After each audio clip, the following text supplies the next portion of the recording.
The Lord Buddha has said that we must not believe in a thing said merely because it is said, nor traditions because they have been handed down from antiquity, nor rumors as such, nor writings by sages because sages wrote them, nor fancies that we may suspect to have been inspired in us by a deva, that is, in presumed spiritual inspiration, nor from inferences drawn from some haphazard assumption we may have made, nor because of what seems an analogical necessity, nor on the mere authority of our teachers or masters. But we are to believe when the writing, doctrine, or saying is corroborated by our own reason and consciousness. For this, says he in concluding, I taught you not to believe merely because you have heard, but when you believed of your consciousness, then to act accordingly and abundantly. The Secret Doctrine, Volume 3, page 401. Forward.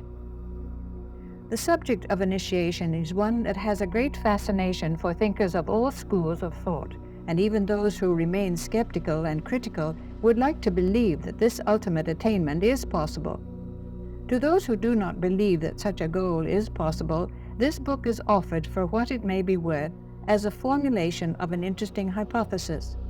To those who anticipate such a consummation of all their endeavors, this book is tendered in the hope that it may prove an inspiration and a help.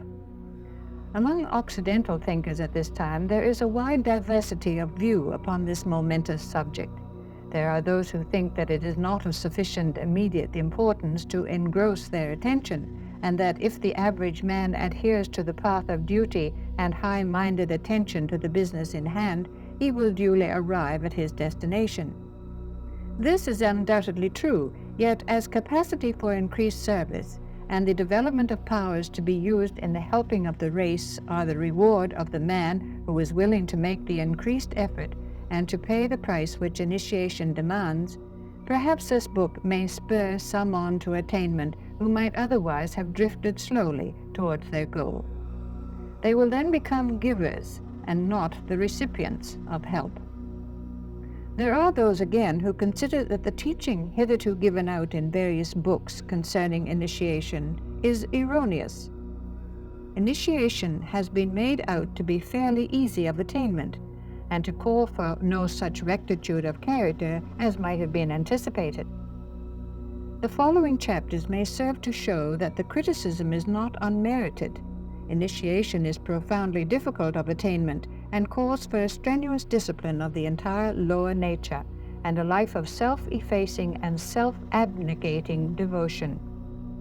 At the same time, it must be remembered that the earlier teaching is right in essence, though belittled in interpretation.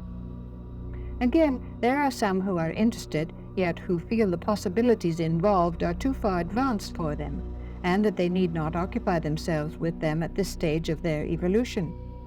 This book seeks to make it apparent that here and now the average man may begin to build that character and to lay those foundations of knowledge which are necessary before even the path of discipleship can be trodden.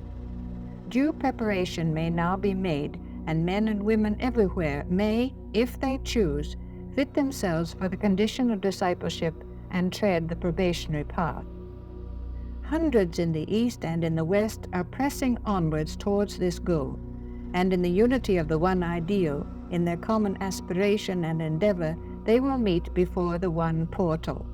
They will then recognize themselves as brothers, severed by tongue and apparent diversity of belief, but fundamentally holding to the same one truth and serving the same God. Alice A. Bailey, New York, 1922.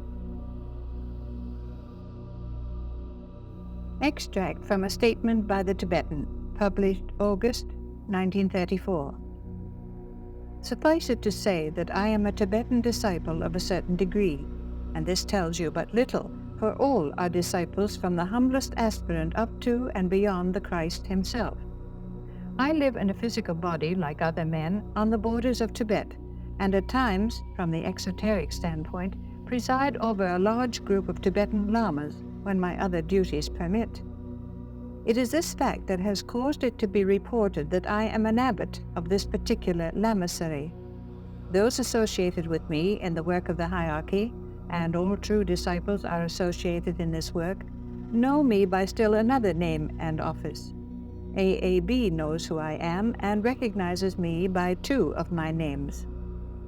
I am a brother of yours who has traveled a little longer upon the path than has the average student, and has therefore incurred greater responsibilities. I am one who has wrestled and fought his way into a greater measure of light than has the aspirant who will read this article, and I must therefore act as a transmitter of the light, no matter what the cost. I am not an old man, as age counts among the teachers, yet I am not young or inexperienced. My work is to teach and spread the knowledge of the ageless wisdom wherever I can find a response, and I have been doing this for many years. I seek also to help the Master M and the Master KH whenever opportunity offers, for I have been long connected with them and with their work. In all the above I have told you much, yet at the same time I have told you nothing which would lead you to offer me that blind obedience and the foolish devotion which the emotional aspirant offers to the Guru and Master, whom he is as yet unable to contact. Nor will he make that desired contact until he has transmuted emotional devotion into unselfish service to humanity, not to the Master. The books that I have written are sent out with no claim for their acceptance. They may or may not be correct, true, and useful. It is for you to ascertain their truth by right practice and by the exercise of the intuition. Neither I nor AAB is the least interested in having them acclaimed as inspired writings, or in having anyone speak of them, with bated breath, as being the work of one of the masters. If they present truth in such a way that it follows sequentially upon that already offered in the world teachings, if the information given raises the aspiration and the will to serve from the plane of the emotions to that of the mind, the plane whereon the masters can be found, then they will have served their purpose. If the teaching conveyed calls forth a response from the illumined mind of the worker in the world and brings a flashing forth of his intuition, then let that teaching be accepted, but not otherwise. If the statements meet with eventual corroboration or are deemed true under the test of the law of correspondences, then that is well and good. But should this not be so, let not the student accept what is said. The Constitution of Man. The constitution of man, as considered in the following pages, is basically threefold, as follows. Roman numeral 1. The monad, or pure spirit, the Father in heaven. This aspect reflects the three aspects of the Godhead. 1. Will or power, the Father. 2. Love wisdom, the Son.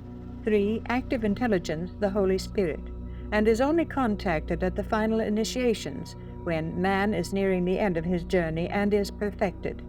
The monad reflects itself again in Roman numeral 2, the ego, higher self, or individuality.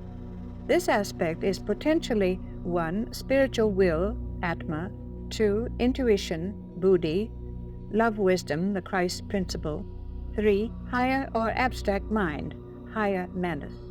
The ego begins to make its power felt in advanced men, and increasingly on the probationary path until by the third initiation the control of the lower self by the higher is perfected, and the highest aspect begins to make its energy felt. The ego reflects itself in Roman numeral 3, the personality or lower self, physical plane man. This aspect is also threefold. 1. A mental body, lower Manas. 2. An emotional body, astral body. 3. A physical body, the dense physical and the etheric body. The aim of evolution is therefore to bring man to the realization of the egoic aspect and to bring the lower nature under its control. Initiation, Human and Solar. Chapter 1. Introductory Remarks. Before entering upon the subject matter of the following articles on initiation, on the paths that open before the perfected man, and on the occult hierarchy, certain statements may be made which seem essential for the judicious study and comprehension of the ideas submitted. It is to be recognized that throughout this volume, facts are alleged and definite statements made which are not susceptible of immediate proof by the reader. Lest it be inferred that the writer arrogates to herself any credit or personal authority for the knowledge implied, she emphatically disavows all such claims or representations. She cannot do otherwise than present these statements as matters of fact. Nevertheless, she would urge those who find somewhat of merit in these pages that they be not estranged by any appearance of dogmatism in the presentation, nor should the inadequacy of the personality of the writer act as a deterrent to the open-minded consideration of the message to which her name happens to be appended. In spiritual issues, names, personalities, and the voice of external authority hold small place. That alone is a safe guide which holds its warranty from inner recognition and inner direction. It is not therefore material whether the reader receive the message of these pages as a spiritual appeal in an idealistic setting, a presentation of alleged facts, or a theory evolved by one student and presented for the consideration of fellow students. To each it is offered for whatever of inner response it may evoke, for whatever of inspiration and of light it may bring. In these days of the shattering of the old form and the building of the new, adaptability is needed. We must avert the danger of crystallization through pliability and expansion. The old order changeth, but primarily it is a change of dimension and of aspect, and not of material or of foundation. The fundamentals have always been true. To each generation is given the part of conserving the essential features of the old and beloved form, but also of wisely expanding and enriching it. Each cycle must add the gain of further research and scientific endeavor, and subtract that which is worn out and of no value. Each age must build in the product and triumphs of its period, and abstract the accretions of the past that would dim and blur the outline. Above all, to each generation is given the joy of demonstrating the strength of the old foundations and the opportunity to build upon these foundations a structure that will meet the needs of the inner evolving life. The ideas that are elaborated here find their corroboration in certain facts that are stated in the occult literature now extant. These facts are 3 in number and are as follows. A.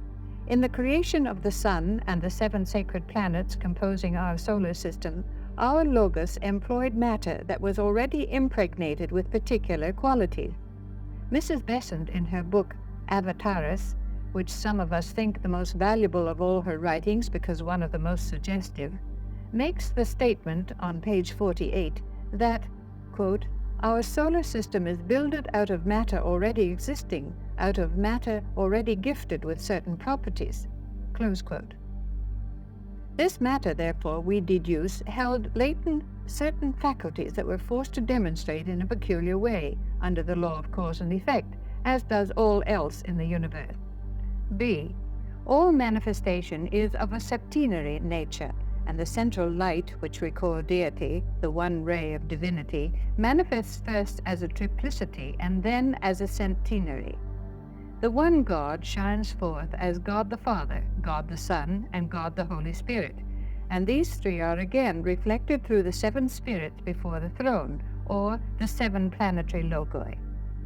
The students of occultism of non-Christian origin may call these beings the one ray, demonstrating through the 3 major rays and the 4 minor, making a divine septenary.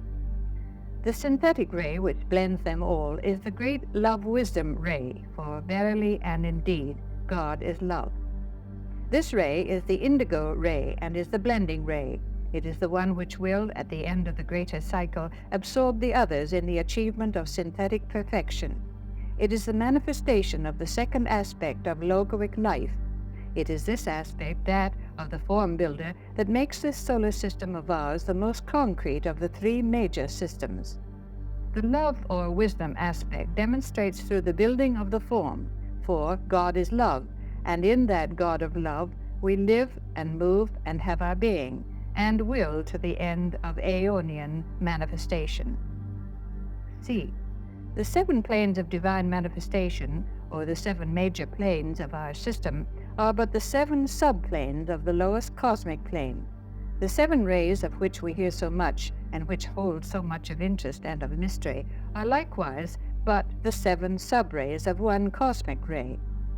The 12 creative hierarchies are themselves but subsidiary branches of one cosmic hierarchy.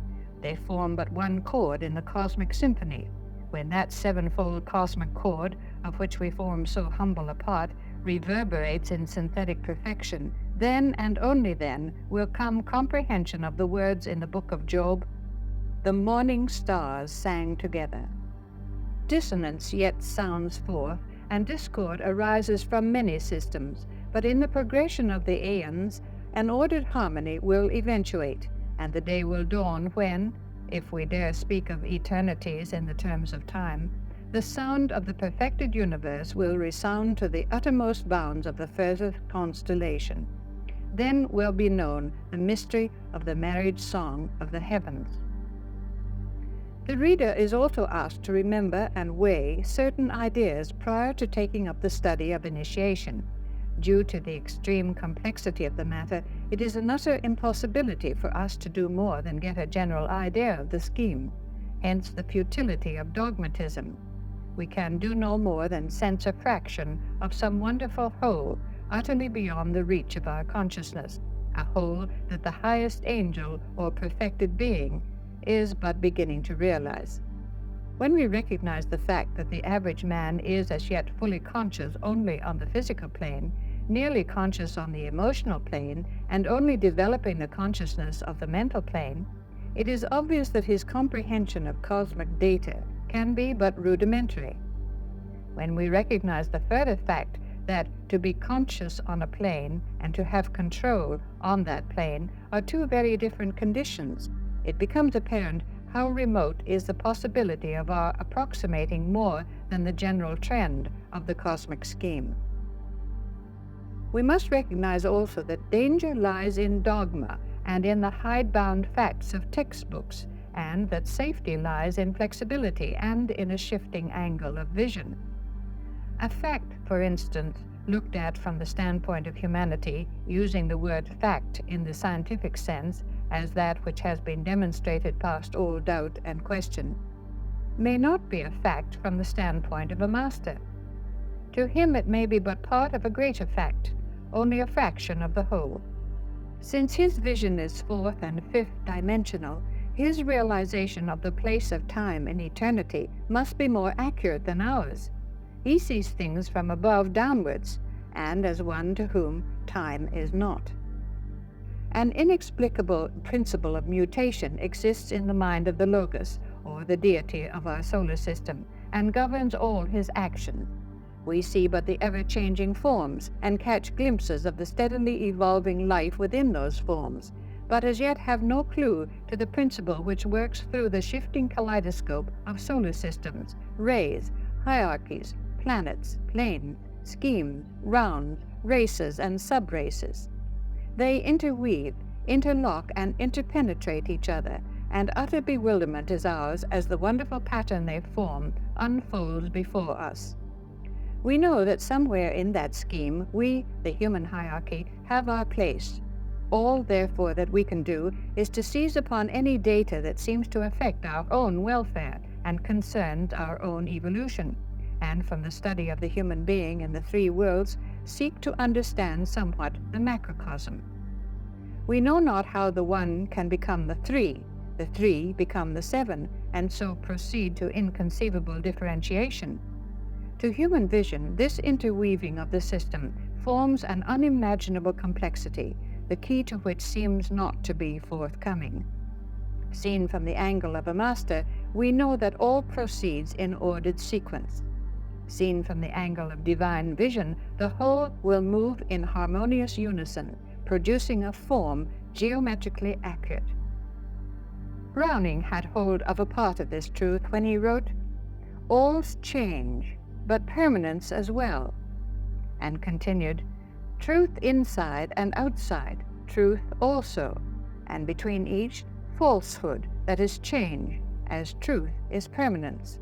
Truth successively takes shape, one grade above its last presentment.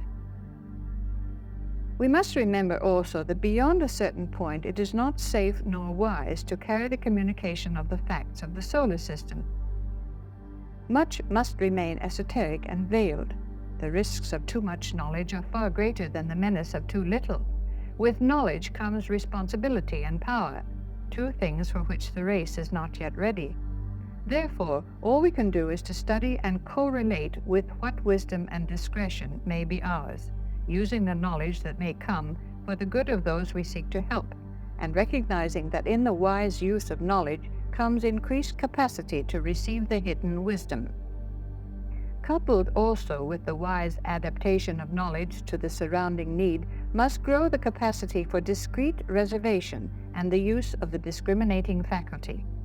When we can wisely use, discreetly withhold, and soundly discriminate, we give the surest guarantee to the watching teachers of the race that we are ready for a fresh revelation.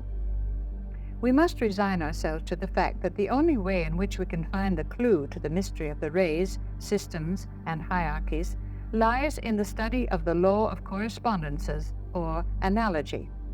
It is the one thread by which we can find our way through the labyrinth, and the one ray of light that shines through the darkness of the surrounding ignorance.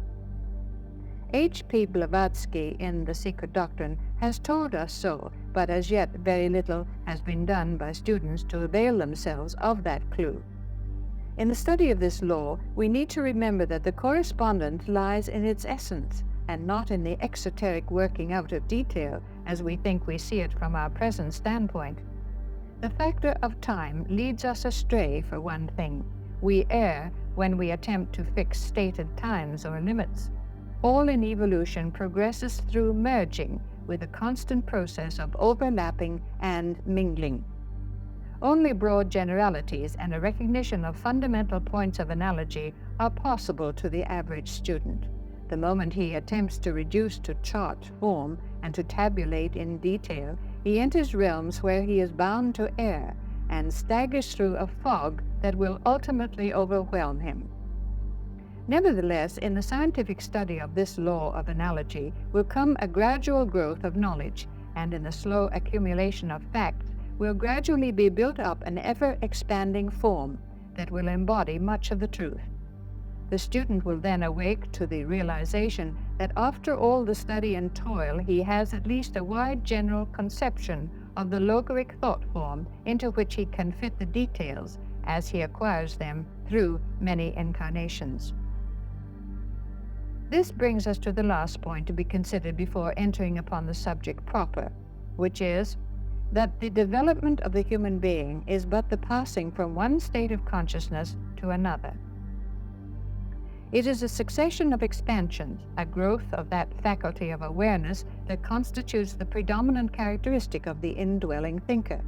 It is the progressing from consciousness polarized in the personality, lower self, or body, to that polarized in the higher self, ego, or soul, thence to a polarization in the monad, or spirit, till the consciousness eventually is divine.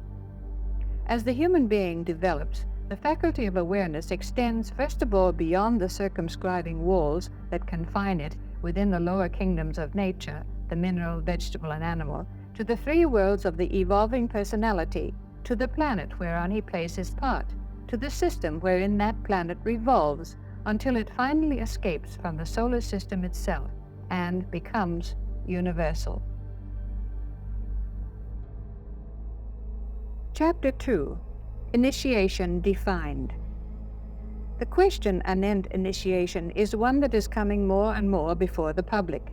Before many centuries pass, the old mysteries will be restored, and an inner body will exist in the church of the period of which the nucleus is already forming, wherein the first initiation will become exoteric, in this sense only that the taking of the first initiation will, before so very long, be the most sacred ceremony of the Church, performed exoterically as one of the mysteries given at stated periods, attended by those concerned. It will also hold a similar place in the ritual of the Masons. At this ceremony, those ready for the first initiation will be publicly admitted to the lodge by one of its members, authorized to do so by the great Hierophant himself. 4 words defined. When we speak of initiation, of wisdom, of knowledge, or of the probationary path, what do we mean? We use the words so glibly, without due consideration of the meaning involved. Take, for instance, the word first mentioned.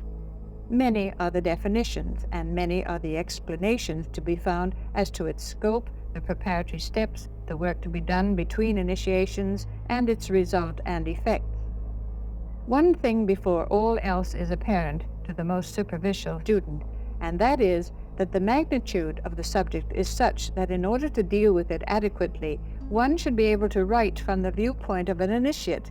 When this is not the case, anything that is said may be reasonable, logical, interesting, or suggestive, but not conclusive. The word initiation comes from 2 Latin words, in, into, and ire, to go. Therefore, the making of a beginning, or the entrance into something. It posits in its widest sense, in the case we are studying, an entrance into the spiritual life, or into a fresh stage in that life. It is the first step and the succeeding steps upon the path of holiness. Literally, therefore, a man who has taken the first initiation is one who has taken the first step into the spiritual kingdom, having passed out of the definitely human kingdom into the superhuman. Just as he passed out of the animal kingdom into the human at individualization, so he has entered upon the life of the spirit, and for the first time has the right to be called a spiritual man, in the technical significance of the word. He is entering upon the 5th or final stage in our present 5-fold evolution. Having groped his way through the hall of ignorance during many ages, and having gone to school in the hall of learning, he is now entering into the university, or the hall of wisdom. When he has passed through that school, he will graduate with his degree as a master of compassion. It might be of benefit to us also if we studied first the difference or the connection between knowledge, understanding, and wisdom, though in ordinary parlance they are frequently interchanged. As used technically, they are dissimilar. Knowledge is the product of the whole of learning. It might be termed the sum total of human discovery and experience, that which can be recognized by the 5 senses and be correlated, diagnosed, and defined by the use of the human intellect.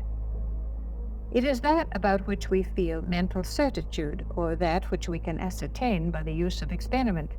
It is the compendium of the arts and sciences. It concerns all that deals with the building and developing of the form side of things. Therefore, it concerns the material side of evolution, matter in the solar system, in the planet, in the 3 worlds of human evolution, and in the bodies of men. Wisdom is the product of the whole of wisdom. It has to do with the development of the life within the form, with the progress of the spirit through those ever-changing vehicles, and with the expansions of consciousness that succeed each other from life to life. It deals with the life side of evolution. Since it deals with the essence of things and not with the things themselves, it is the intuitive apprehension of truth, apart from the reasoning faculty, and the innate perception that can distinguish between the false and the true, between the real and the unreal. It is more than that, for it is also the growing capacity of the thinker to enter increasingly into the mind of the Logos, to realize the true inwardness of the great pageant of the universe, to vision the objective, and to harmonize more and more with the higher measure.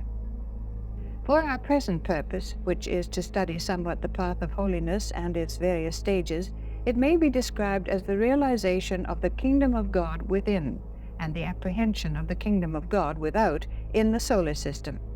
Perhaps it might be expressed as the gradual blending of the paths of the mystic and the occultist, the rearing of the temple of wisdom upon the foundation of knowledge. Wisdom is the science of the spirit, just as knowledge is the science of matter. Knowledge is separative and objective, whilst wisdom is synthetic and subjective. Knowledge divides, wisdom unites. Knowledge differentiates, whilst wisdom blends. What then is meant by the understanding? The understanding may be defined as the faculty of the thinker in time to appropriate knowledge as the foundation for wisdom, that which enables him to adapt the things of form to the life of the spirit, and to take the flashes of inspiration that come to him from the hall of wisdom and link them to the facts of the hall of learning. Perhaps the whole idea might be expressed in this way. Wisdom concerns the one self. Knowledge deals with the not self, whilst the understanding is the point of view of the ego or thinker, or his relation between them. In the hall of ignorance, the form controls, and the material side of things has the predominance. Man is there polarized in the personality or lower self. In the hall of learning, the higher self or ego strives to dominate that form until gradually a point of equilibrium is reached, where the man is controlled entirely by neither. Later, the ego controls more and more, until in the hall of wisdom it dominates in the three lower worlds, and in increasing degree the inherent divinity assumes the mastery. Aspects of initiation. Initiation, or the process of undergoing an expansion of consciousness, is part of the normal process of evolutionary development, viewed on a large scale and not from the standpoint of the individual. When viewed from the individual standpoint, it has come to be narrowed down to the moment wherein the evolving unit definitely apprehends that, by dint of his own effort, aided by the advice and suggestions of the watching teachers of the race, he has reached a point wherein a certain range of knowledge of a subjective nature, from the physical plane point of view, is his.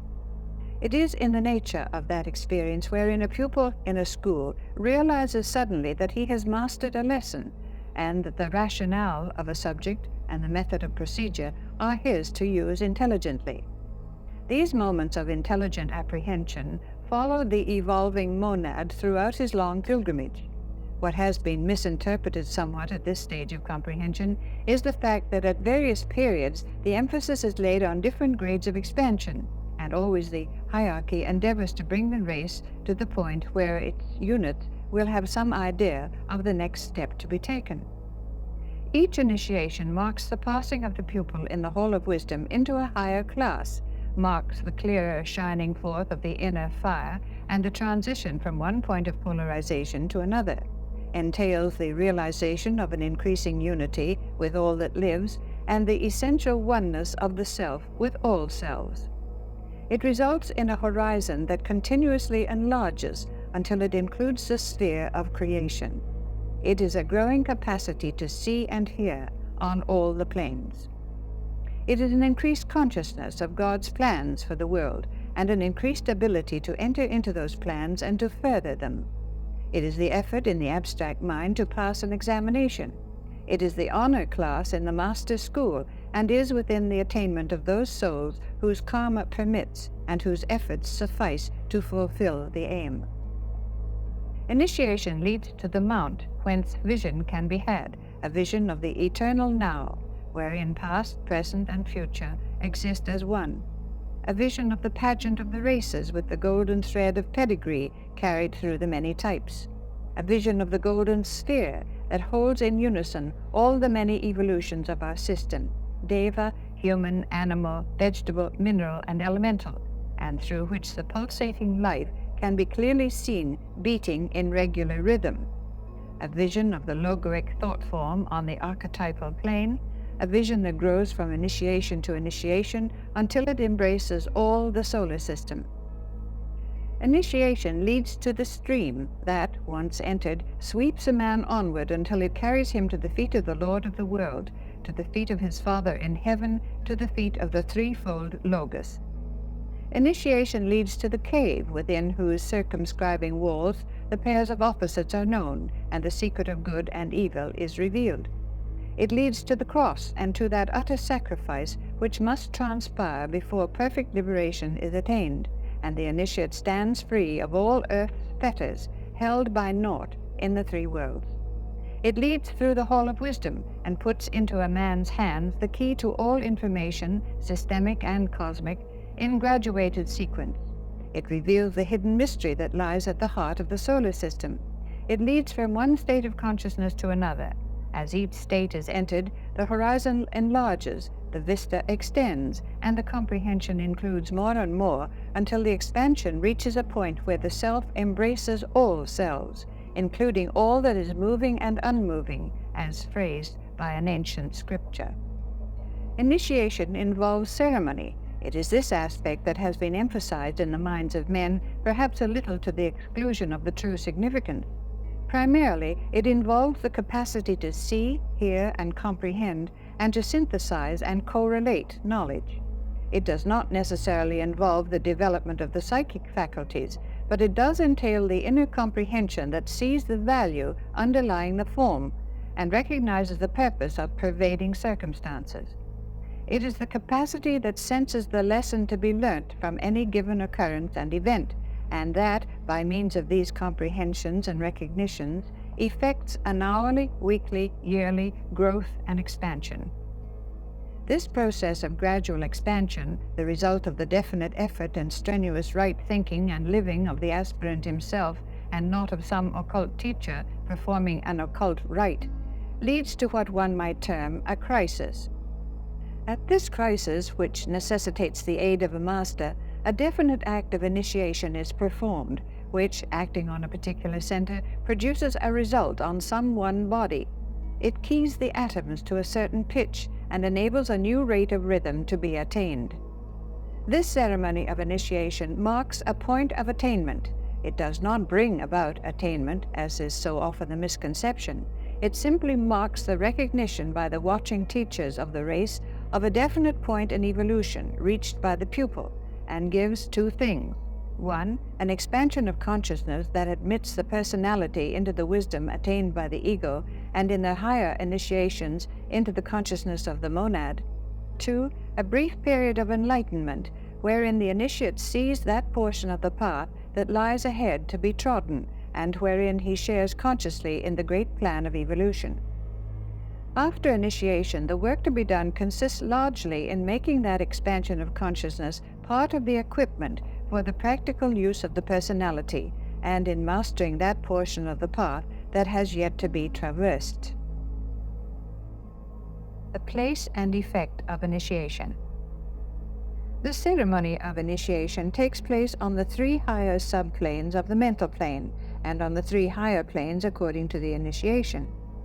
The five-pointed star at the initiations on the mental plane flashes out above the head of the initiate.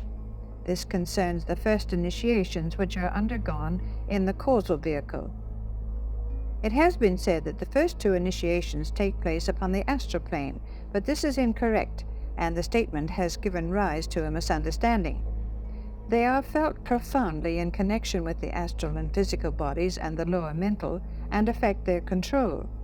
The chief effect being felt in those bodies, the initiate may interpret them as having taken place on the planes concerned, as the vividness of the effect and the stimulation of the first two initiations work out largely in the astral body.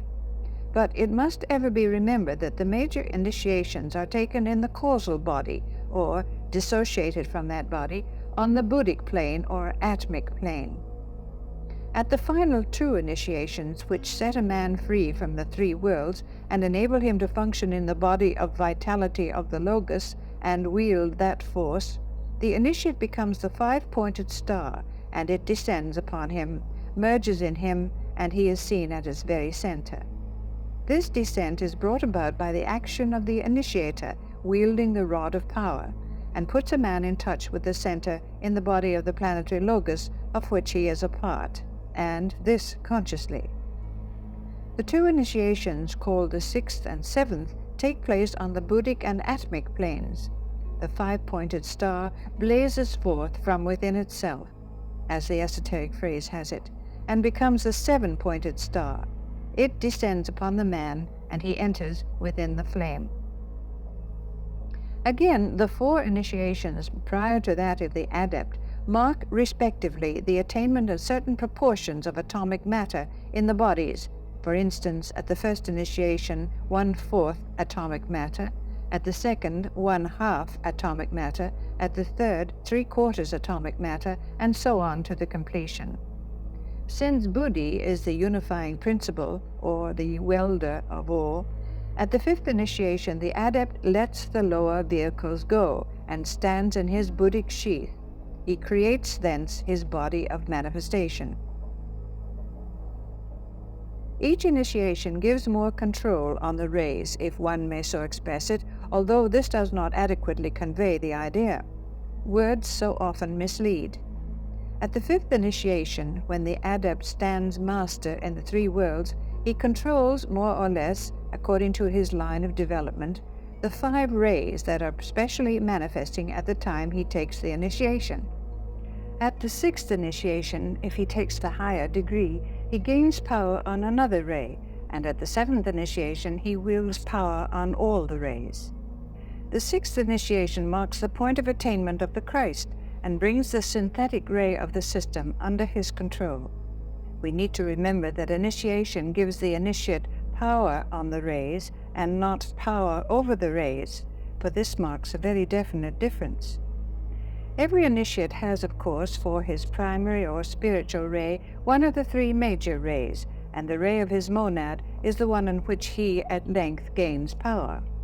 The love ray, or the synthetic ray of the system, is the final one achieved. Those who pass away from the earth after the fifth initiation, or those who do not become masters in physical incarnation, take their subsequent initiations elsewhere in the system. All are in the logoic consciousness. One great fact to be borne in mind is that the initiations of the planet or of the solar system are but the preparatory initiations of admission into the greater lodge on Sirius.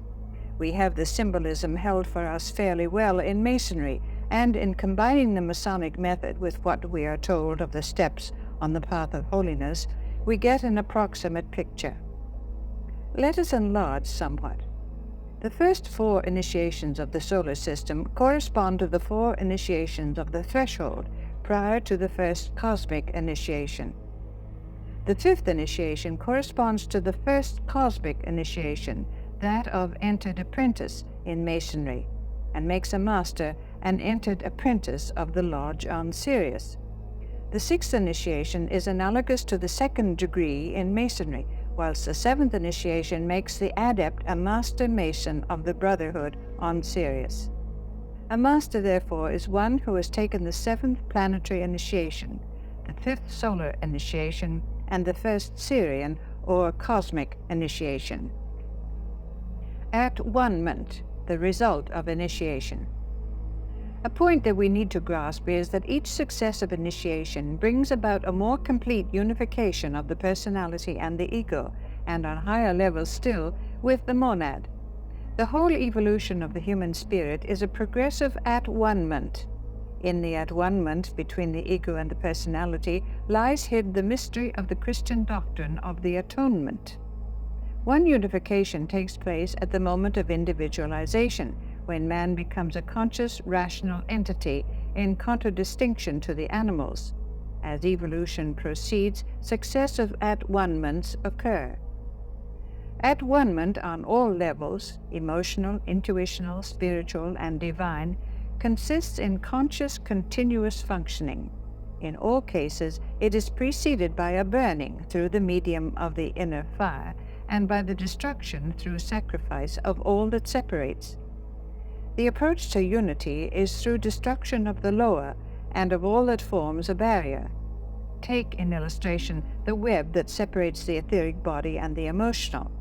When that web has been burned away by the inner fire, the communication between the bodies of the personality becomes continuous and complete, and the 3 lower vehicles function as one. You have a somewhat analogous situation on the higher levels, though the parallel cannot be pushed to detail. The intuition corresponds to the emotional, and the 4 higher levels of the mental plane to the etheric. In the destruction of the causal body at the time of the 4th initiation, called symbolically the crucifixion, you have a process analogous to the burning of the web that leads to the unification of the bodies of the personality. The disintegration that is a part of the Arhat initiation leads to unity between the ego and the monad, expressing itself in the triad. It is the perfect at-one-ment. The whole process is therefore for the purpose of making man consciously one. First, with himself and those in incarnation with him. Second, with his higher self, and thus with all selves. Third, with his spirit or Father in heaven, and thus with all monads. Fourth, with the Logos, the three in one and the one in three. Man becomes a conscious human being through the instrumentality of the Lords of the Flame, through their enduring sacrifice. Man becomes a conscious equal with the consciousness of the higher self at the third initiation, through the instrumentality of the Masters and of the Christ, and through their sacrifice in taking physical incarnation for the helping of the world. Man unites with the monad at the fifth initiation, through the instrumentality of the Lord of the world, the solitary watcher, the great sacrifice. Man becomes one with the Logos through the instrumentality of one about whom naught may be said. Chapter 3. The Work of the Hierarchy. Though the subject of the occult hierarchy of the planet is of such a profoundly momentous interest to the average man, yet its real significance will never be understood until men realize three things in connection with it. First, that the entire hierarchy of spiritual beings represents a synthesis of forces or of energies, which forces or energies are consciously manipulated for the furtherance of planetary evolution. This will become more apparent as we proceed. Secondly, that these forces, demonstrating in our planetary scheme through those great personalities who compose the hierarchy, link it and all that it contains with the greater hierarchy, which we call solar. Our hierarchy is a miniature replica of the greater synthesis of those self-conscious entities who manipulate, control, and demonstrate through the Sun and the 7 sacred planets, as well as the other planets, greater and smaller, of which our solar system is composed. Thirdly, that this hierarchy of forces has 4 preeminent lines of work. To develop self-consciousness in all beings. The hierarchy seeks to provide fit conditions for the development of self-consciousness in all beings. This it produces primarily in man through its initial work of blending the higher 3 aspects of spirit with the lower 4, through the example it sets of service, sacrifice, and renunciation, and through the constant streams of light, occultly understood, which emanate from it. The hierarchy might be considered as the aggregate on our planet of the forces of the 5th kingdom in nature. This kingdom is entered through the full development and control of the 5th principle of mind, and its transmutation into wisdom, which is literally the intelligence applied to all states through the full conscious utilization of the faculty of discriminative love. To develop consciousness in the 3 lower kingdoms. As is well known, the 5 kingdoms of nature on the evolutionary arc might be defined as follows: the mineral kingdom, the vegetable kingdom, the animal kingdom, the human kingdom, and the spiritual kingdom.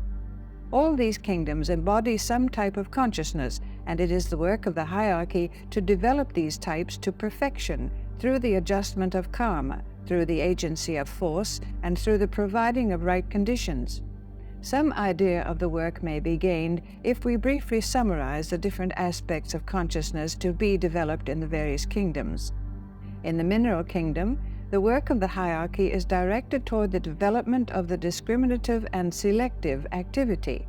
One characteristic of all matter is activity of some kind, and the moment that activity is directed towards the building of forms, even of the most elemental kind, the faculty of discrimination will demonstrate. This is recognized by scientists everywhere, and in this recognition they are approximating the findings of the divine wisdom.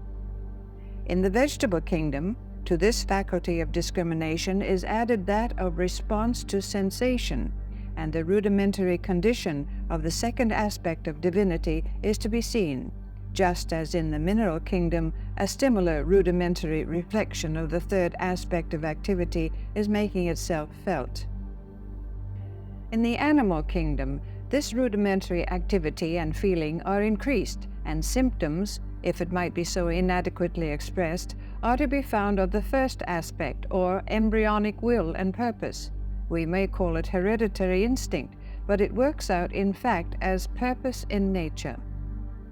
It has been wisely stated by H.P. Blavatsky that man is the macrocosm for the three lower kingdoms, for in him these three lines of development are synthesized and come to their full fruition.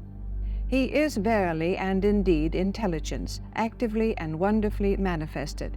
He is incipient love and wisdom, even though as yet they may be but the goal of his endeavor. And he has that embryonic, dynamic, initiating will which will come to a fuller development after he has entered into the fifth kingdom. In the fifth kingdom, the consciousness to be developed is that of the group, and this shows itself in the full flowering of the love-wisdom faculty. Man but repeats on a higher turn of the spiral the work of the three lower kingdoms, for in the human kingdom he shows forth the third aspect of active intelligence. In the fifth kingdom, which is entered at the first initiation, and which covers all the period of time wherein a man takes the first 5 initiations, and that wherein he works as a master, as part of the hierarchy, the love-wisdom or second aspect comes to its consummation. At the 6th and 7th initiations, the first or will aspect shines forth, and from being a master of compassion and a lord of love, the adept becomes something more. He enters into a still higher consciousness than that of the group, and becomes God-conscious. The great will or purpose of the Logos becomes his.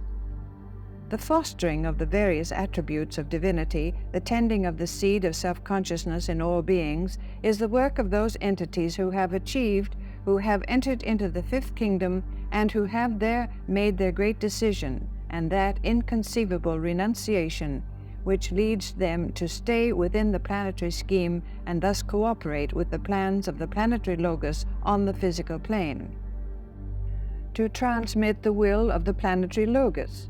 They act as the transmitter to men and devas or angels of the will of the planetary Logos, and through him of the solar Logos. Each planetary scheme, ours amongst the others, is a center in the body logoic, and is expressing some form of energy or force. Each center expresses its particular type of force, demonstrated in a triple manner, producing thus universally the three aspects in manifestation. One of the great realizations which come to those who enter into the fifth kingdom is that of the particular type of force which our planetary Logos embodies. The wise student will ponder on this statement, for it holds the clue to much that may be seen in the world today. The secret of synthesis has been lost, and only when men again get back the knowledge which was theirs in earlier cycles, having been mercifully withdrawn in Atlantean days, of the type of energy which our scheme should be demonstrating, will the world problems adjust themselves and the world rhythm be stabilized. This cannot be as yet, for this knowledge is of a dangerous kind, and at present the race as a whole is not group conscious, and therefore cannot be trusted to work, think, plan, and act for the group. Man is as yet too selfish, but there is no cause for discouragement in this fact. Group consciousness is already somewhat more than a vision, whilst brotherhood and the recognition of its obligations is beginning to permeate the consciousness of men everywhere. This is the work of the hierarchy of light, to demonstrate to men the true meaning of brotherhood, and to foster in them response to that ideal which is latent in one and all. To set an example to humanity. The fourth thing that men need to know and to realize as a basic fact is that this hierarchy is composed of those who have triumphed over matter and who have achieved the goal by the very self-same steps that individuals tread today. These spiritual personalities, these adepts and masters, have wrestled and fought for victory and mastery upon the physical plane and struggled with the miasmas, the fogs, the dangers, the troubles, the sorrows and pains of everyday living. They have trodden every step of the path of suffering, have undergone every experience, have surmounted every difficulty, and have won out. These elder brothers of the race have one and all undergone the crucifixion of the personal self, and know that utter renunciation of all which is the lot of every aspirant at this time.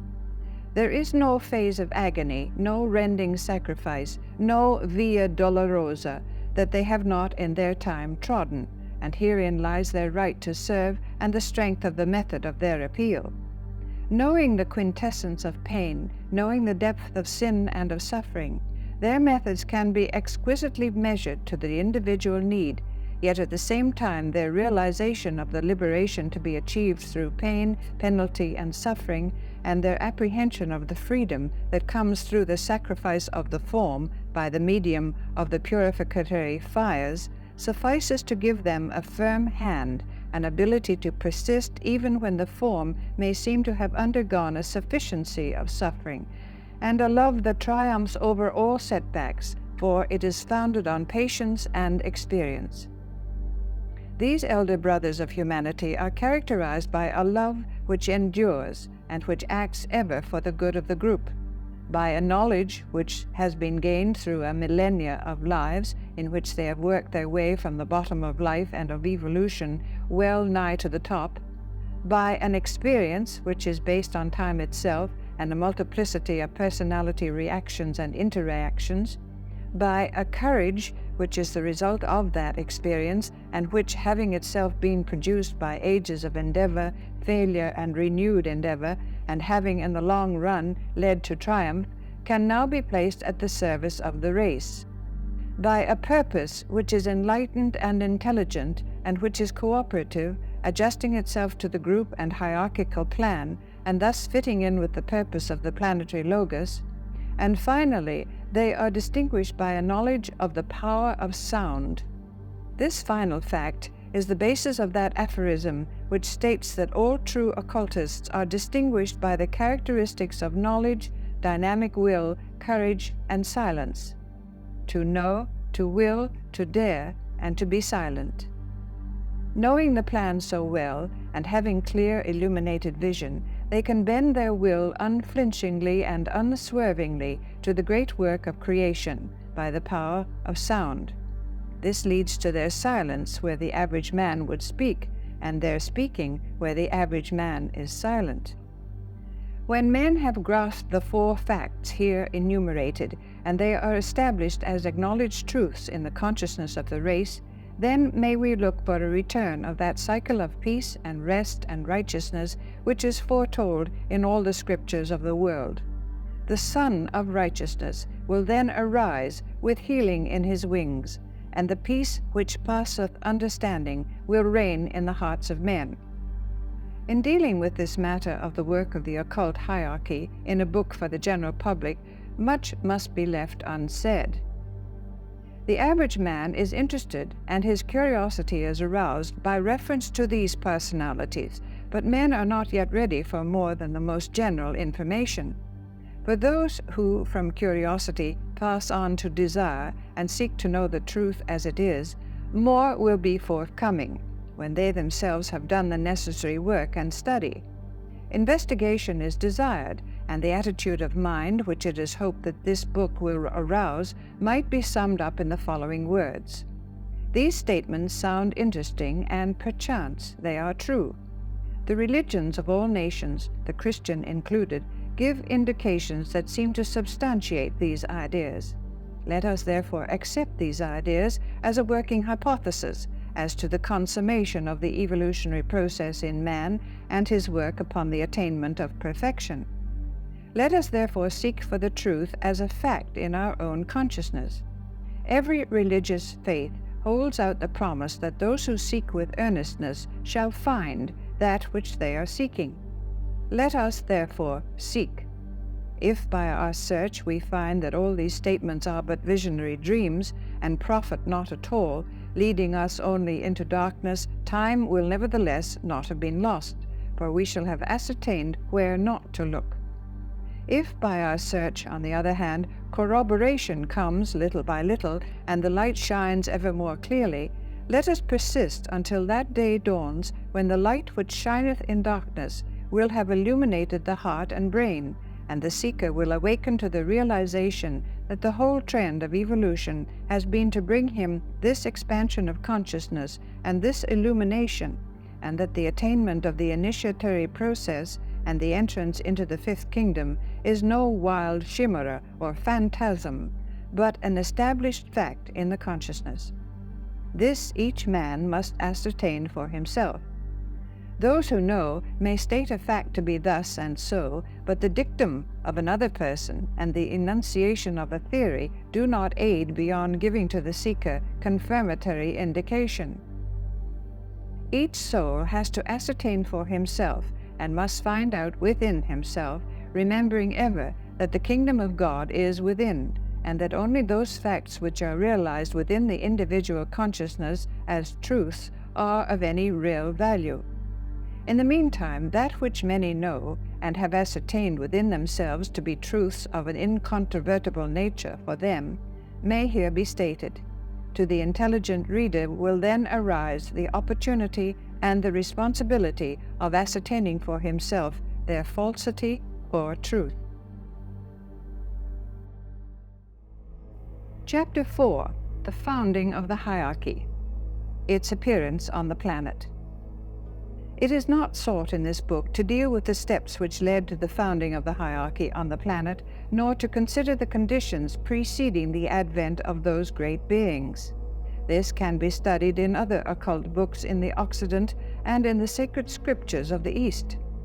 Suffice it for our purpose to say that in the middle of the Lemurian epoch, approximately 18 million years ago, occurred a great event which signified, among other things, the following developments.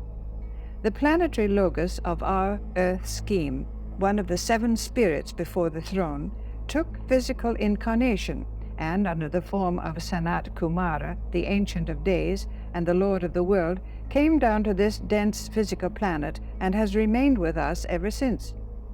Owing to the extreme purity of his nature and the fact that he is, from the human standpoint, relatively sinless, and hence incapable of response to aught on the dense physical plane, he was unable to take a dense physical body such as ours, and has to function in his etheric body.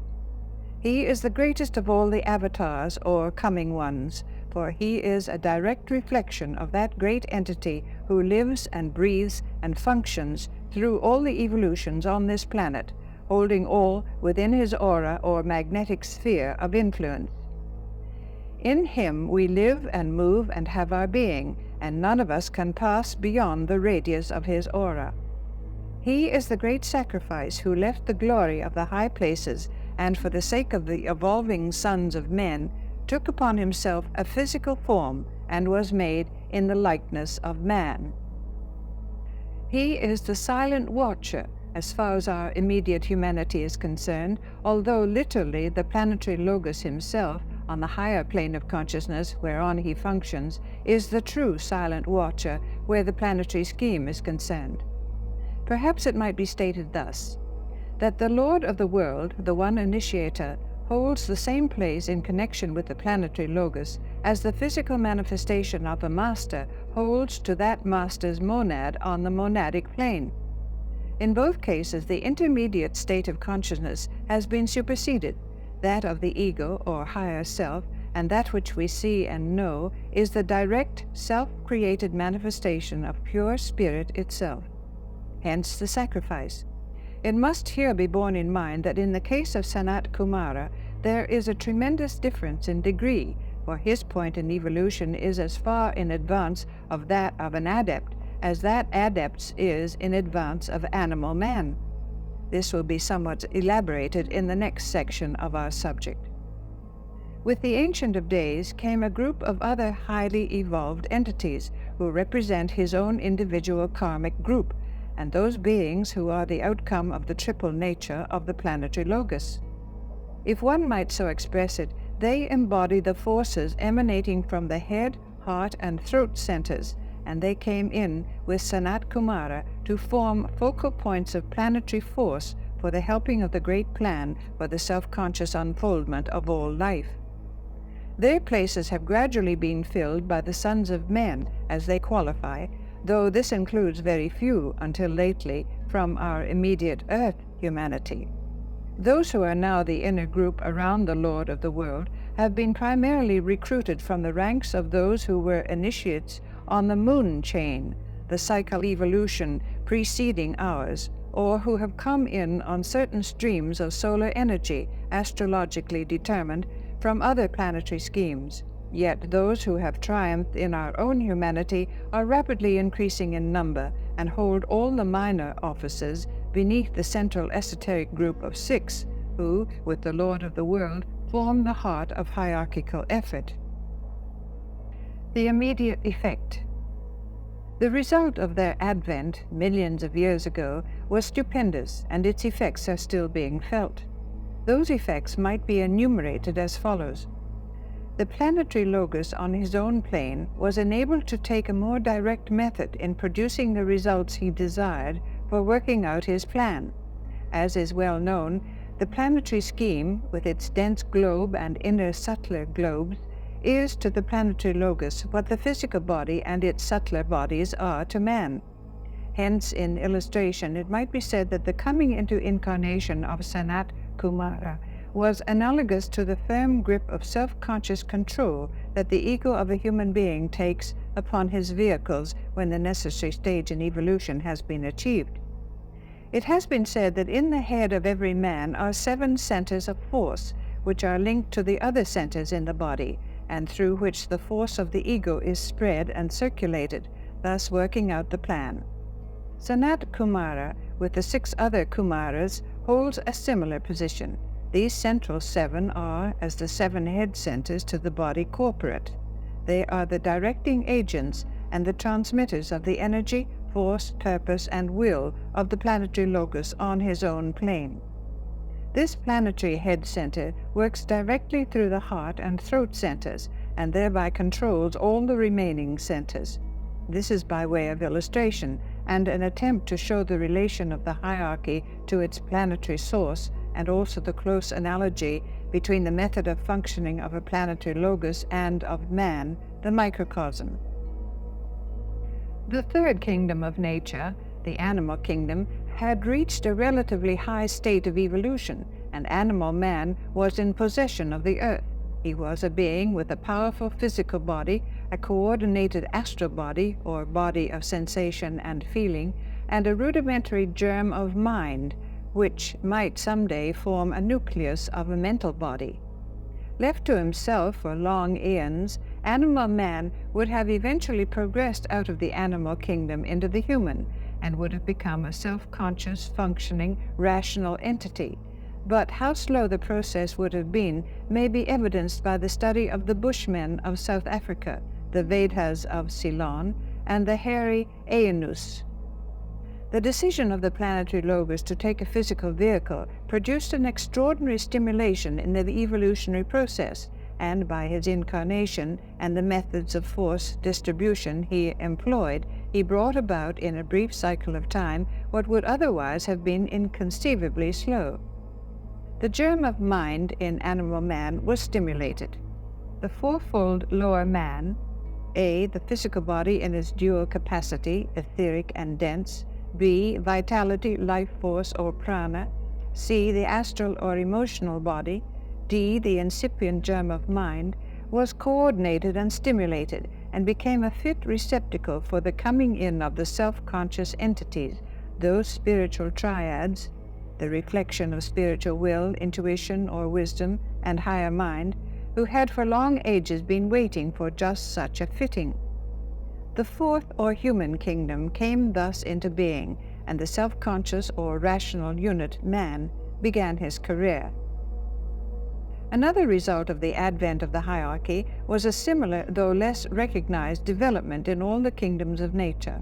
In the mineral kingdom, for instance, certain of the minerals or elements received an added stimulation and became radioactive, and a mysterious chemical change took place in the vegetable kingdom. This facilitated the bridging process between the vegetable and animal kingdoms, just as the radioactivity of minerals is the method of bridging the gulf between the mineral and vegetable kingdoms. In due course of time, scientists will recognize that every kingdom in nature is linked and entered when the units of that kingdom become radioactive. But it is not necessary for us to digress along these lines. A hint suffices for those who have eyes to see, and the intuition to comprehend the meaning conveyed by terms which are handicapped by having a purely material connotation. In Lemurian days, after the great descent of the spiritual existences to the earth, the work they planned to do was systematized. Offices were apportioned, and the process of evolution in all the departments of nature were brought under the conscious wise guidance of this initial brotherhood. This hierarchy of brothers of light still exists, and the work goes steadily on. They are all in physical existence, either in dense physical bodies such as many of the masters employ, or in etheric bodies such as the more exalted helpers and the Lord of the world occupy. It is of value for men to remember that they are in physical existence, and to bear in mind that they exist upon this planet with us, controlling its destinies, guiding its affairs, and leading all its evolutions on to an ultimate perfection. The central home of this hierarchy is at Shambhala, a center in the Gobi Desert called in the ancient books the White Island. It exists in etheric matter, and when the race of men on earth have developed etheric vision, its location will be recognized and its reality admitted. The development of this vision is rapidly coming to pass, as may be seen from the newspapers and the current literature of the day, but the location of Shambhala will be one of the latest etheric sacred spots to be revealed as it exists in the matter of the second ether. Several of the masters in physical bodies dwell in the Himalaya mountains, in a secluded spot called Shigatsi, far from the ways of men, but the greater number are scattered all over the world, dwelling in different places in the various nations, unrecognized and unknown, yet forming each in his own place a focal point for the energy of the Lord of the world, and proving to his environment a distributor of the love and wisdom of the deity. The opening of the door of initiation. It is not possible to touch upon the history of the hierarchy during the long ages of its work beyond mentioning certain outstanding events of the past and pointing out certain eventualities. For ages after its immediate founding, the work was slow and discouraging.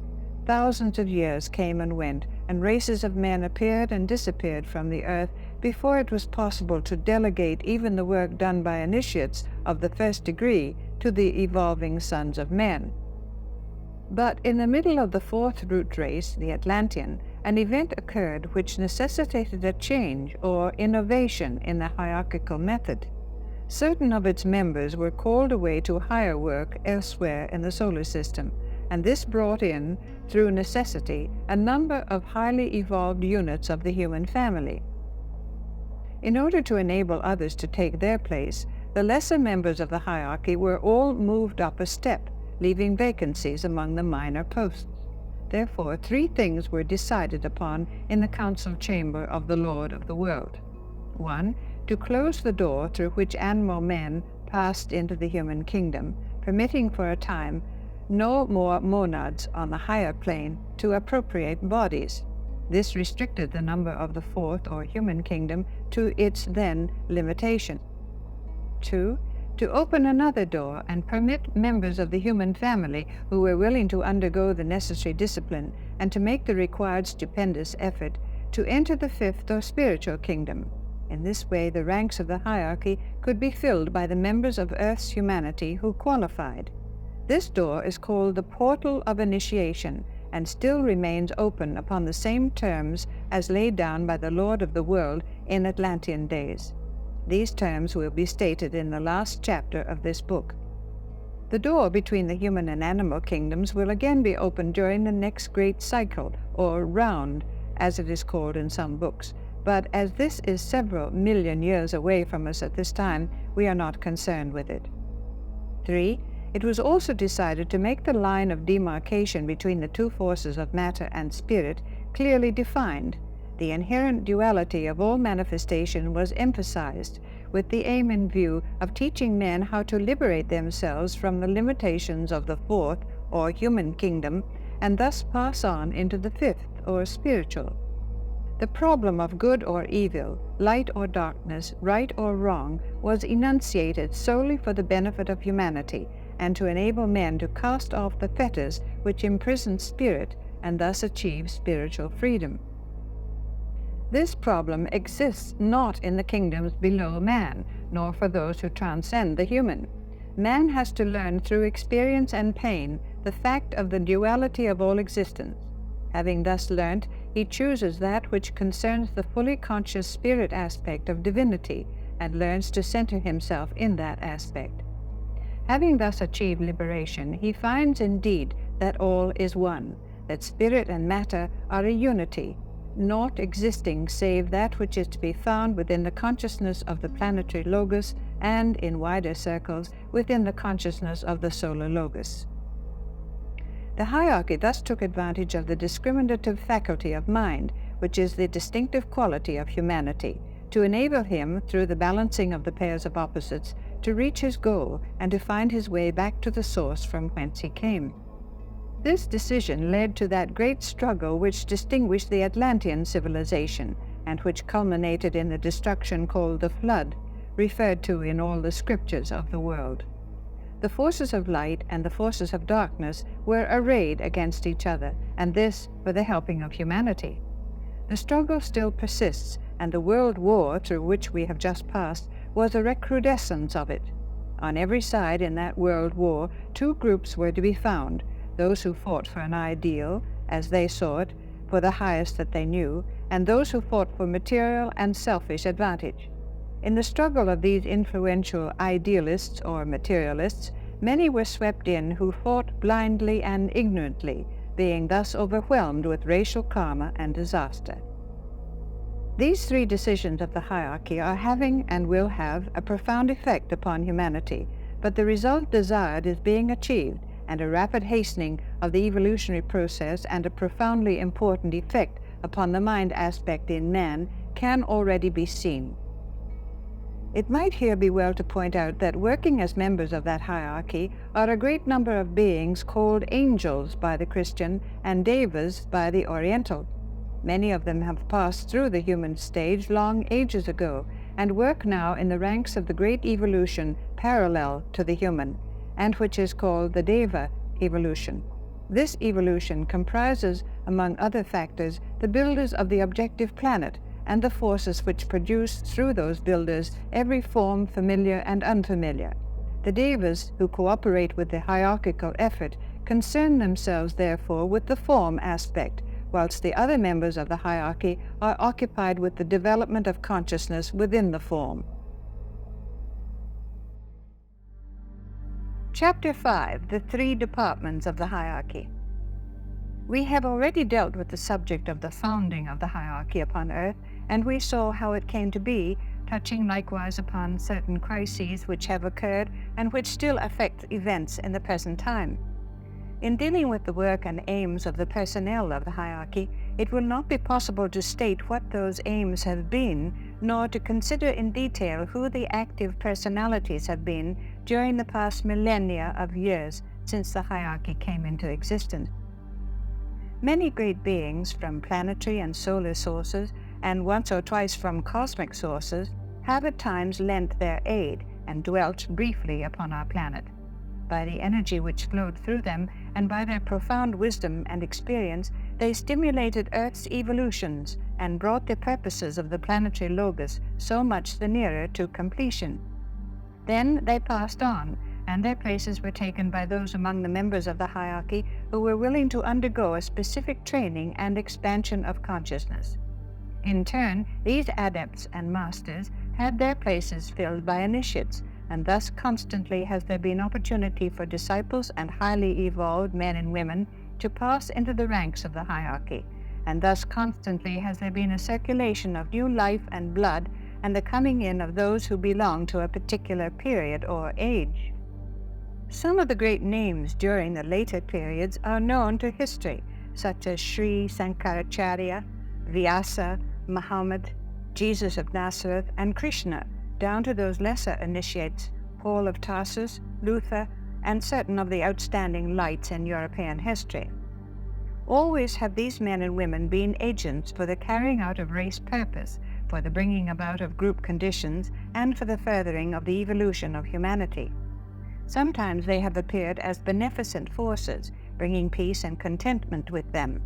More often have they come as agents of destruction, breaking up the old forms of religion and of government in order that the life within the rapidly crystallizing form might be set free and build for itself a newer and a better vehicle. Much that is stated here is already well known and has already been given out in the different occult books. Yet in the wise and careful enunciation of collected facts and their correlation with that which may be new to some students comes an eventual synthetic grasp of the great plan and a wise uniform realization as to the work of that great group of liberated souls who, in utter self-abnegation, stand silently behind the world panorama. Through the power of their will, the strength of their meditations, the wisdom of their plans, and the scientific knowledge of energy which is theirs, they direct those force currents and control those form-building agencies which produce all that is seen and unseen, movable and immovable, in the sphere of creation within the three worlds. This, coupled to their vast experience, is what fits them to be the agents for the distribution of the energy of the planetary logos. As has already been stated, at the head of affairs, controlling each unit and directing all evolution, stands the King, the Lord of the world, Sanat Kumara, the youth of endless summers and the fountainhead of the will, showing forth as love, of the planetary logos. Cooperating with him as his advisors are three personalities called the Pratyeka Buddhas, or the Buddhas of activity. These four are the embodiment of active, intelligent, loving will. They are the full flowering of the intelligence, having achieved in an earlier solar system that which man is now striving to perfect. In earlier cycles in this system, they began to demonstrate intelligent love, and from the standpoint of the average human being, they are perfect love and perfect intelligence, though from the standpoint of that existence who embraces even our planetary scheme in his body of manifestation, that love aspect is as yet but in process of developing, and the will is only embryonic. Another solar system will see the will aspect come to fruition, as love will mature in this. Standing around the Lord of the world, but withdrawn and esoteric, are three more Kumaras, who make the seven of planetary manifestation. Their work is to us necessarily obscure. The three exoteric Buddhas, or Kumaras, are the sum total of activity, or planetary energy, and the three esoteric Kumaras embody types of energy which as yet are not in full demonstration upon our planet. Each of these six Kumaras is a reflection of, and the distributing agent for, the energy and force of one of the six other planetary logoi, the remaining six spirits before the throne. Sanat Kumara alone, in this scheme, is self-sustaining and self-sufficient, being the physical incarnation of one of the planetary logoi, which one it is not permissible to state, as this fact is one of the secrets of initiation. Through each of them passes the life force of one of the six rays, and in considering them, one might sum up their work and position as follows. 1. They each embody one of the six types of energy, with the Lord of the world as the synthesizer and the embodier of the perfect seventh type, our planetary type. 2. They are each distinguished by one of the six colors, with the Lord of the world showing forth the full planetary color, these six being subsidiary. 3. Their work is therefore concerned not only with force distribution, but with the passing into our scheme from other planetary schemes of egos seeking Earth experience. 4. Each of them is in direct communication with one or another of the sacred planets. 5. According to astrological conditions and according to the turning of the planetary wheel of life, so one or another of these Kumaras will be active. The three Buddhas of activity change from time to time and become, in turn, exoteric or esoteric, as the case may be. Only the king persists steadily and watchfully in active physical incarnation. Besides these main presiding personalities in the council chamber at Shambhala, there is a group of 4 beings who are the representatives upon the planet of the 4 Maharajas, or the 4 lords of karma in the solar system, who are specifically concerned with the evolution at the present time of the human kingdom. These 4 are connected with 1. The distribution of karma, or human destiny, as it affects individuals, and through the individuals, the groups. 2. The care and tabulation of the Akashic records. They are concerned with the halls of records, or with the keeping of the book, as it is called in the Christian Bible. They are known in the Christian world as the recording angels. 3. The participation in solar councils. They alone have the right during the world cycle to pass beyond the periphery of the planetary scheme and participate in the councils of the solar locus. Thus, they are literally planetary mediators, representing our planetary locus and all that concerns him in the greater scheme of which he is but a part. Cooperating with these karmic lords are the large groups of initiates and devas who occupy themselves with the right adjustment of A. World karma, B. Racial karma, C. National karma, D. Group karma, E. Individual karma, and who are responsible to the planetary logos for the correct manipulation of those forces and building agencies which bring in the right egos on the different rays at the correct times and seasons. With all these groups we have little concern, for they are contacted only by initiates of the 3rd initiation, and by those of even more exalted rank. The remaining personnel of the hierarchy is divided into 3 main and 4 subsidiary groups, each of these groups, as will be seen by reference to the appended chart, being presided over by one of those whom we call the 3 great lords. The work of the Manu. The Manu presides over Group 1. He is called Vaivasvata Manu and is the Manu of the 5th root race. He is the ideal man or thinker and sets the type for our Aryan race, having presided over its destinies since its inception nearly 100,000 years ago. Other Manus have come and gone, and his place will be, in the relatively near future, taken by someone else. He will then pass on to other work of a more exalted kind.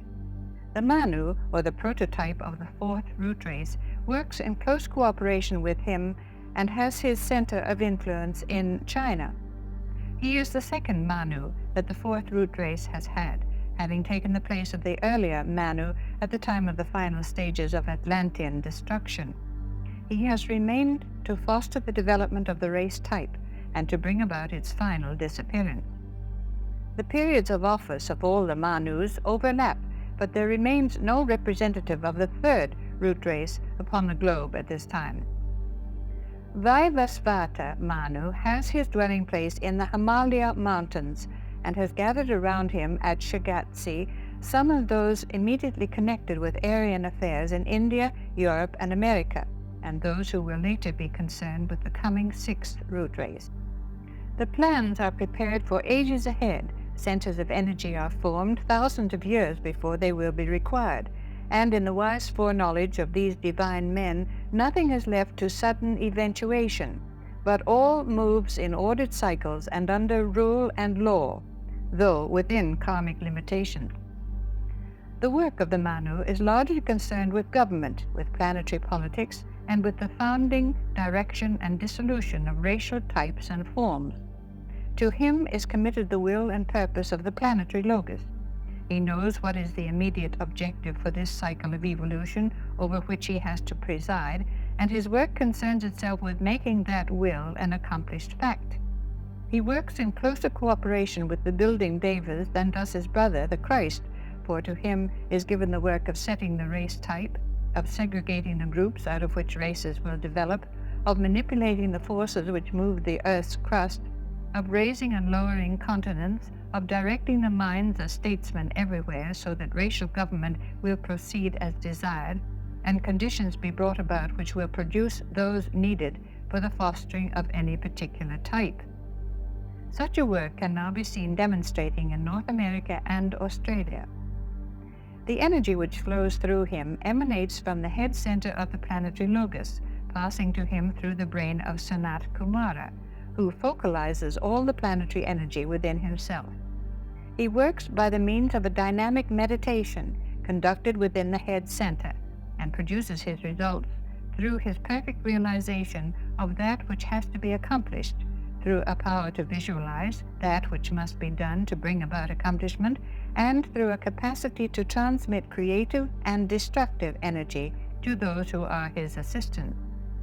And all this is brought about through the power of the enunciated sound. The work of the World Teacher, the Christ. Group 2 has the World Teacher for its presiding head. He is that great being whom the Christian calls the Christ. He is known also in the Orient as the Bodhisattva and as the Lord Maitreya, and is the one looked for by the devout Mohammedan under the name of the Imam Mahdi. He it is who has presided over the destinies of life since about 600 BC, and he it is who has come out among men before, and who is again looked for.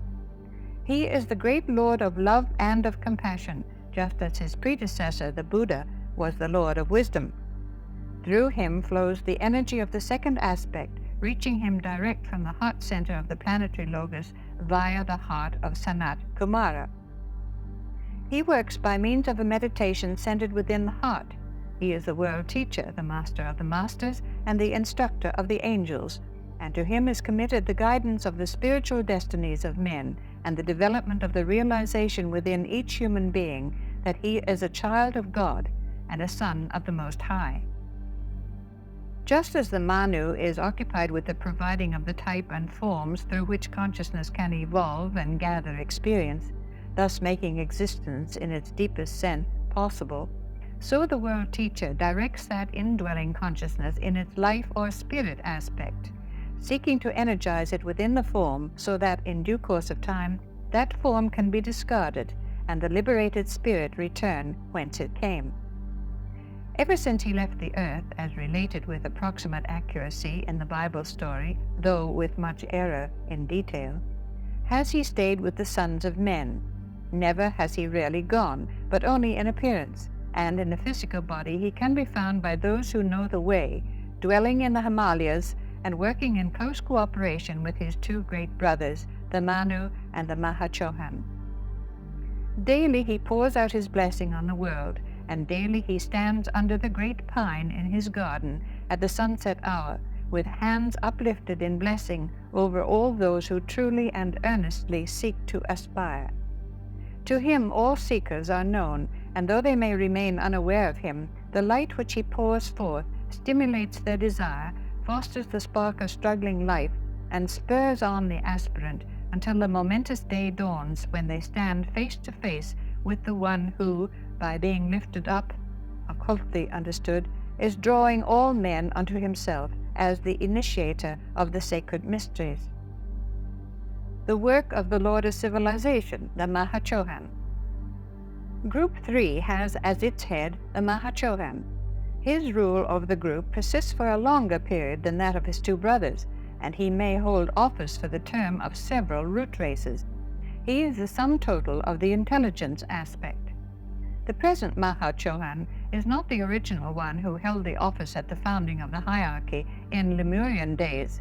It was then held by one of the Kumaras, or Lords of the Flame, who came into incarnation with Sanat Kumara, but he took hold of his position during the second subrace of the Atlantean root race.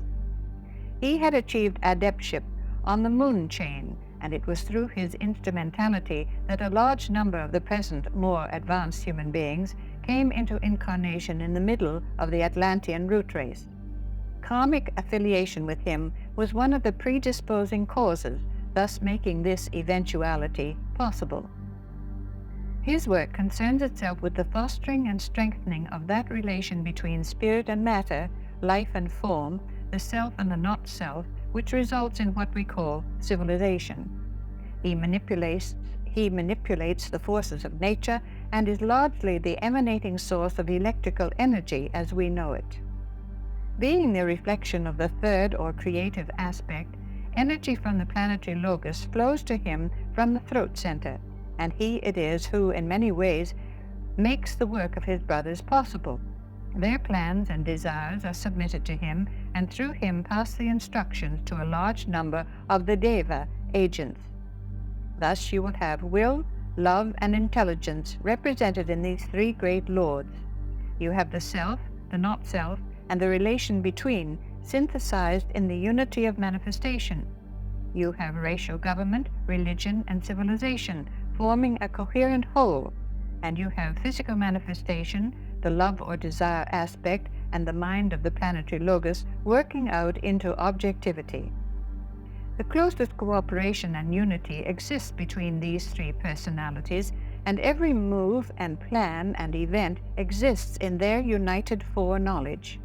They are in daily touch with the Lord of the world at Shambhala, and the entire guidance of affairs rests in their hands and in those of the Manu of the fourth root race. The world teacher holds office in connection with both the fourth and fifth root races. Each of these departmental heads directs a number of subsidiary offices, and the department of the Mahachohan is divided into 5 divisions so as to take in the 4 lesser aspects of hierarchical rule. Under the Manu work the regents of the different world divisions, such as, for instance, the Master Jupiter, the oldest of the masters now working in physical bodies for humanity, who is the regent for India, and the Master Rakotsky, who is the regent for Europe and America. It must be remembered here that though the Master R, for instance, belongs to the 7th ray, and thus comes under the department of energy of the Mahachohan, yet in hierarchical work he may and does hold office temporarily under the Manu. These regents hold in their hands the reins of government for continents and nations, thus guiding, even if unknown, their destinies. They impress and inspire statesmen and rulers. They pour forth mental energy on governing groups, thus bringing about the desired results wherever cooperation and receptive intuition can be found amongst the thinkers. The world teacher presides over the destiny of the great religions through the medium of a group of masters and initiates who direct the activities of these different schools of thought. In illustration, the Master Jesus, the inspirer and director of the Christian churches everywhere, though an adept on the 6th ray under the department of the Mahachohan, works at present under the Christ for the welfare of Christianity. Other masters hold similar posts in relation to the great Oriental faiths and the various Occidental schools of thought. In the department of the Mahachohan, a large number of masters in 5-fold division work in connection with the Deva evolution and with the intelligence aspect in man. Their divisions follow those of the 4 minor rays of attribute. 1, the ray of harmony or beauty. 2, the ray of concrete science or knowledge. 3, the ray of devotion or abstract idealism. 4, the ray of ceremonial law or magic, just as the 3 departmental heads represent the 3 major rays of 1, will or power, 2, love or wisdom, 3, active intelligence or adaptability. The 4 rays or attributes of mind, with the 3rd ray of intelligence, as synthesized by the Mahachohan, make up the sum total of the 5th principle of mind, or manas. Page 48 contains a chart or diagram representing solar and planetary hierarchies. Page 49 gives the key to the diagram of solar and planetary hierarchies. Chapter 6, The Lodge of Masters. The Divisions. We have considered somewhat the highest officers in the ranks of the hierarchy of our planet. Now we will deal with what we might call the 2 divisions into which the remaining members are divided. They form literally 2 lodges within the greater body. A, the blank lodge, comprised of initiates above the 5th initiation and a group of devas or angels. B, the blue lodge, comprised of all initiates of the 3rd, 4th, and 5th initiations. Below these come a large group of initiates of the 1st and 2nd initiations, and then the disciples of every grade. The disciples are considered as affiliated with the lodge, but not as literally members of it. Finally come those who are on probation and who hope through strenuous effort to achieve affiliation. From another point of view, we can consider the lodge members as existing in 7 groups, each group representing one type of the 7-fold planetary energy emanating from the planetary logos. The triple division has first been given, as ever in evolution you have the major three manifesting through the three departments, and then the seven, these seven showing again as a triple differentiation and a septenary. Students must bear in mind that all that is herein imparted concerns the work of the hierarchy in connection with the fourth or human kingdom, and refers especially to those masters who work in connection with humanity. Were the Deva evolution being dealt with, the entire tabulation and division would have to differ from this. Again, there are certain aspects of hierarchical work affecting, for instance, the animal kingdom. This work calls into activity beings and workers and adepts totally distinct from the servers of the fourth or human kingdom.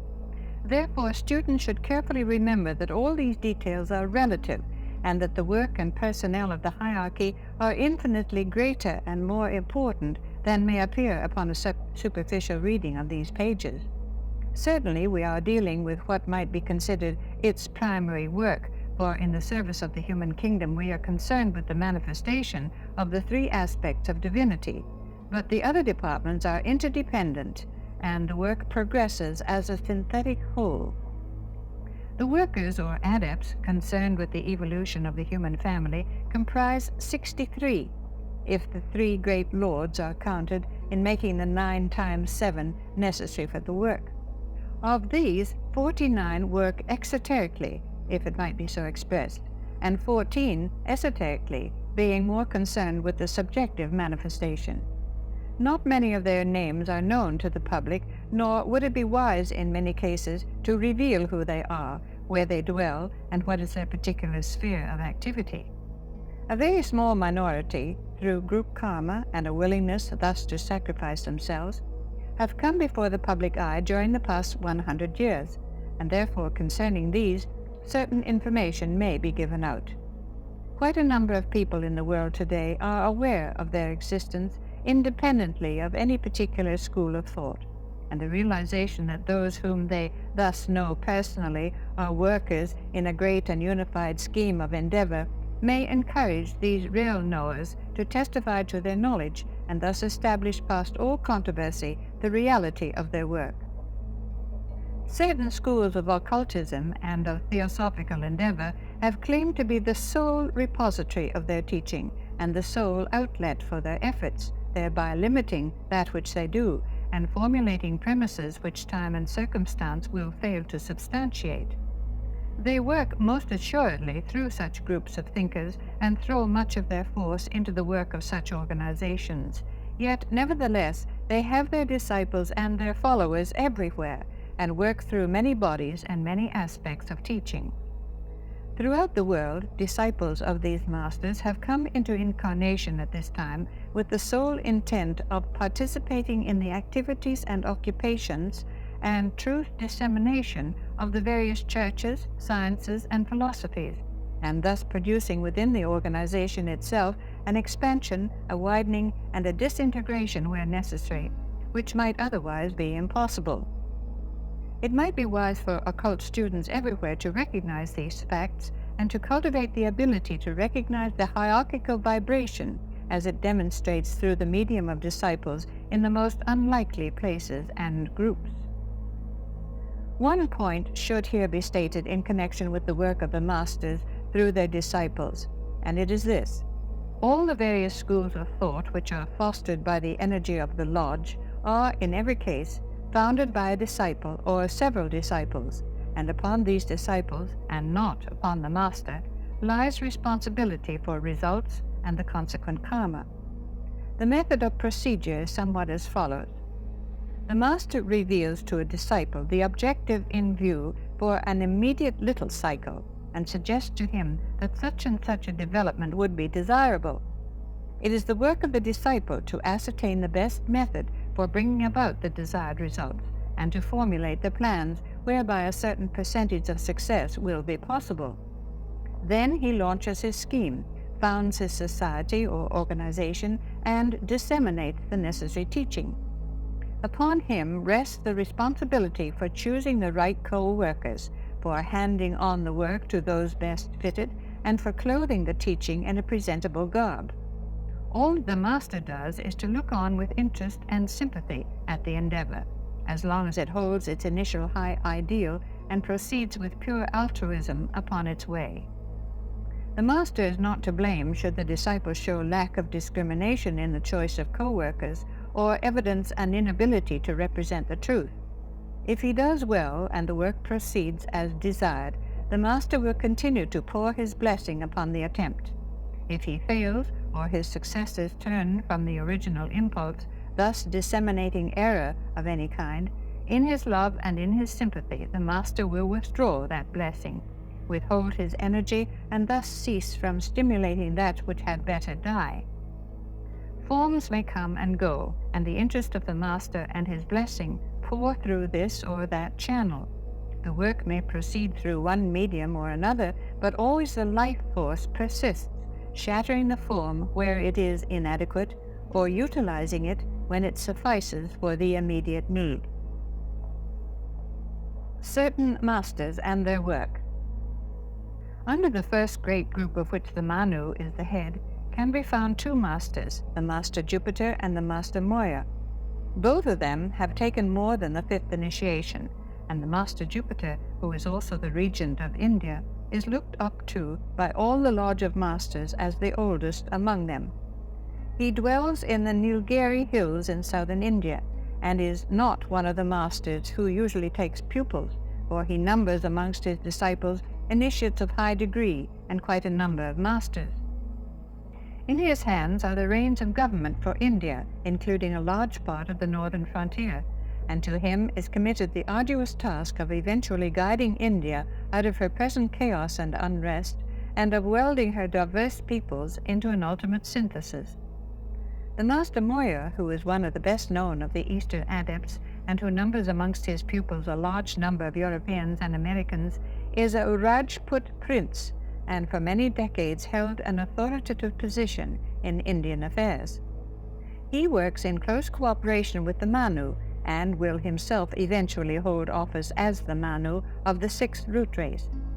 He dwells, as does his brother, the Master K.H., at Shigatsi in the Himalayas, and is a well-known figure to the inhabitants of that far-away village.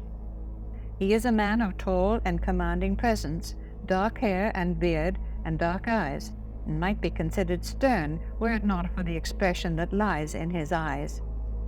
He and his brother, the Master K.H., work almost as a unit, and have done so for many centuries, and will on into the future, for the Master K.H. is in line for the office of World Teacher when the present holder of that office vacates it for higher work, and the sixth root race comes into being.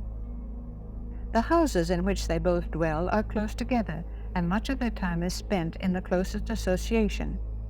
As the Master M is upon the first ray, that of will or power, his work largely concerns itself with the carrying out of the plans of the present Manu. He acts as the inspirer of the statesmen of the world. He manipulates forces through the Mahachoran that will bring about the conditions desired for the furthering of racial evolution. On the physical plane, those great national executives who have far vision and the international ideal are influenced by him, and with him cooperate certain of the great devas of the mental plane, and 3 great groups of angels work with him on mental levels in connection with the lesser devas who vitalize thought forms and thus keep alive the thought forms of the guides of the race for the benefit of the whole of humanity. The Master M has a large body of pupils under his instruction, and works in connection with many organizations of an esoteric and occult kind, as well as through the politicians and statesmen of the world. The Master Kut Humi, who is also very well known in the Occident and has many pupils everywhere, is of Kashmiri origin, though the family originally came from India. He is also an initiate of high degree, and is upon the second or the love-wisdom ray. He is a man of noble presence and tall, though of rather slighter build than the Master M. He is of fair complexion, with golden brown hair and beard, and eyes of a wonderful deep blue, through which seem to pour the love and the wisdom of the ages. He has had a wide experience and education, having been originally educated at one of the British universities, and speaks English fluently. His reading is wide and extensive, and all the current books and literature in various languages find their way to his study in the Himalayas. He concerns himself largely with the vitalizing of certain of the great philosophies, and interests himself in a number of philanthropic agencies. To him is given the work very largely of stimulating the love manifestation, which is latent in the hearts of all men, and of awakening in the consciousness of the race the perception of the great fundamental fact of brotherhood.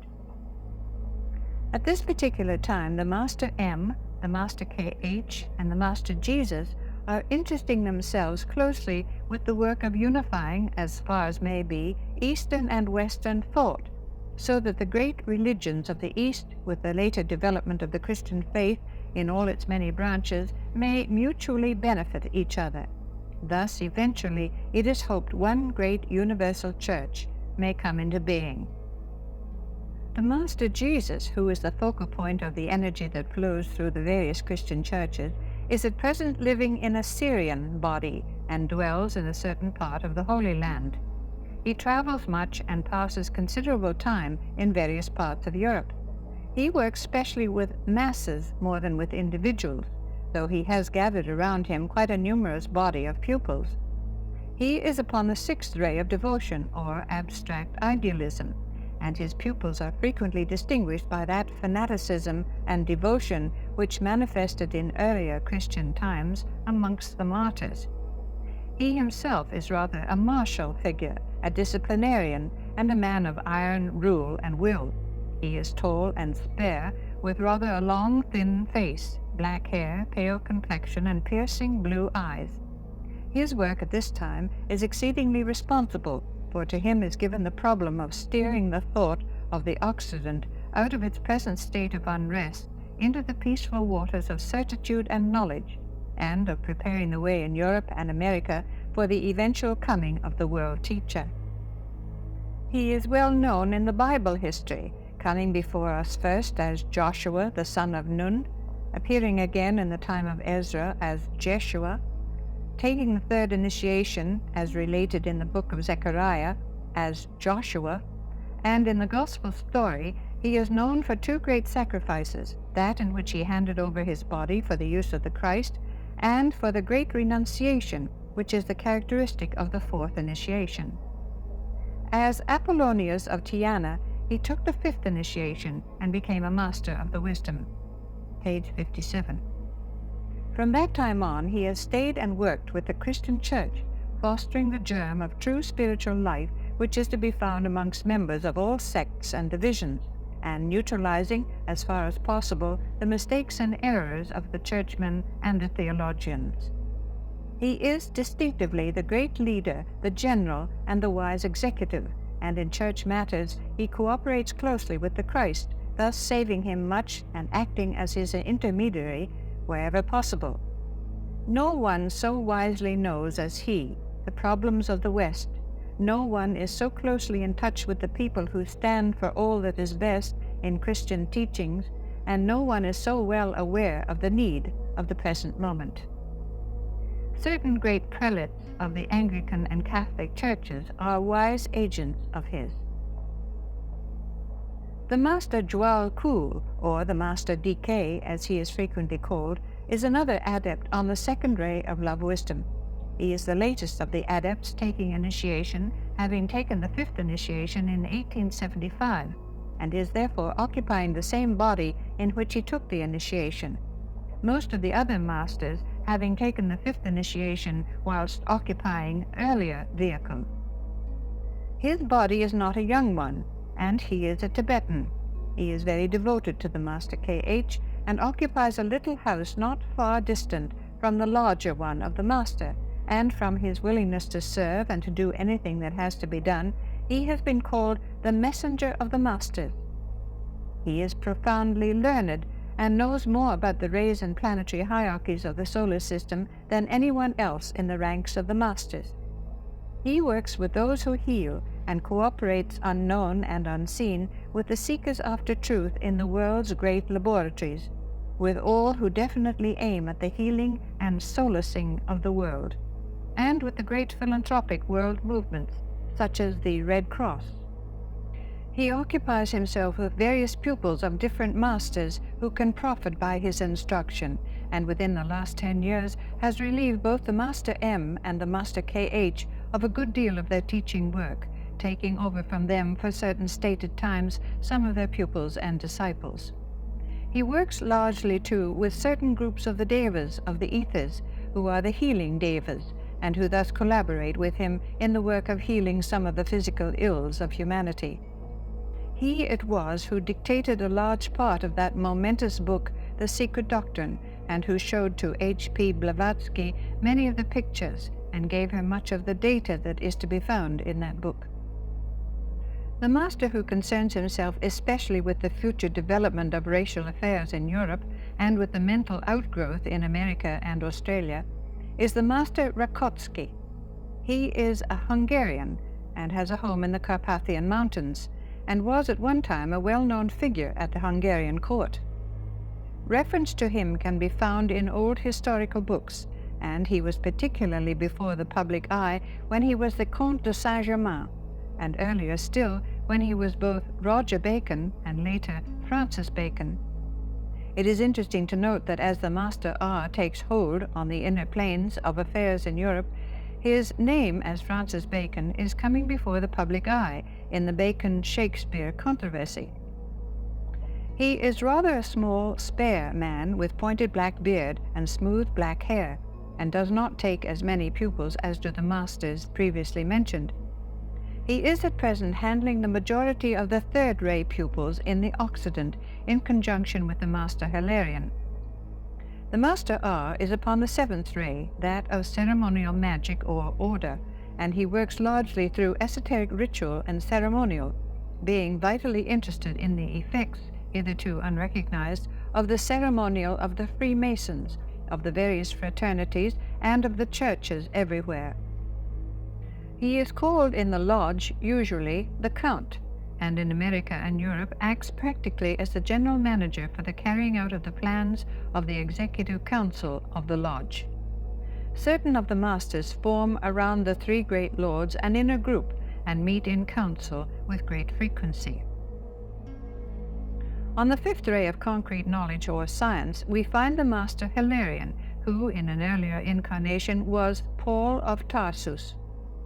He is occupying a Cretan body, but spends a large part of his time in Egypt. He it was who gave out to the world that occult treatise, Light on the Path, and his work is particularly interesting to the general public at this crisis, for he works with those who are developing the intuition, and controls and transmutes the great movements that tend to strip the veil from the unseen. His is the energy which, through his disciples, is stimulating the psychical research groups everywhere, and he it was who initiated, through various pupils of his, the spiritualistic movement.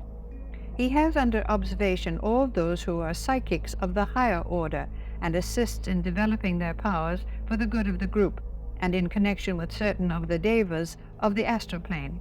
He works to open up to the seekers after truth that subjective world which lies behind the grossly material. Little can be given out anent the two English masters. Neither of them takes pupils in the same sense that the Master K.H. or the Master M. take pupils. One of them, who resides in Great Britain, has in hand the definite guidance of the Anglo-Saxon race, and he works upon the plans for its future development and evolution. He is behind the labor movement throughout the world, transmuting and directing, and the present rising tide of democracy has his directing hand upon it. Out of the democratic unrest, out of the present turmoil and chaos, will arise the future world condition which will have for its keynote cooperation and not competition, distribution and not centralization. One other master may here be briefly mentioned, the Master Serapis, frequently called the Egyptian. He is the master upon the fourth ray, and the great art movements of the world, the evolution of music and that of painting and drama, receive from him an energizing impulse. At present he is giving most of his time and attention to the work of the Deva or angel evolution, until their agency helps to make possible the great revelation in the world of music and painting which lies immediately ahead. More about him cannot be given out, nor can his dwelling place be revealed.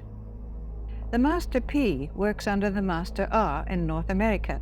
He it is who has had much to do esoterically with the various mental sciences, such as Christian Science and New Thought, both of which are efforts put forth by the Lodge in an endeavor to teach men the reality of that which is not seen and the power of the mind to create. This master occupies an Irish body, is on the fourth ray, and the place of his residence may not be revealed. Much of the work of the Master Serapis was taken over by him when the latter turned his attention to the Deva evolution. The present work. Certain facts concerning these masters and their work in the present and in the future may be in place here. First, the work of training their pupils and disciples to fit them to be of use in two great events. One, the coming of the world teacher towards the middle or close of this present century, and the other, the training of them to be of use in the founding of the new sixth subrace and in the reconstruction of the present world conditions. This being the fifth subrace of the fifth root race, the pressure of the work on the 5 rays of mind, which are controlled by the Mahachohan, is very great. The masters are carrying an over-heavy burden, and much of their work of teaching disciples has been delegated to initiates and advanced disciples, and certain of the masters on the first and second rays have temporarily taken over pupils in the Mahachohan's department. Secondly, the preparation of the world on a large scale for the coming of the world teacher, and the taking of the necessary steps before they themselves come out among men, as many of them surely will towards the close of this century. A special group is forming amongst them now, who are definitely preparing themselves for this work.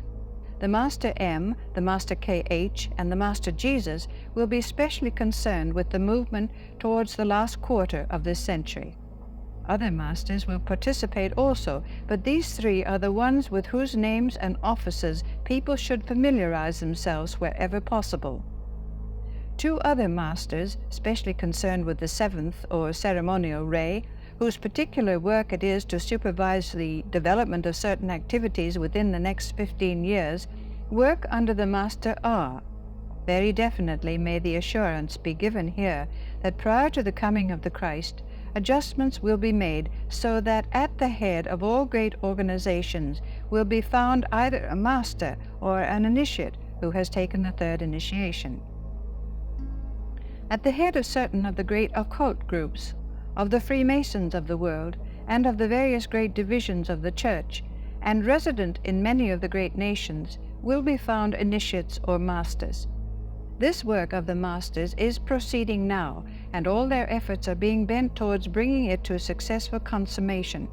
Everywhere they are gathering in those who in any way show a tendency to respond to high vibration, seeking to force their vibration and to fit them so that they may be of use at the time of the coming of the Christ. Great is the day of opportunity, for when that time comes, through the stupendous strength of the vibration then brought to bear upon the sons of men, it will be possible for those who now do the necessary work to take a great step forward and to pass through the portal of initiation. Chapter 7. The Probationary Path. Preparation for Initiation.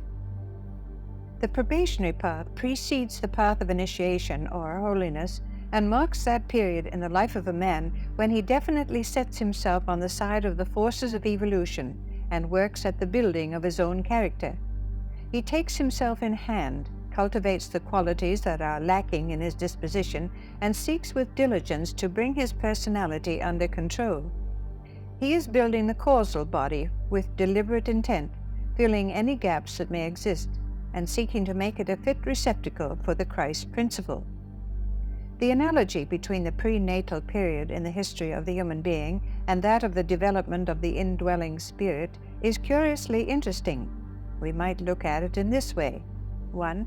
The moment of conception corresponding to that of individualization. 2. 9 months gestation corresponding to the wheel of life. 3. The first initiation corresponding to the birth hour. The probationary path corresponds to the latter period of gestation, to the building in the heart of the babe in Christ. At the first initiation, this babe starts on the pilgrimage of the path. The first initiation stands simply for commencement. A certain structure of right living, thinking, and conduct has been built up. That form we call character. It has now to be vivified and indwelt. Thackeray has well described this process of building in the words so often quoted: sow a thought and reap an action. Sow an action and reap a habit. Sow a habit and reap character. Sow character and reap destiny. The immortal destiny of each and all of us is to attain the consciousness of the higher self, and subsequently that of the divine spirit. When the form is ready, when Solomon's temple has been built in the quarry of the personal life, then the Christ life enters, and the glory of the Lord overshadows his temple. The form becomes vibrant. Therein lies the difference between theory and making that theory part of oneself. One can have a perfect image or picture, but it lacks life. The life can be modeled on the divine as far as may be. It may be an excellent copy, but lacks the indwelling Christ principle.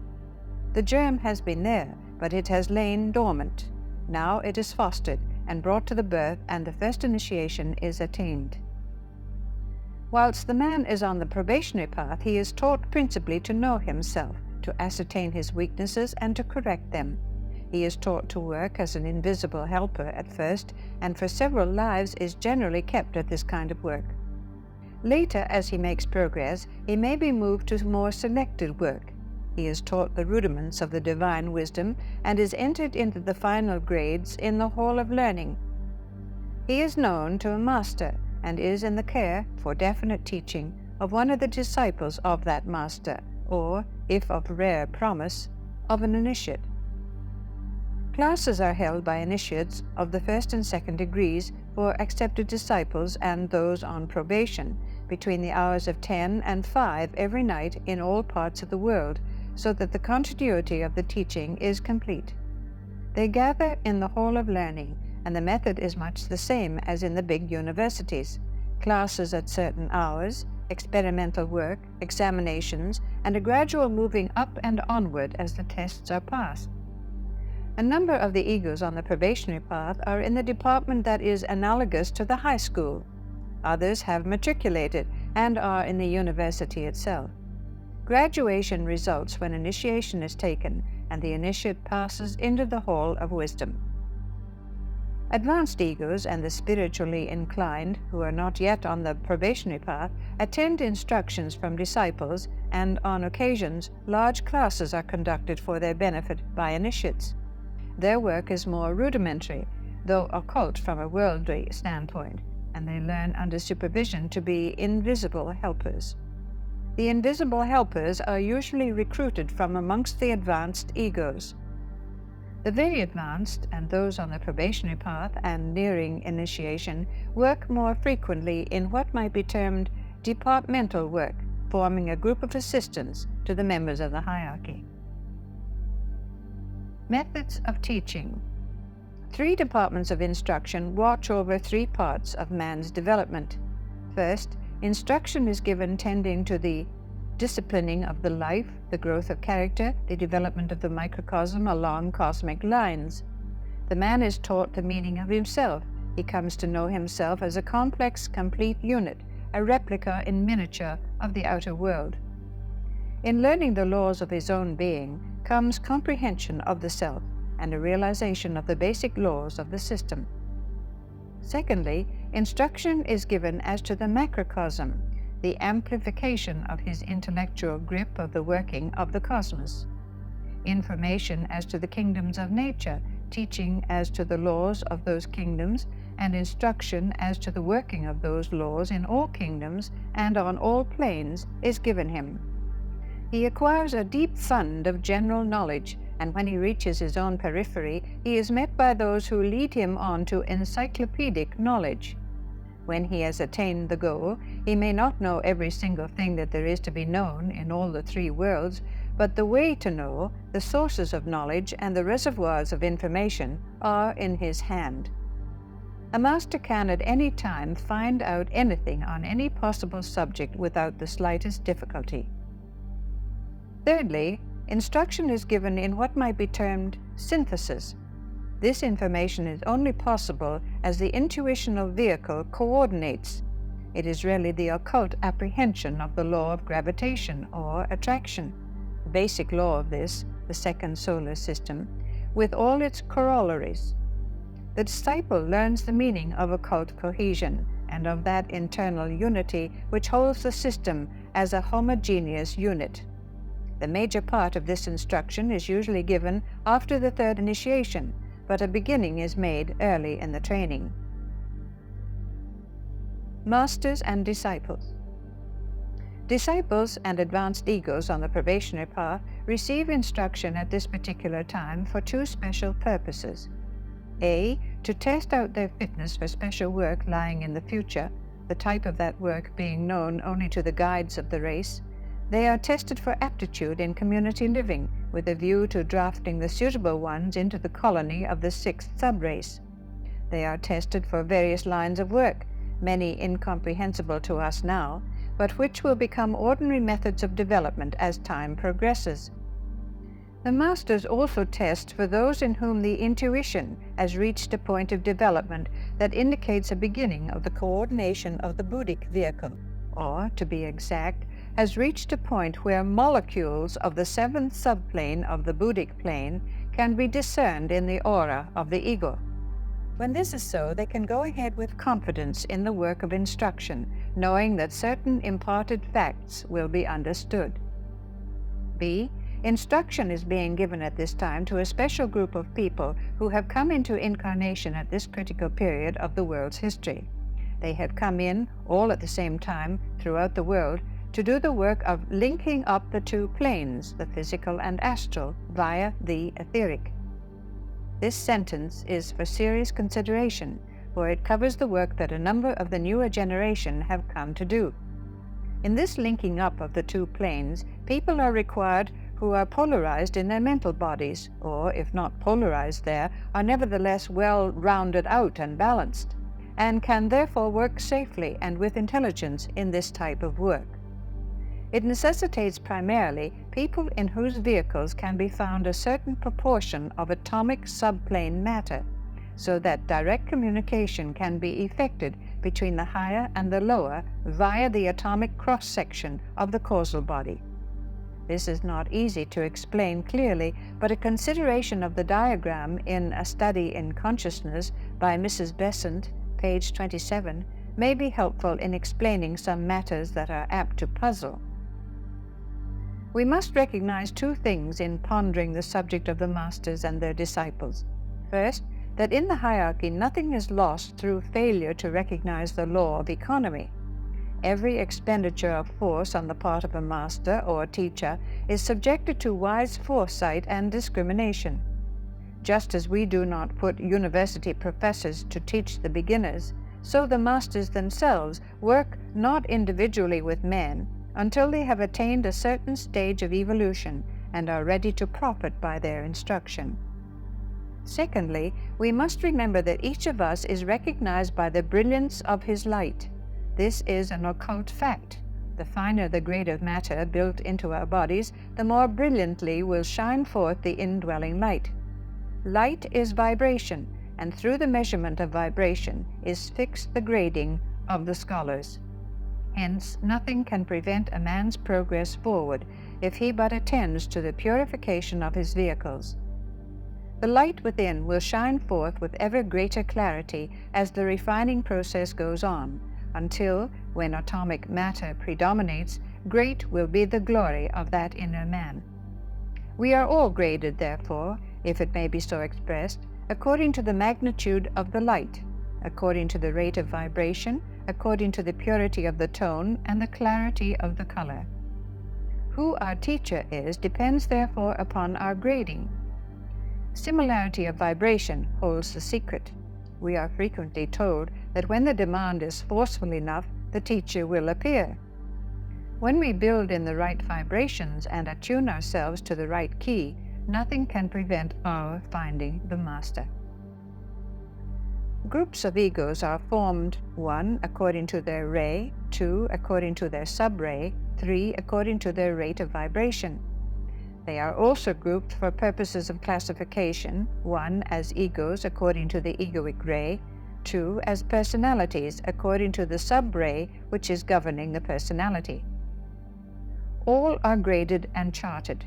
The masters have their halls of records with a system of tabulation incomprehensible to us owing to its magnitude and its necessary intricacies wherein these charts are kept. They are under the care of a chohan of a ray, each ray having its own collection of charts. These charts, being in many sections, dealing with incarnate, discarnate, and perfected egos, are again all under the care of subordinate guardians. The Lipika lords, with their vast band of helpers, are the most frequent users of these charts.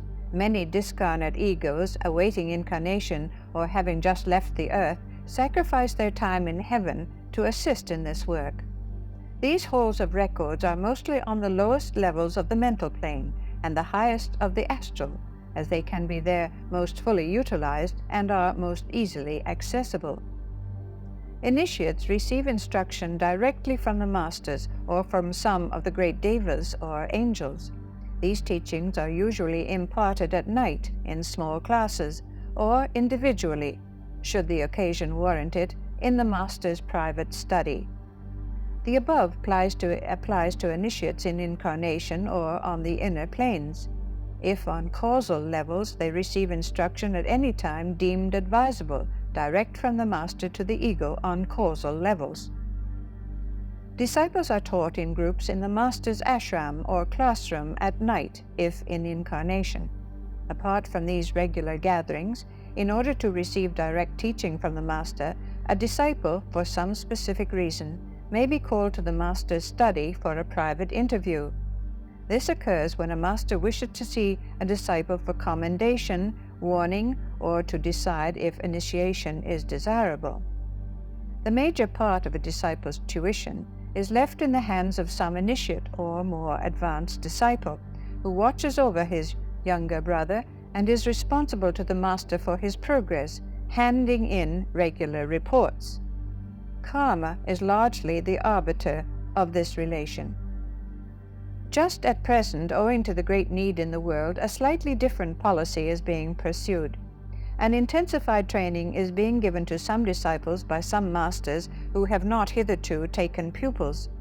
The press of work on the masters who do take disciples being so great, they have delegated some of their most promising pupils to some other masters, drafting them into small groups for a brief period. The experiment is being tried of intensifying the teaching and of subjecting disciples, not initiates, to the frequent strong vibration of a master. It involves risk, but if the experiment proves successful, will tend to the greater assisting of the race. Chapter 8. Discipleship. A disciple described.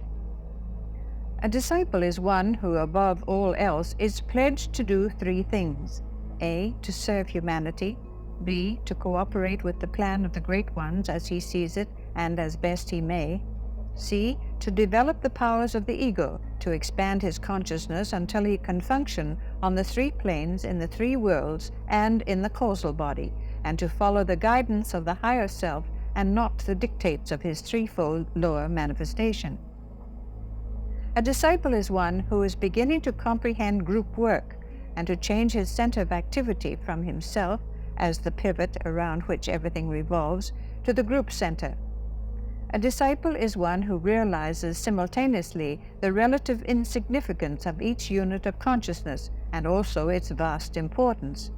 His sense of proportion is adjusted, and he sees things as they are. He sees people as they are. He sees himself as he inherently is, and seeks then to become that which he is. A disciple realizes the life or force side of nature, and to him the form makes no appeal. He works with force and through force. He recognizes himself as a force center within a greater force center, and his is the responsibility of directing the energy which may pour through him into channels through which the group can be benefited. The disciple knows himself to be, to a greater or less degree, an outpost of the Master's consciousness, viewing the Master in a twofold sense: A, as his own egoic consciousness; B, as the center of his group, the force animating the units of the group and binding them into a homogeneous whole.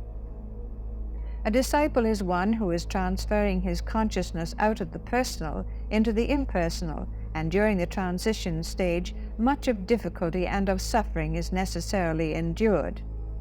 These difficulties arise from various causes: A, the disciple's lower self, which rebels at being transmuted; B, a man's immediate group, friends or family, who rebel at his growing impersonality. They do not like to be acknowledged as one with him on the life side, and yet separate from him where desires and interests lie. Yet the law holds good, and only in the essential life of the soul can true unity be cognized. In the discovery as to what is form lies much of sorrow for the disciple, but the road leads to perfect union eventually. The disciple is one who realizes his responsibility to all units who come under his influence, a responsibility of cooperating with the plan of evolution as it exists for them, and thus to expand their consciousness and teach them the difference between the real and the unreal, between life and form. This he does most easily by a demonstration in his own life as to his goal, his object, and his center of consciousness. The work to be done. The disciple, therefore, has several things at which to aim: a sensitive response to the Master's vibration, a practical purity of life, a purity not merely theoretical, a freedom from care. Here bear in mind that care is based on the personal, and is the result of lack of dispassion and a too ready response to the vibrations of the lower worlds. Accomplishment of duty. This point involves the dispassionate discharge of all obligations and due attention to karmic debts. Special emphasis should be laid for all disciples on the value of dispassion. Lack of discrimination is not so often a hindrance to disciples these days, owing to the development of the mind, but lack of dispassion frequently is. This means the attainment of that state of consciousness where balance is seen, and neither pleasure nor pain dominates, for they are superseded by joy and bliss. We may well ponder on this, for much striving after dispassion is necessary. He has also to study the kama manasic body, desire mind body. This is of very real interest, for it is, in many ways, the most important body in the solar system, where the human being in the three worlds is concerned. In the next system, the mental vehicle of the self-conscious units will hold an analogous place, as the physical did in the previous solar system. He has also to work scientifically, if it may be so expressed, at the building of the physical body. He must so strive that he will produce in each incarnation a body which will serve better as a vehicle for force. Hence, there is nothing impractical in giving information anent initiation, as some may think. There is no moment of the day that goal may not be visioned, and the work of preparation carried on. One of the greatest instruments for practical development lying in the hands of small and great is the instrument of speech. He who guards his words, and who only speaks with altruistic purpose in order to carry the energy of love through the medium of the tongue, is one who is mastering rapidly the initial steps to be taken in preparation for initiation. Speech is the most occult manifestation in existence. It is the means of creation and the vehicle for force. In the reservation of words, esoterically understood, lies the conservation of force. In the utilization of words justly chosen and spoken lies the distribution of the love force of the solar system, that force which preserves, strengthens, and stimulates. Only he who knows somewhat of these two aspects of speech can be trusted to stand before the initiator and to carry out from that presence certain sounds and secrets imparted to him under the pledge of silence. The disciple must learn to be silent in the face of that which is evil. He must learn to be silent before the sufferings of the world, wasting no time in idle plaints and sorrowful demonstration, but lifting up the burden of the world, working and wasting no energy in talk.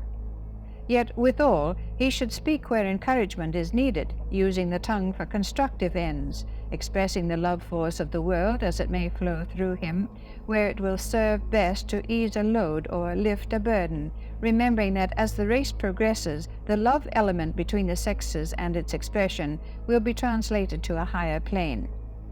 Then, through the spoken word, and not through the physical plane expression as now, will come the realization of that true love which unites those who are one in service and in aspiration. Then love between the units of the human family will take the form of the utilization of speech for the purpose of creating on all planes, and the energy which now in the majority finds expression through the lower or generating centers will be translated to the throat center. This is as yet but a distant ideal, but even now some can vision that ideal and seek, through united service, loving cooperation, and oneness in aspiration, thought, and endeavor, to give shape and form to it, even though inadequately. Group relationships. The path of the disciple is a thorny one. Briars beset him every step, and difficulties meet him at every turn. Yet in the treading of the path, in the overcoming of the difficulties, and in a single-hearted adherence to the good of the group, with a proportionate attention to the individuals and their evolutionary development, comes at length fruition and the attainment of the goal. A server of the race stands forth. He is a server because he has no ends of his own to serve, and from his lower sheaths goes out no vibration which can beguile him from his chosen path. He serves because he knows what is in man, and because for many lives he has worked with individuals and with groups, gradually expanding the range of his endeavor until he has gathered around him those units of consciousness whom he can energize and use, and through whom he can work out the plans of his superiors. Such is the goal, but the intermediate stages are fraught with difficulty for all who stand on the verge of self-discovery and of becoming the path itself. Some practical advice might be of value here. Study with care the first 3 books of the Bhagavad Gita. The problem of Arjuna is the problem of all disciples, and the solution is eternally the same. Stand ready and watch the heart. In the transferring of the fire from the solar plexus to the heart center comes much pain.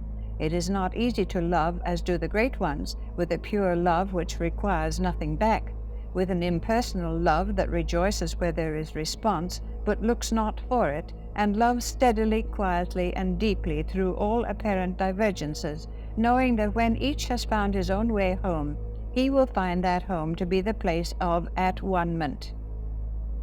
Be prepared for loneliness. It is the law. As a man dissociates himself from all that concerns his physical, astral, and mental bodies, and centers himself in the ego, it produces a temporary separation. This must be endured and passed, leading to a closer link at a later period with all associated with the disciple through the karma of past lives, through group work, and through the activity of the disciple, carried on almost unconsciously at first, in gathering together those through whom later he will work. Cultivate happiness, knowing that depression, an over-morbid investigation of motive, and undue sensitiveness to the criticism of others leads to a condition wherein a disciple is almost useless. Happiness is based on confidence in the God within, a just appreciation of time, and a forgetfulness of self. Take all the glad things which may come as trusts to be used to spread joy, and rebel not at happiness and pleasure in service, thinking it an indication that all is not well. Suffering comes as the lower self rebels. Control that lower self, eliminate desire, and all is joy. Have patience. Endurance is one of the characteristics of the ego. The ego persists, knowing itself immortal. The personality becomes discouraged, knowing that time is short. To the disciple naught occurs but what is in the plan, and where the motive and sole aspiration of the heart are towards the carrying out of the master's will and the serving of the race, that which eventuates has in it the seeds of the next enterprise, and embodies the environment of the next step forward. Herein lies much of clarification, and herein may be found that on which the disciple may rest when the vision is clouded, the vibration lower than perhaps it should be, and the judgment fogged by the miasmas arising from circumstances on the physical plane. With many, much arises in the astral body that is based on old vibration and has no foundation in fact, and the battleground is so to control the astral situation that out of present anxieties and worries may grow confidence and peace, and out of violent action and interaction there may be elaborated tranquility. It is possible to reach a point where naught that occurs can ruffle the inner calm, where the peace that passeth understanding is known and experienced, because the consciousness is centered in the ego, who is peace itself, being the circle of the Buddhic life, where poise itself is known and felt, and equilibrium reigns, because the center of the life is in the ego, who is in essence balance, where calm rules, unruffled and unshaken, because the divine knower holds the reins of government and permits no disturbance from the lower self, where bliss itself is reached that is based not on circumstances in the three worlds, but on that inner realization of existence apart from the not-self, an existence that persists when time and space and all that is contained therein are not, that is known when all the illusions of the lower planes are experienced, passed through, transmuted and transcended, that endures when the little world of human endeavor has dissipated and gone, being seen as naught, and that is based on the knowledge that I am that. Such an attitude and experience is for all those who persist in their high endeavor, who count all things but naught if they may but achieve the goal, and who steer a steady course through circumstances, keeping the eyes fixed upon the vision ahead, the ears attentive to the voice of the God within that sounds in the silence of the heart, the feet firmly placed on the path that leads to the portal of initiation, the hands held out in assistance to the world, and the whole life subordinated to the call of service. Then all that comes is for the best. Sickness, opportunity, success, and disappointment, the jibes and machinations of enemies, the lack of comprehension on the part of those we love, all is but to be used, and all exists but to be transmuted. Continuity of vision, of aspiration, and of the inner touch is seen to be of more importance than them all. That continuity is the thing to be aimed at in spite of, and not because of, circumstances. As the aspirant progresses, he not only balances the pairs of opposites, but is having the secret of his brother's heart revealed to him. He becomes an acknowledged force in the world, and is recognized as one who can be depended upon to serve. Men turn to him for assistance and help along his recognized line, and he begins to sound forth his note so as to be heard in deva and human ranks. This he does at this stage through the pen in literature, through the spoken word in lecturing and teaching, through music, painting, and art. He reaches the hearts of men in some way or another and becomes a helper and server of his race. Two more characteristics of this stage might here be mentioned.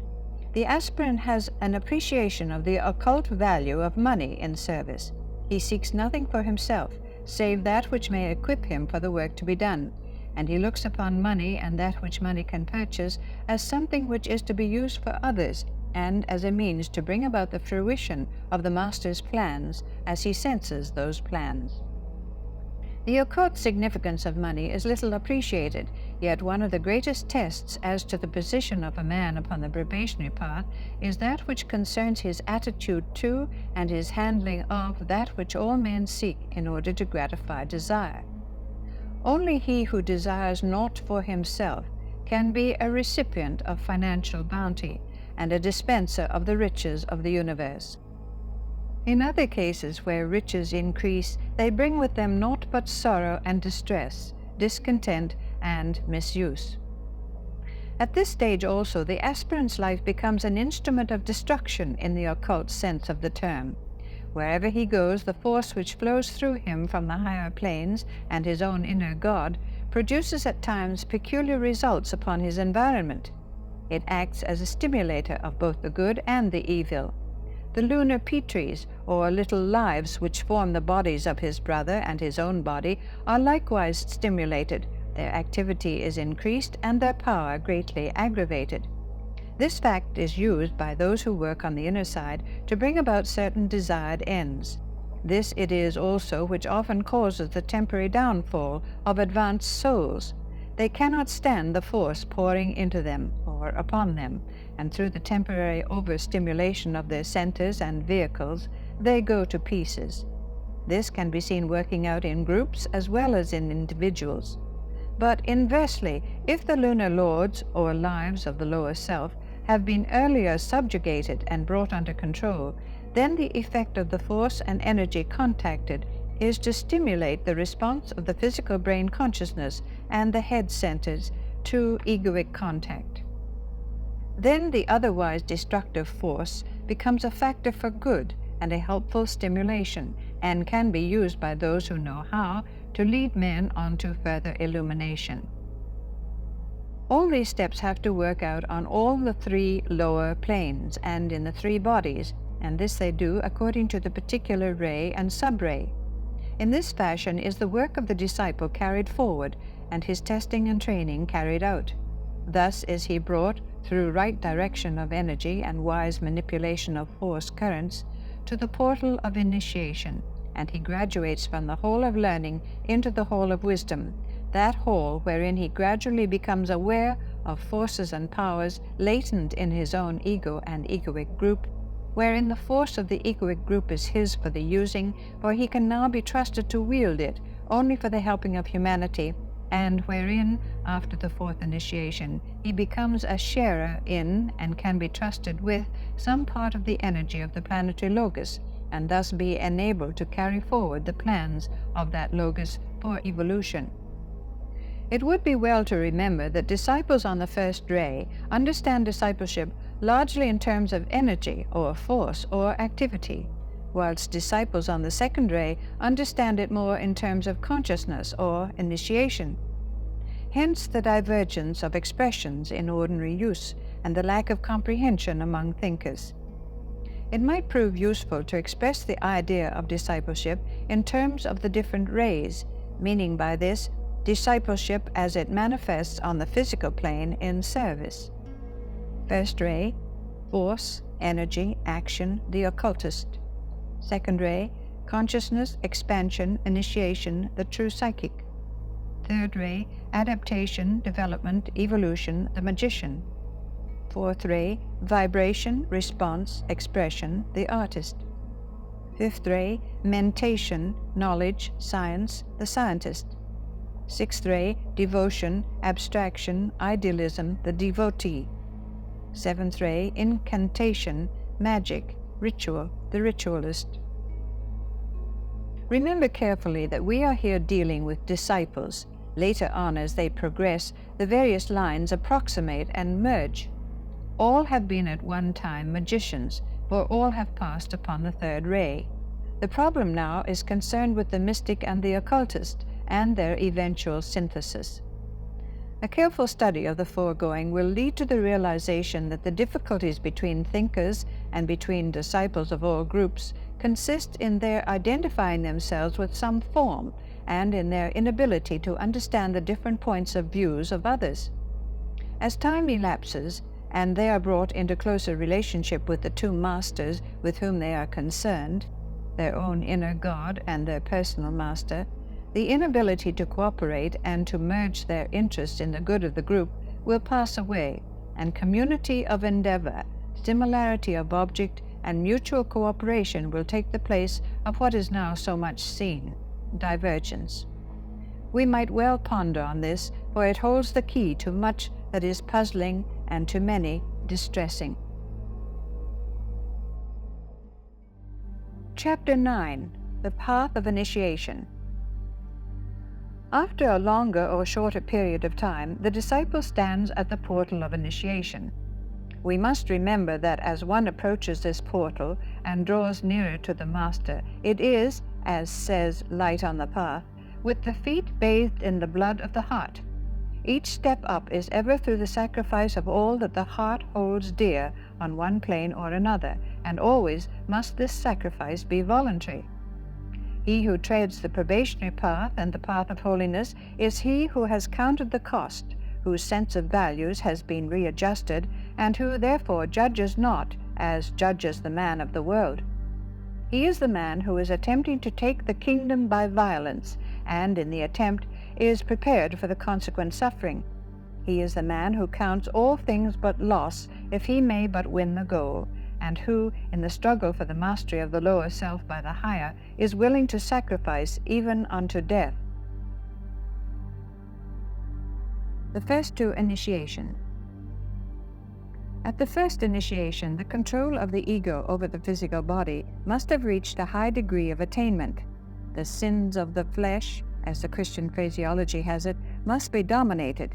Gluttony, drink, and licentiousness must no longer hold sway. The physical elemental will no longer find its demand obeyed. The control must be complete and the lure departed. A general attitude of obedience to the ego must have been achieved, and the willingness to obey must be very strong. The channel between the higher and the lower is widened, and the obedience of the flesh practically automatic. That all initiates measure not up to this standard may be ascribed to several things, but the note they sound should be on the side of righteousness. The recognition of their own shortcomings, which they will evidence, will be sincere and public, and their struggle to conform to the highest standard will be known, even though perfection may not be achieved. Initiates may, and do, fall, and thereby incur the working of the law in punishment. They may, and do, by this fall, injure the group, and thereby incur the karma of readjustment, having to expiate the injury through later prolonged service, wherein the group members themselves, even though unconsciously, apply the law. Their progress will be seriously hindered, much time being lost in which they must work out the karma with the injured units. The very fact that a man is an initiate, and therefore the medium for force of a greatly increased kind, makes his lapses from the straight path to have more powerful effects than is the case with a less advanced man. His retribution and punishment will be equally greater. Inevitably, he must pay the price before he is allowed to proceed further upon the way. As for the group he injures, what should their attitude be? A recognition of the gravity of the error, a wise acceptance of the facts in the case, a refraining from unbrotherly criticism, and a pouring out of love upon the sinning brother. All this coupled with such action as will make clear to the onlooking general public that such sins and infringements of the law are not condoned. To this must be added an attitude of mind within the group concerned which will lead them, whilst taking firm action, to help the mistaken brother to see his error, to work out the retributive karma, and then to reinstate him in their regard and respect when due amends have been made. All people do not develop exactly along the same or parallel lines, and therefore no hard or fast rules can be laid down as to the exact procedure at each initiation, or as to just what centers are to be vivified, or what vision is to be accorded. So much depends upon the ray of the disciple, or his development in any particular direction. People do not usually develop evenly. Upon his individual karma, and also upon the exigencies of any special period. This much can be suggested, however. At the first initiation, that of the birth of the Christ, the heart center is the one usually vivified, with the aim in view of the more effective controlling of the astral vehicle and the rendering of greater service to humanity. After this initiation, the initiate is taught principally the facts of the astral plane. He has to stabilize his emotional vehicle and learn to work on the astral plane with the same facility and ease as he does on the physical plane. He is brought in contact with the astral devas. He learns to control the astral elementals. He must function with facility on the lower subplanes, and the value and quality of his work on the physical plane becomes of increased worth. He passes at this initiation out of the hall of learning into the hall of wisdom. At this time, emphasis is consistently laid on his astral development, although his mental equipment grows steadily. Many lives may intervene between the first initiation and the second. A long period of many incarnations may elapse before the control of the astral body is perfected and the initiate is ready for the next step. The analogy is kept in an interesting way in the New Testament in the life of the initiate Jesus. Many years elapsed between the birth and the baptism, but the remaining 3 steps were taken in 3 years. Once the second initiation is taken, the progress will be rapid, the third and fourth following probably in the same life or the succeeding. The second initiation forms the crisis in the control of the astral body. Just as at the first initiation the control of the dense physical has been demonstrated, so here the control of the astral is similarly demonstrated. The sacrifice and death of desire has been the goal of endeavor. Desire itself has been dominated by the ego, and only that is longed for which is for the good of the whole, and in the line of the will of the ego and of the master. The astral elemental is controlled, the emotional body becomes pure and limpid, and the lower nature is rapidly dying. At this time the ego grips afresh the 2 lower vehicles and bends them to his will. The aspiration and longing to serve, love, and progress become so strong that rapid development is usually to be seen. This accounts for the fact that this initiation and the third frequently, though not invariably, follow each other in one single life. At this period of the world's history, such stimulus has been given to evolution that aspiring souls, sensing the dire and crying need of humanity, are sacrificing all in order to meet that need. Again, we must not make the mistake of thinking that all this follows in the same invariable consecutive steps and stages. Much is done in simultaneous unison, where the labor to control is slow and hard, but in the interim between the first 3 initiations, some definite point in the evolution of each of the 3 lower vehicles has to be attained and held before the further expansion of the channel can be safely permitted. Many of us are working on all the 3 bodies now as we tread the probationary path. At this initiation, should the ordinary course be followed, which again is not at all certain, the throat center is vivified. This causes a capacity to turn to account in the Master's service and for the helping of man the attainments of the lower mind.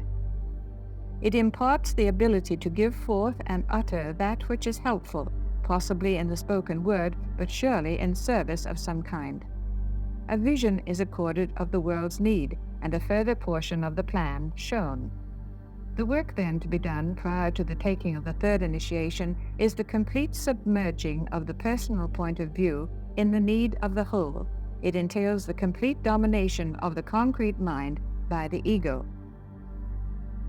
The succeeding 2 initiations. After the second initiation, the teaching shifts up a plane. The initiate learns to control his mental vehicle. He develops the capacity to manipulate thought matter and learns the laws of creative thought building. He functions freely on the 4 lower subplanes of the mental plane, and before the third initiation he must, consciously or unconsciously, be complete master of the 4 lower subplanes in the 3 planes of the 3 worlds.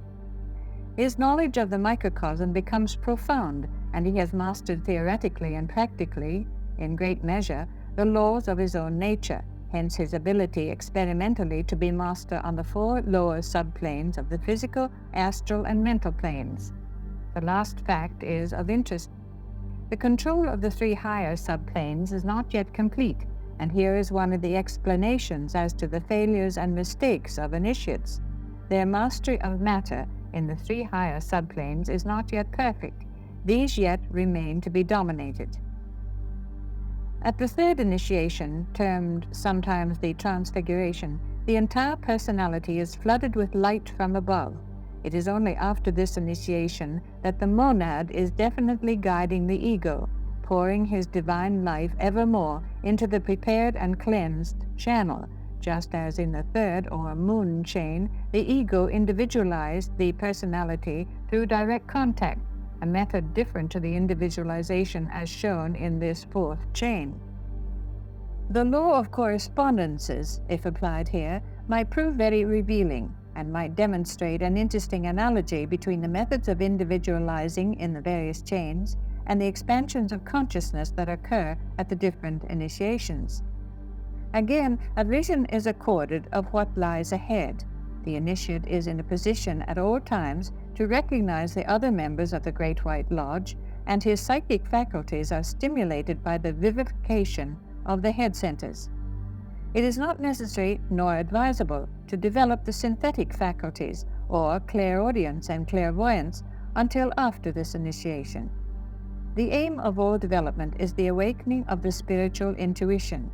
When this has been done, when the physical body is pure, the astral stable and steady, and the mental body controlled, then the initiate can safely wield and wisely use the psychic faculties for the helping of the race. Not only can he use these faculties, but he is able now to create and vivify thought forms that are clear and well defined, pulsating with the spirit of service and not controlled by lower mind or desire. These thought forms will not be, as is the case with those created by the mass of men, disjointed, unconnected, and uncorrelated, but will attain a fair measure of synthesis. Hard and ceaseless must the work be before this can be done, but when the desire nature has been stabilized and purified, then the control of the mind-body comes more easily. Hence, the path of the devotee is easier in some ways than that of the intellectual man, for he has learnt the measures of purified desire and progresses by the requisite stages. The personality has now reached a point where its vibrations are of a very high order, the matter in all three bodies relatively pure, and its apprehension of the work to be done in the microcosm and the share to be taken in the work of the macrocosm is very advanced. It is apparent, therefore, why it is only at the third initiation that the great Hierophant, the Lord of the world, himself officiates. It is the first at which he contacts the initiate. Earlier, it would not be possible. For the first two initiations, the Hierophant is the Christ, the world teacher, the firstborn among many brethren, one of the earliest of our humanity to take initiation. Browning brings out this thought most beautifully in the words found in his poem, Soul. It shall be a face like my face that receives thee, a man like to me thou shalt love and be loved by forever. A hand like this hand shall throw open the gates of new life to thee. See the Christ stand. But when the initiate has made still further progress and has taken two initiations, a change comes. The Lord of the world, the Ancient of Days, the ineffable ruler himself, administers the third initiation. Why has this become possible? Because now the fully consecrated physical body can safely bear the vibrations of the two other bodies when they return to its shelter from the presence of the King, because now the purified astral and controlled mental can safely stand before that King. When purified and controlled, they stand, and for the first time consciously vibrate to the ray of the monad. Then, with prepared bodies, can the ability to see and hear on all the planes be granted and achieved, and the faculty of reading and comprehending the records be safely employed, for with fuller knowledge comes added power. The heart is now sufficiently pure and loving, and the intellect sufficiently stable to stand the strain of knowing. Before the fourth initiation can be taken, the work of training is intensified, and the hastening and accumulation of knowledge has to be unbelievably rapid.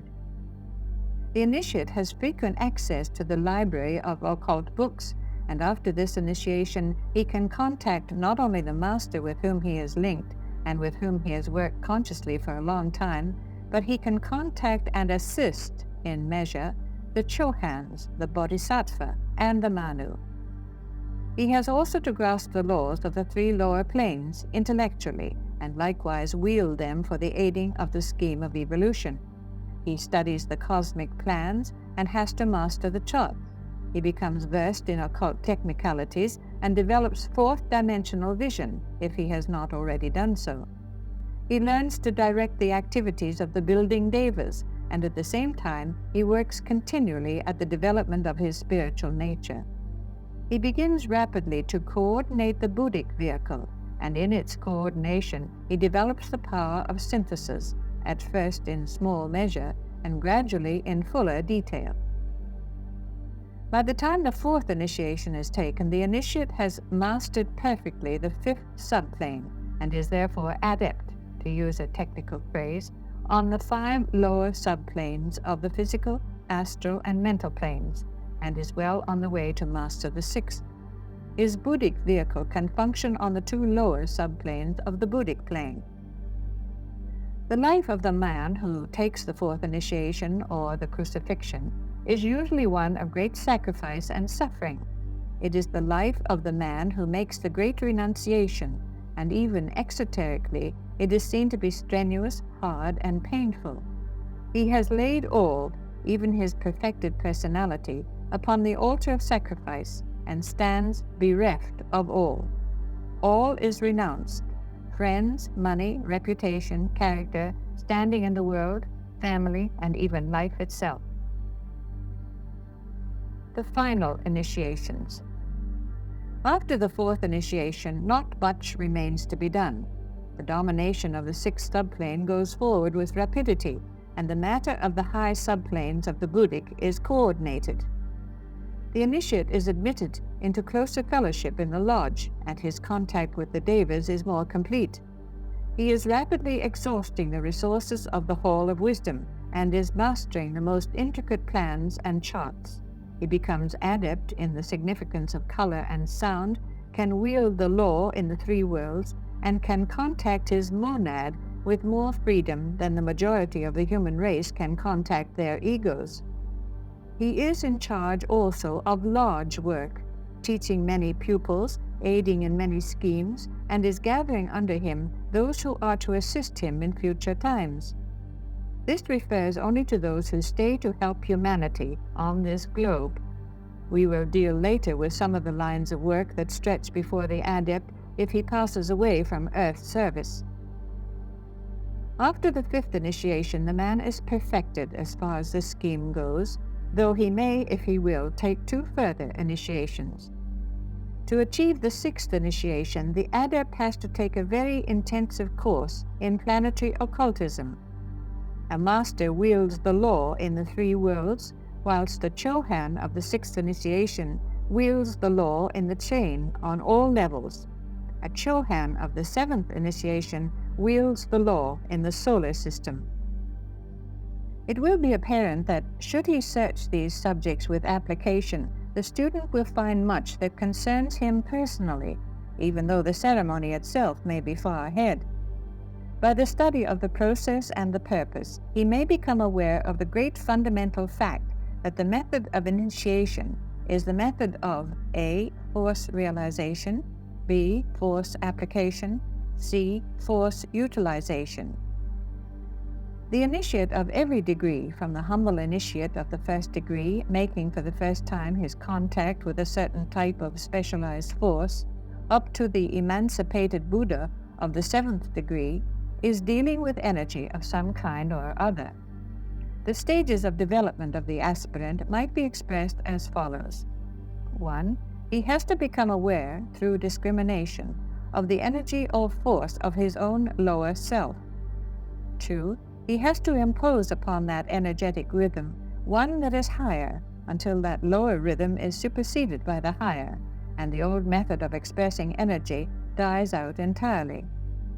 3. He then is permitted, by gradually expanding realizations, to contact and, under guidance, to employ certain forms of group energy until the time comes when he is in a position, scientifically, to wield planetary force. The length of time taken over his final stage is entirely dependent upon the progress he makes in the service of his race and in the development of those powers of the soul which are the natural sequence of spiritual unfoldment. The application of the rod of initiation at the first 2 initiations by the Bodhisattva enables the initiate to control and utilize the force of the lower self, the true sanctified energy of the personality, in service. At the third initiation, the application of the rod by the one initiator makes available in a vastly more extensive manner the force of the higher self or ego, and brings into play on the physical plane the entire energy stored up during numerous incarnations in the causal vehicle. At the fourth initiation, the energy of his egoic group becomes his to use for the good of planetary evolution, and at the fifth initiation, the force or energy of the planet, esoterically understood, and not merely the force or energy of the material globe, is at his disposal. During these 5 initiations, those 2 great beings, the Bodhisattva first, and then the one initiator, the Lord of the World, Sanat Kumara, are the administrators or hierophants. After these ceremonies, should the initiate choose to take the 2 final initiations, which it is possible to take in this solar system, a still higher type of energy in expression of the one self comes into play, and can only be hinted at. At the 7th initiation, that one of whom Sanat Kumara is the manifestation, the logos of our scheme on his own plane, becomes the Hierophant. At the 6th initiation, the expression of this existence on an intermediate plane, a being who must at present remain nameless, wields the rod and administers the oath and secret. In these 3 expressions of the hierarchical government, Sanat Kumara on the periphery of the 3 worlds, the nameless one on the confines of the high planes of human evolution, and the planetary spirit himself at the final stage, we have the 3 great manifestations of the planetary logos himself. Through the planetary logos at the final great initiation flows the power of the solar logos, and he it is who reveals to the initiate that the Absolute is consciousness in its fullest expression, though at the stage of human existence the Absolute must be regarded as unconsciousness. Each of the great initiations is but the synthesis of the smaller ones, and only as man seeks ever to expand his consciousness in the affairs of daily life can he expect to achieve those later stages which are but culminations of the many earlier. Students must get rid of the idea that if they are very good and altruistic, suddenly some day they will stand before the great Lord. They are putting effect before cause.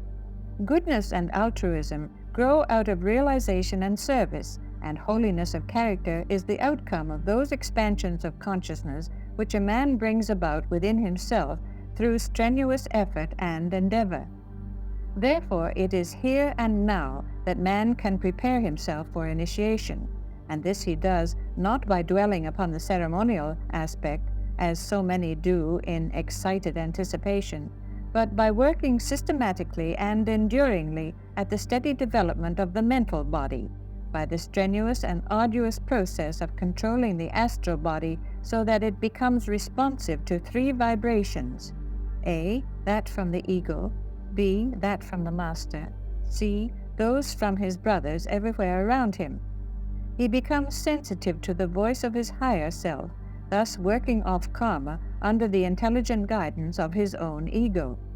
He becomes conscious, via the ego, of the vibration emanating from his master. He learns to feel it ever more and more, and to respond to it ever more fully. Finally, he becomes increasingly sensitive to the joys and pains and sorrows of those he daily contacts. He feels them to be his joys and pains and sorrows, and yet he is not incapacitated thereby. Chapter 10. The Universality of Initiation. It has been emphasized many times in the occult teachings that the process of initiation, as it is usually understood, is an abnormal and not a normal one. All progression in the realm of consciousness is naturally by a graded series of awakenings. But this would proceed much more gradually and cover a longer period of time than is the case under our present planetary conditions. This particular mode of developing the consciousness of the human family was initiated by the hierarchy during the Atlantean root race at the latter end of the 4th subrace, and will persist until the middle of the next round. At that time, the needed stimulus will have been imparted, and as 3/5 of the human family will then have esoterically set their feet upon the path, and a large percentage of them will then be in process of becoming the path itself, the more normal routine will again be resumed. Initiation on the various planets. The process of stimulation of the human egos by means of graded instructions and the application of the dynamic electrical force of the rod is employed on 3 of the planets of our system at this time.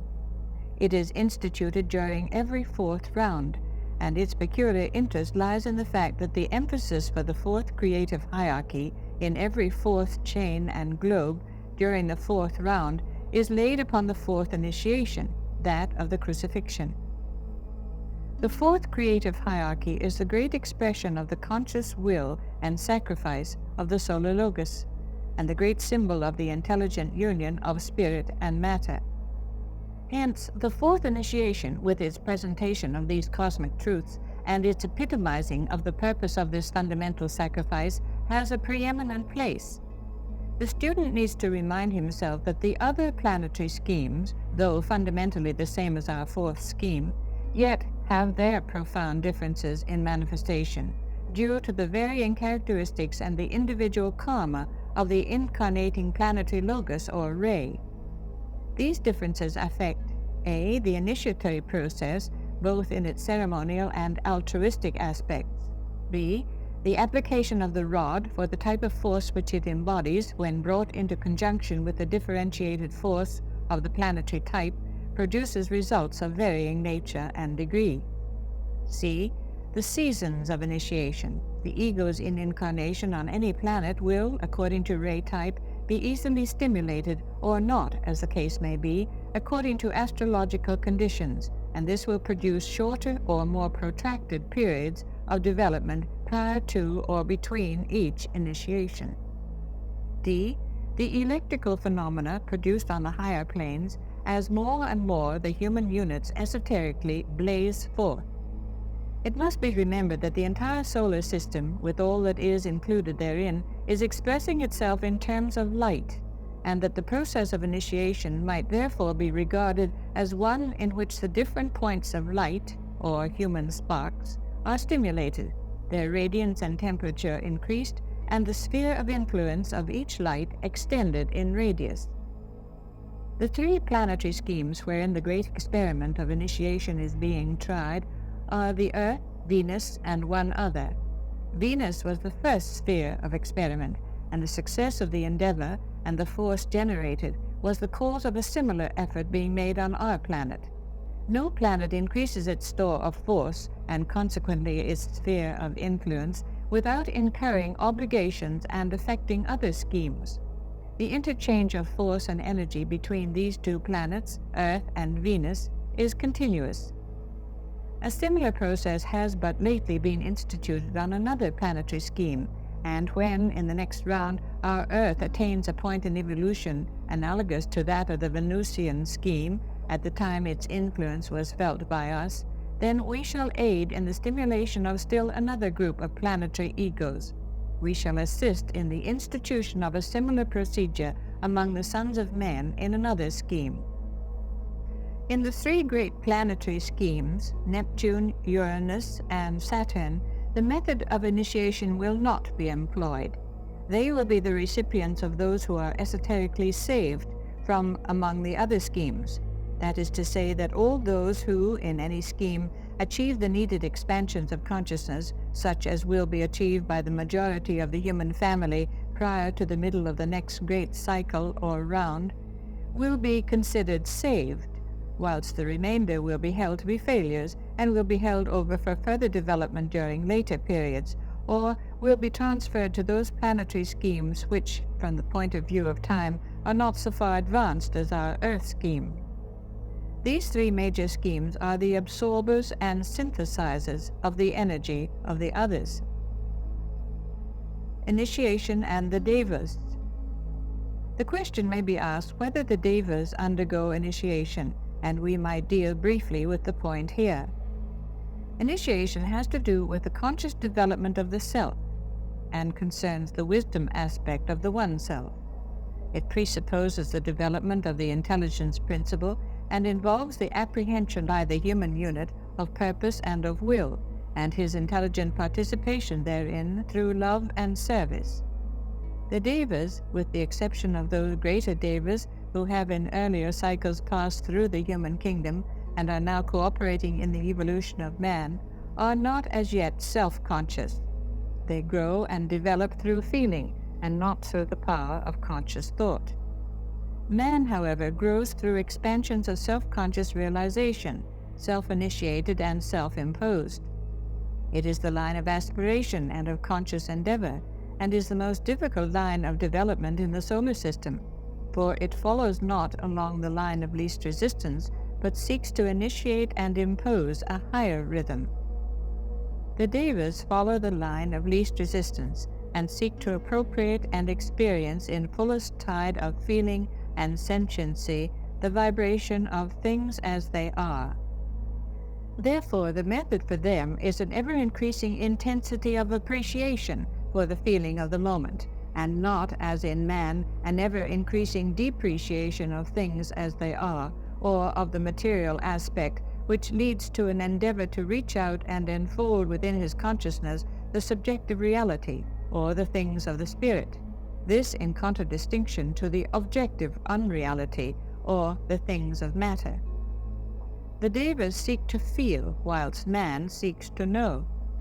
For the former, then, those expansions of consciousness which we call initiation exist not, except in the cases of those advanced beings who, having passed through the human stage, both feel and know, and who, under the evolutionary law, expand their knowledge in ever-increasing degree.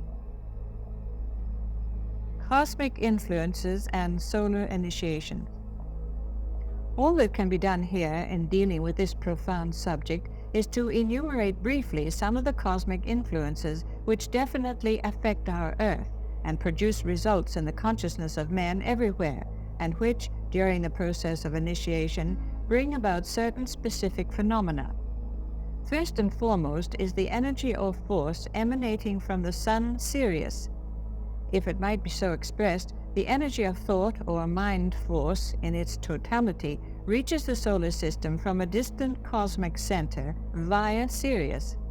Sirius acts as the transmitter or the focalizing center, whence emanate those influences which produce self-consciousness in man. During initiation, by means of the rod of initiation, acting as a subsidiary transmitter and as a powerful magnet, this energy is momentarily intensified and applied to the centers of the initiate with terrific force. Were it not that the Hierophant and the two sponsors of the initiate pass it primarily through their bodies, it would be more than he could stand. This increase of mind energy results in an expansion and an apprehension of the truth as it is, and is lasting in its effects. It is felt primarily in the throat center, the great organ of creation, through sound. Another type of energy reaches man from the Pleiades, passing through the Venusian scheme to us, just as the Sirian energy passes through the Saturnian. It has a definite effect upon the causal body and serves to stimulate the heart center. A third type of energy is applied to the initiate and affects his head center. It emanates from that one of the 7 stars of the Great Bear, whose ensouling life holds the same relationship to our planetary locus as the ego does to a human being. This energy, therefore, is 7-fold and differs according to a man's ray or type. It is not possible here to state the order of the application of these varying types of energy, nor to give the initiation during which the man contacts the different types. These facts involve the secrets of the mysteries, and no purpose is served by revealing them. Other types of force from certain of the planetary schemes, as well as from cosmic centers, are brought into play by the initiator and transmitted through the medium of the rod to the various centers in the initiate's 3 vehicles, the mental, the astral, and the etheric centers. At the 4th initiation, a specialized type of force from a center which must remain nameless is applied to a man's causal body and is one of the causes of its final disintegration.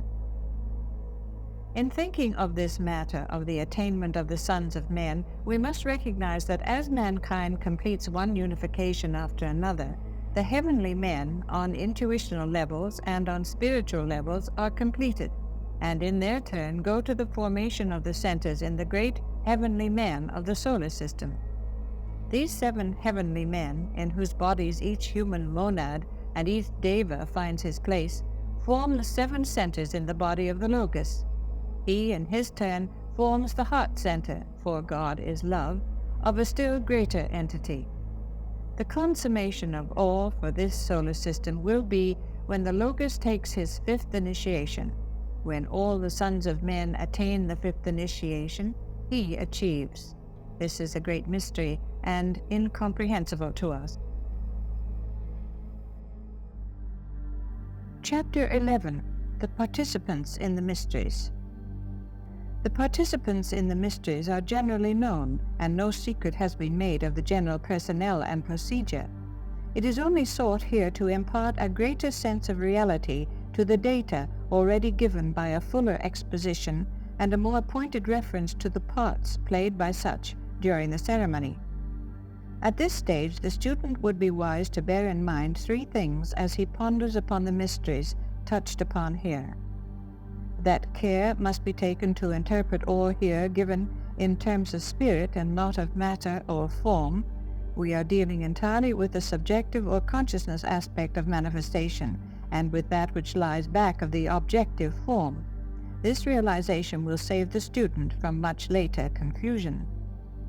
That we are considering the facts which are substantial and real on the mental plane, the plane on which all the major initiations take place, but which are not materialized on the physical plane and are not physical plane phenomena. The link between the 2 planes exists in the continuity of consciousness which the initiate will have developed, and which will enable him to bring through to the physical brain occurrences and happenings upon the subjective planes of life. Corroboration of these occurrences and proof of the accuracy of the transmitted knowledge will demonstrate as follows. In and through the etheric centers, these centers will be greatly stimulated and will, through their increased inherent energy, enable the initiate to accomplish more in the path of service than he ever before dreamed possible. His dreams and ideals become not possibilities, but demonstrating facts in manifestation. The physical centers, such as the pineal gland and the pituitary body, will begin to develop rapidly, and he will become conscious of the awakening of the siddhis, or powers of the soul, in the higher connotation of the words. He will be aware of the process of conscious control and of the self-initiated manipulations of the above powers. He will realize the methods of egoic contact and the right direction of force. The nervous system, through which the emotional body or astral nature works, will become highly sensitized, yet strong withal. The brain will become ever more rapidly an acute transmitter of the inner impulses. This fact is of real importance and will bring about, as its significance becomes more apparent, a revolution in the attitude of educators, of physicians, and others to the development of the nervous system and the healing of nervous disorders. Occult memory. The initiate finally becomes aware increasingly of the growth of that inner recollection or occult memory which concerns the work of the hierarchy and primarily his share in the general plan. When the initiate who occultly recalls in his waking consciousness a ceremonial fact finds all these manifestations of increased growth and conscious realization in himself, then the truth of his inner assurance is proven and substantiated to him. It must be remembered that this inner substantiation is of no value to anyone but the initiate. He has to prove himself to the outer world through his life of service and the work accomplished, and thereby call forth from all his environing associates a recognition that will show itself in a sanctified emulation and a strenuous effort to tread the same path, actuated ever by the same motive, that of service and brotherhood, not self-aggrandizement and selfish acquirement. It should also be remembered that if the above is true in connection with the work, it is still more true in connection with the initiate himself. Initiation is a strictly personal matter with a universal application. It rests upon his inner attainment. The initiate will know for himself when the event occurs and needs no one to tell him of it. The expansion of consciousness called initiation must include the physical brain, or it is of no value. As those lesser expansions of consciousness which we undergo normally every day and call learning something or other, have reference to the apprehension by the physical brain of an imparted fact or apprehended circumstance, so with the greater expansions, which are the outcome of the many lesser. At the same time, it is quite possible for men to be functioning on the physical plane and to be actively employed in world service who have no recollection of having undergone the initiatory process, yet who, nevertheless, may have taken the first or second initiation in a previous or earlier life. This is the result simply of a lack of bridging from one life to another, or it may be the outcome of a definite decision by the ego. A man may be able better to work off certain karma and to carry out certain work for the lodge if he is free from occult occupation and mystic introspection during the period of any one earth life.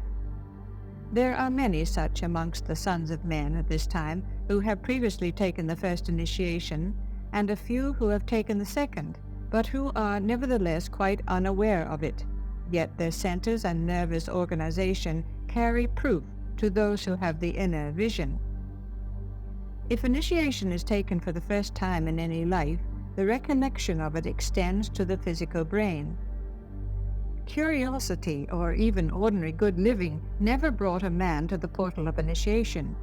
Curiosity, by arousing a strong vibration in a man's lower nature, only serves to swing him away from, instead of towards, the goal he is interested in, whilst ordinary good living, when not furthered by a life of utter sacrifice for others, and by a reticence, humility, and disinterestedness of a very unusual kind, may serve to build good vehicles which will be of use in another incarnation, but will not serve to break down those barriers, outer and inner, and overcome those opposing forces and energies which stand between a good man and the ceremony of initiation. The path of discipleship is a difficult one to tread, and the path of initiation harder still. An initiate is but a battle-scarred warrior, the victor in many a hard-won fight. He speaks not of his achievements, for he is too busy with the great work in hand. He makes no reference to himself or to all that he has accomplished, save to deprecate the littleness of what has been done. Nevertheless, to the world he is ever a man of large influence, the wielder of spiritual power, the embodier of ideals, the worker for humanity, who unfailingly brings results which succeeding generations will recognize. He is one who, in spite of all this great achievement, is seldom understood by his own generation. He is frequently the butt of men's tongues, and frequently all that he does is misinterpreted.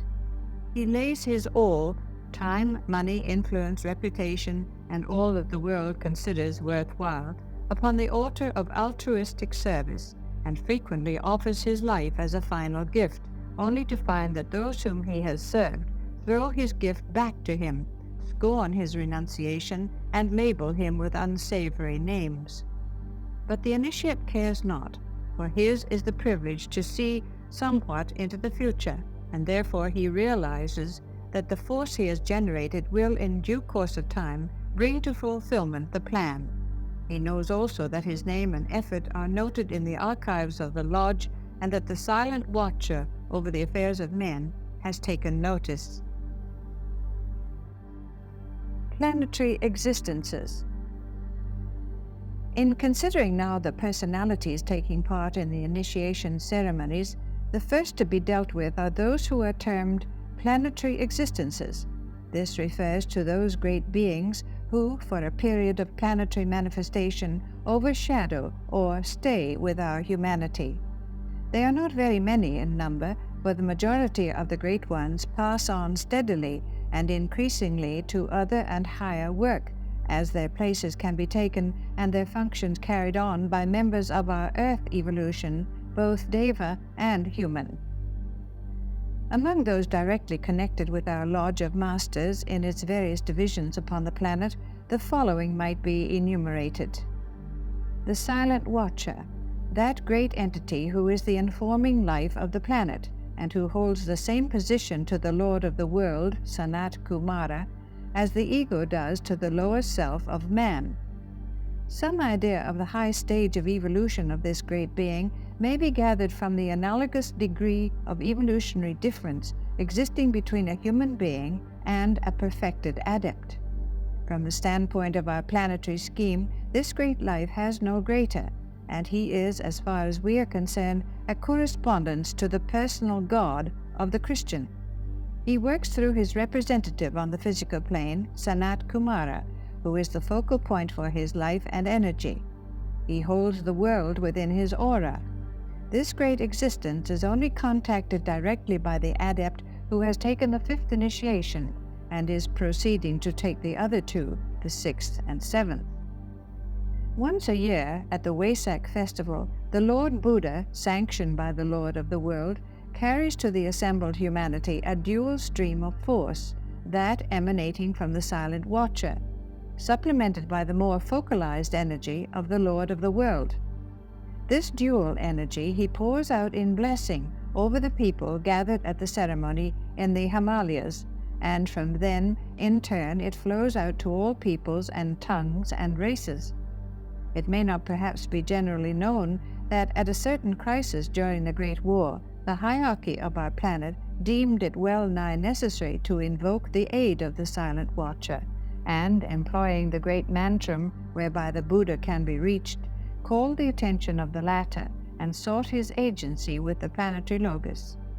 In consultation between the planetary Logos, the Lord of the world, one of the Buddhas of activity, the Buddha, the Mahachohan, and the Manu, these names are given in order of their relative evolutionary stage, it was decided to watch proceedings a little longer before interfering with the trend of affairs, as the karma of the planet would have been delayed should the strife have been ended too soon.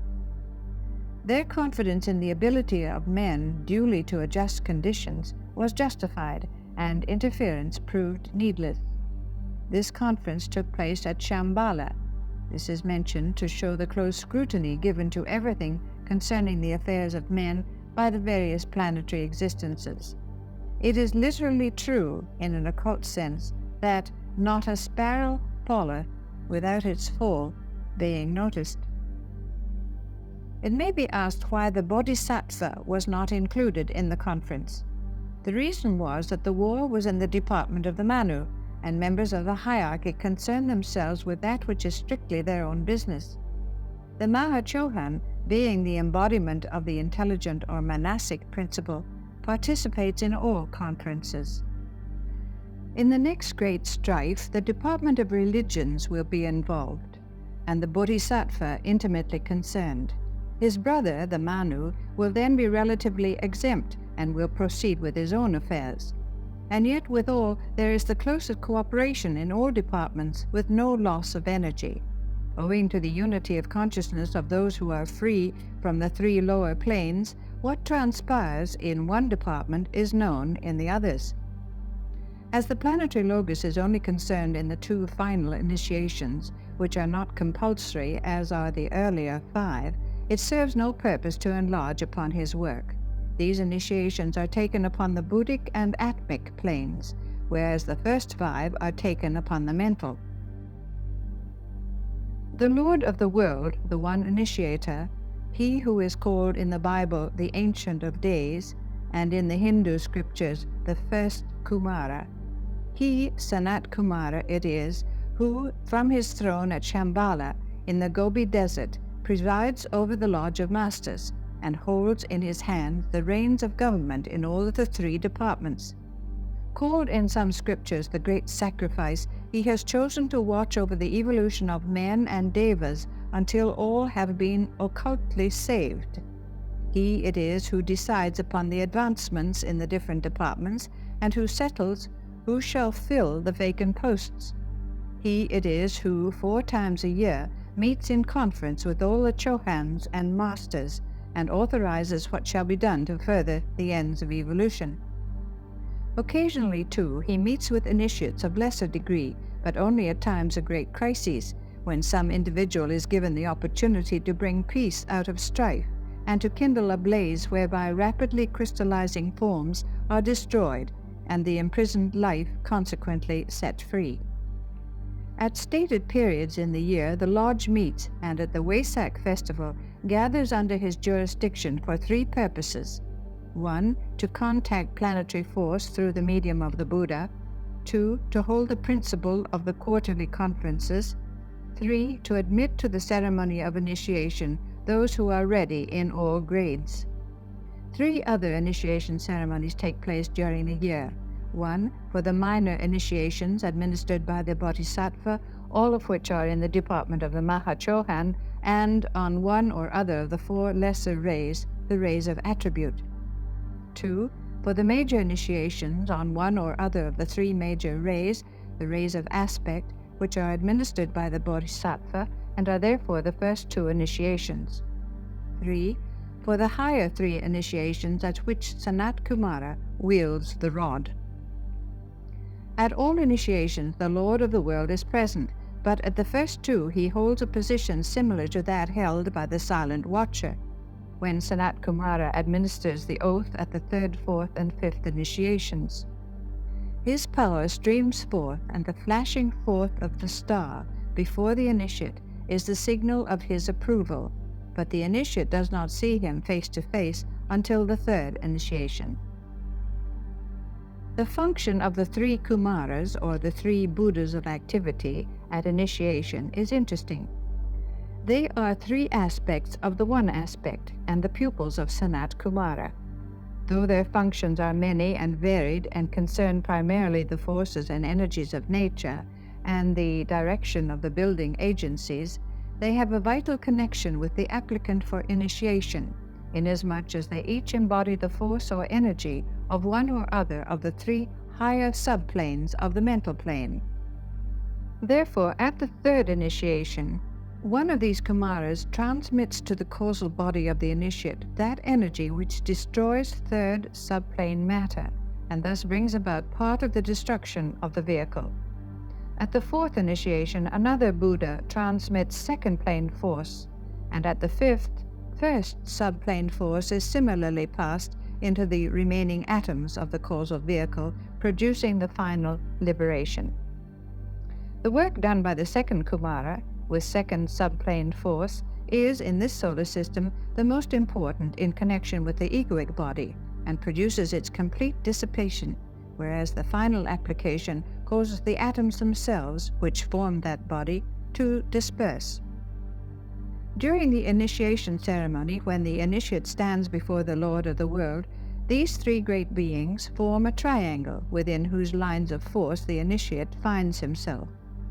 At the first 2 initiations, wherein the Bodhisattva functions as the Hierophant, the Mahachohan, the Manu, and a Chohan, who temporarily represents the 2nd department, perform a similar office. At the highest 2 initiations, those 3 Kumaras, who are called the esoteric Kumaras, form a triangle wherein the initiate stands when he faces the planetary locus. These facts are imparted to teach 2 things. First, the unity of the method. Second, that the truism, as above, so below, is an occult fact in nature. At the final 2 initiations, many members of the hierarchy who are, if one might so express it, extraplanetary, and who function outside the dense physical and the etheric globe of our planet, take part, but a stricter enumeration is needless. Sanat Kumara is still the Hierophant, yet in a very esoteric manner it is the planetary Logos himself who officiates. They are merged at that time into one identity, manifesting different aspects. Suffice it to say, in concluding this brief statement, that the making of an initiate is an affair with a dual effect, for it involves ever a passing on of some adept or initiate to a higher grade or to other work, and the coming in under the law of some human being who is in process of attainment. Therefore, it is a thing of great moment, involving group activity, group loyalty and united endeavor, and much may depend upon the wisdom of admitting a man to high office and to a place in the council chambers of the hierarchy. The departmental heads: the Manu, the Bodhisattva, the Mahachohan.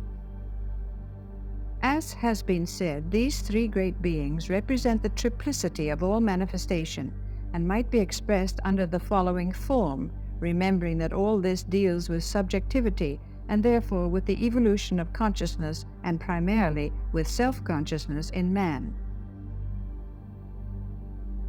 Under the heading of consciousness, there are three columns, one entitled the Manu, the second the Bodhisattva, and the third the Mahachohan. Under the Manu, matter aspect; under the Bodhisattva, spirit aspect; under the Mahachohan, intelligence aspect. Form, life, mind; the not-self, the self, the relation between; body, spirit, soul. Or, in words strictly dealing with self-conscious realization, politics, religion, science; government, beliefs, civilization; races, faiths, education. All human beings belong to one or other of these three departments, and all are of equal importance, for spirit and matter are one. All are so interdependent, being but expressions of one life, that the endeavor to express the functions of the three departments in tabular form is liable to lead to error. The three great lords closely cooperate in the work, for that work is one, just as man, though a triplicity, is yet an individual unit. The human being is a form through which a spiritual life or entity is manifesting and employing the intelligence under evolutionary law. Therefore, the great lords are closely connected with the initiations of a human unit. They are too occupied with greater affairs and with group activities to have any relationship with a man until he stands upon the probationary path. When he has, through his own effort, brought himself onto the path of discipleship, the particular master who has him under supervision reports to the head of one of the three departments, this being dependent upon a man's ray, that he is nearing the portal of initiation and should be ready for the great step during such and such a life.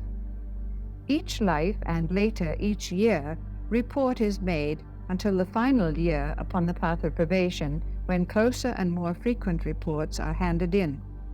During this final year also, the applicant's name is submitted to the lodge, and after his own master has reported upon him and his record has been briefly summarized, his name is balloted and sponsors are arranged. During the initiation ceremony, the important factors are 1. The initiator; 2. The triangle of force formed by 3 adepts or 3 kumaras; 3. The sponsors. In the case of the first 2 initiations, 2 masters stand, one on each side of the applicant, within the triangle. At the 3rd, 4th, and 5th initiations, the Mahachohan and the Bodhisattva perform the function of sponsor. At the 6th and 7th initiations, 2 great beings, who must remain nameless, stand within the esoteric triangle. The work of the sponsors is to pass through their bodies the force or electrical energy emanating from the rod of initiation. This force, through radiation, circles around the triangle and is supplemented by the force of the 3 guardians. It next passes through the centers of the sponsors, being transmitted by an act of will to the initiate. Enough has been said elsewhere in this book anent the Lodge of Masters and their relation to the applicant for initiation, whilst the work of the initiate himself has been likewise touched upon. That work is not unknown to the children of men everywhere, but remains as yet an ideal and a far-off possibility. Yet, when a man strives to reach that ideal, to make it a demonstrating fact within himself, he will find that it becomes not only a possibility, but something attainable, provided he strives sufficiently. The first initiation is within the reach of many, but the necessary one-pointedness and the firm belief in the reality ahead, coupled to a willingness to sacrifice all rather than turn back, are deterrents to the many. If this book serves no other purpose than to spur someone to renewed believing effort, it will not have been written in vain. Chapter 12. The Two Revelations. We can now consider the stages of the initiation ceremony, which are 5 in number, as follows. 1. The presence revealed. 2. The vision seen. 3. The application of the rod affecting A. the bodies, B. the centers, C. the causal vehicle. 4. The administration of the oath. 5. The giving of the secret and the word. These points are given in due order, and it must be remembered that this order is not idly arranged, but carries the initiate on from revelation to revelation until the culminating stage wherein is committed to him one of the secrets and one of the 5 words of power which open to him the various planes with all their evolutions. All that is aimed at here is to indicate the 5 main divisions into which the initiation ceremony naturally divides itself, and the student must bear in mind that each of these 5 stages is in itself a complete ceremony and capable of detailed division. Let us now take up the various points, dwelling briefly upon each and remembering that words but limit and confine the true meaning. The revelation of the presence. Right through the later periods of the cycle of incarnation, wherein the man is juggling with the pairs of opposites, and through discrimination is becoming aware of reality and unreality, there is growing up in his mind a realization that he himself is an immortal existence, an eternal God, and a portion of infinity. Ever the link between the man on the physical plane and this inner ruler becomes clearer until the great revelation is made. Then comes a moment in his existence when the man stands consciously face to face with his real self and knows himself to be that self in reality and not just theoretically. He becomes aware of the God within, not through the sense of hearing or through attention to the inner voice directing and controlling and called the voice of conscience. This time the recognition is through sight and direct vision. He now responds not only to that which is heard, but also to that which he sees. It is known that the first senses developed in a child are hearing, touch, and sight. The infant becomes aware of sound and turns his head. He feels and touches. Finally, he consciously sees, and in these 3 senses the personality is coordinated. These are the 3 vital senses.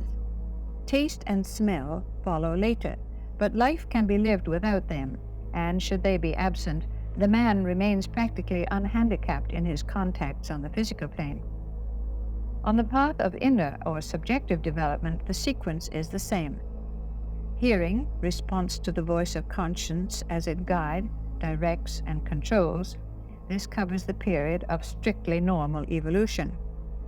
Touch, response to control or vibration, and the recognition of that which lies outside of the separated human unit on the physical plane.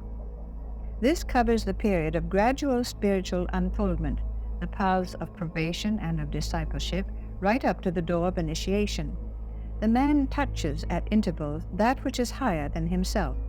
He becomes aware of the touch of the master, of the egoic vibration and of group vibration, and through this occult sense of touch, he accustoms himself to that which is inner and subtle.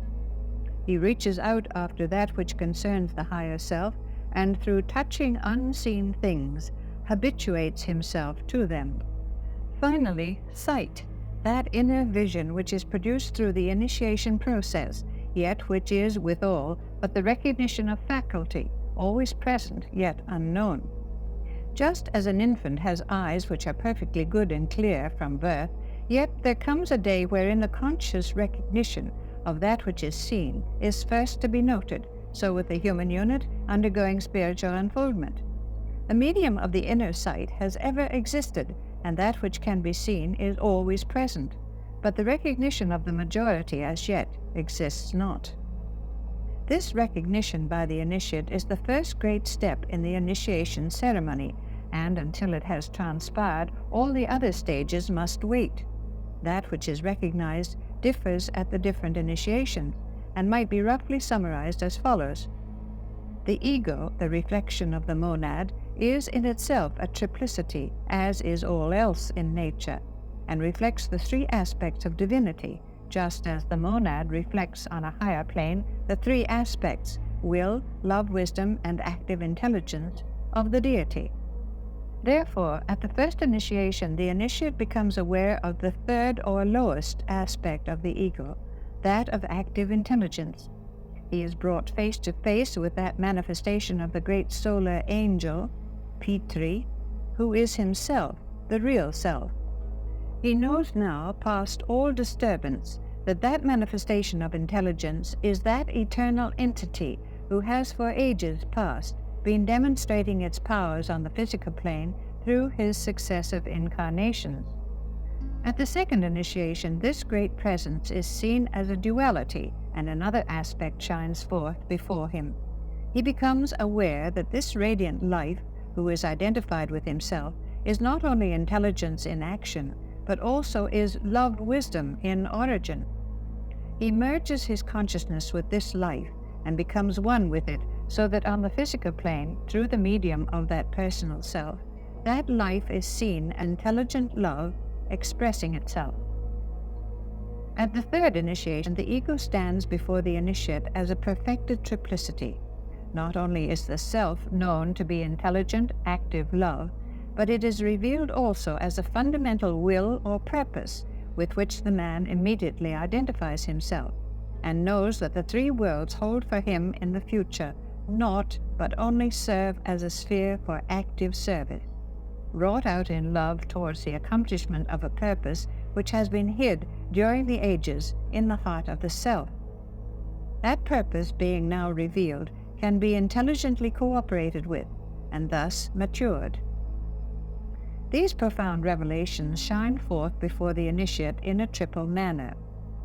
As a radiant angelic existence, this is seen by the inner eye with the same accuracy of vision and judgment as when a man stands face to face with another member of the human family. The great solar angel, who embodies the real man and is his expression on the plane of higher mind, is literally his divine ancestor, the Watcher, who, through long cycles of incarnation, has poured himself out in sacrifice in order that man might be. As a sphere of radiant fire, linked with the initiate standing before it by that magnetic thread of fire which passes through all his bodies and terminates within the center of the physical brain. This silver thread, as it is rather inaccurately called in the Bible, where the description of its loosing of the physical body and subsequent withdrawal is found, emanates from the heart center of the solar angel, linking thus heart and brain, that great duality manifesting in the solar system, love and intelligence. This fiery sphere is linked likewise with many others belonging to the same group and ray, and thus it is a literal fact in demonstration that on the higher planes we are all one. One life pulsates and circulates through all via the fiery strands. This is part of the revelation which comes to a man who stands in the presence with his eyes occultly opened. As a many-tinted lotus of 9 petals. These petals are arranged in 3 circles around a central set of 3 closely folded petals, which shield what is called in the Eastern books the jewel in the lotus. This lotus is a thing of rare beauty, pulsating with life and radiant with all the colors of the rainbow, and at the first 3 initiations, the 3 circles are revealed in order, until at the 4th initiation, the initiate stands before a still greater revelation and learns the secret of that which lies within the central bud. In this connection, the 3rd initiation differs somewhat from the other 2, inasmuch as through the power of a still more exalted hierophant than the bodhisattva, the electrical fire of pure spirit, latent in the heart of the lotus, is first contacted. In all these words, solar angel, sphere of fire, and lotus, lies hid some aspect of the central mystery of human life, but it will only be apparent to those who have eyes to see. The mystic significance of these pictorial phrases will prove only a snare or a basis for incredulity to the man who seeks to materialize them unduly. The thought of an immortal existence, of a divine entity, of a great center of fiery energy, and of the full flower of evolution lies hidden in these terms, and they must be thus considered. At the fourth initiation, the initiate is brought into the presence of that aspect of himself which is called his Father in heaven. He is brought face to face with his own monad, that pure spiritual essence on the highest plane but one, which is to his ego or higher self what that ego is to the personality or lower self. This monad has expressed itself on the mental plane through the ego in a triple fashion, but now all aspects of the mind, as we understand it, are lacking. The solar angel hitherto contacted has withdrawn himself, and the form through which he functioned, the egoic or causal body, has gone, and naught is left but love-wisdom and that dynamic will which is the prime characteristic of spirit. The lower self has served the purposes of the ego and has been discarded. The ego likewise has served the purposes of the monad and is no longer required, and the initiate stands free of both, fully liberated and able to contact the monad as earlier he learned to contact the ego. For the remainder of his appearances in the three worlds, he is governed only by will and purpose, self-initiated, and creates his body of manifestation, and thus controls, within karmic limits, his own times and seasons. The karma here referred to is planetary karma and not personal.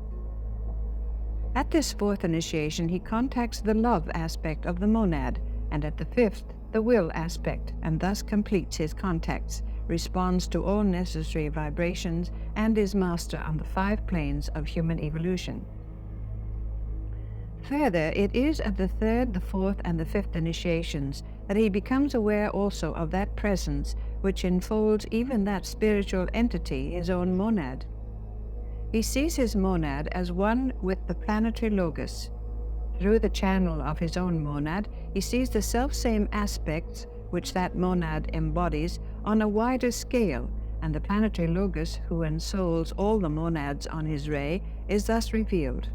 This truth is well nigh impossible to express in words, and concerns the relation of the electrical point of fire, which is the monad, to the 5-pointed star, which reveals the presence of the planetary logos to the initiate. This is practically incomprehensible to the average man for whom this book is written.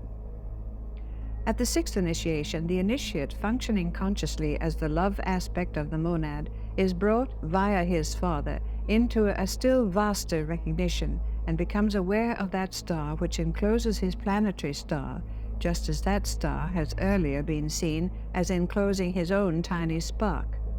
He thus makes his conscious contact with the solar logos, and realizes within himself the oneness of all life and manifestation. This recognition is extended at the seventh initiation, so that 2 aspects of the one life become realities to the emancipated Buddha. Thus, by a graded series of steps, is the initiate brought face to face with truth and existence. It will be apparent to thoughtful students why this revealing of the presence has to precede all other revelations. It produces within the mind of the initiate the following basic realizations. His faith for ages is justified, and hope and belief merge themselves in self-ascertained fact. Faith is lost in sight, and things unseen are seen and known. No more can he doubt, but he has become instead, through his own effort, a knower. His oneness with his brothers is proven, and he realizes the indissoluble link which binds him to his fellow men everywhere. Brotherhood is no longer a theory, but a proven scientific fact, no more to be disputed than the separateness of men on the physical plane is to be disputed. The immortality of the soul and the reality of the unseen worlds is for him proven and ascertained. Whereas before initiation this belief was based on brief and fleeting vision and strong inner convictions, the result of logical reasoning and of a gradually developing intuition, now it is based on sight and on a recognition past all disproving of his own immortal nature. He realizes the meaning and source of energy and can begin to wield power with scientific accuracy and direction. He knows now whence he draws it, and has had a glimpse of the resources of energy which are available. Before, he knew that that energy existed and used it blindly and sometimes unwisely. Now he sees it under the direction of the open mind and can cooperate intelligently with the forces of nature. Thus, in many ways does the revelation of the presence produce definite results in the initiate, and thus it is judged by the hierarchy to be the necessary preamble to all later revelations. The revelation of the vision. Having brought the initiate face to face with the one with whom for countless ages he has had to do, and having awakened in him an unshakable realization of the oneness of the fundamental life as it manifests through all lesser lives, the next momentous revelation is that of the vision. The first revelation has concerned that which is undefinable, illimitable, and, to the finite mind, infinite in its abstractness and absoluteness. The second revelation concerns time and space, and involves the recognition by the initiate, through the newly aroused sense of occult sight, of the part he has played and has to play in the plan, and later of the plan itself, insofar as it concerns A. his ego, B. his egoic group, C. his ray group, D. his planetary logos. In this fourfold apprehension you have portrayed the gradual realization that is his during the process of the 4 initiations preceding final liberation. At the first initiation he becomes aware definitely of the part, relatively inconspicuous, that he has to play in his personal life during the period ensuing between the moment of revelation and the taking of the second initiation. This may involve one more life or several.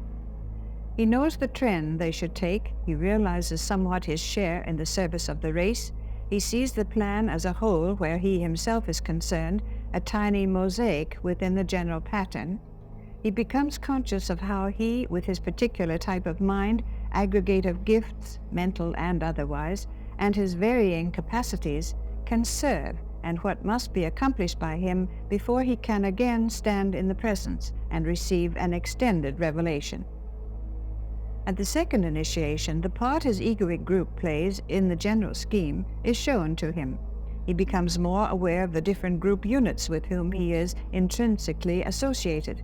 He realizes who they are in their personalities, if in incarnation, and he sees somewhat what are the karmic relations between groups, units, and himself.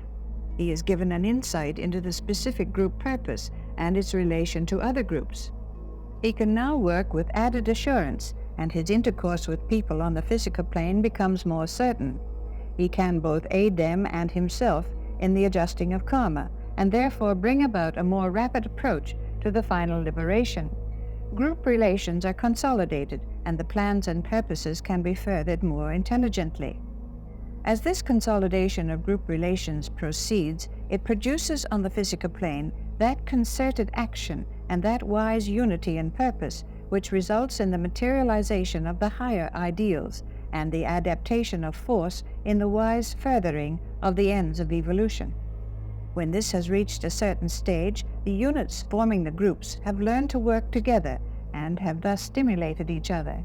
They can now proceed to a further expansion of knowledge, resulting in a further capacity to help.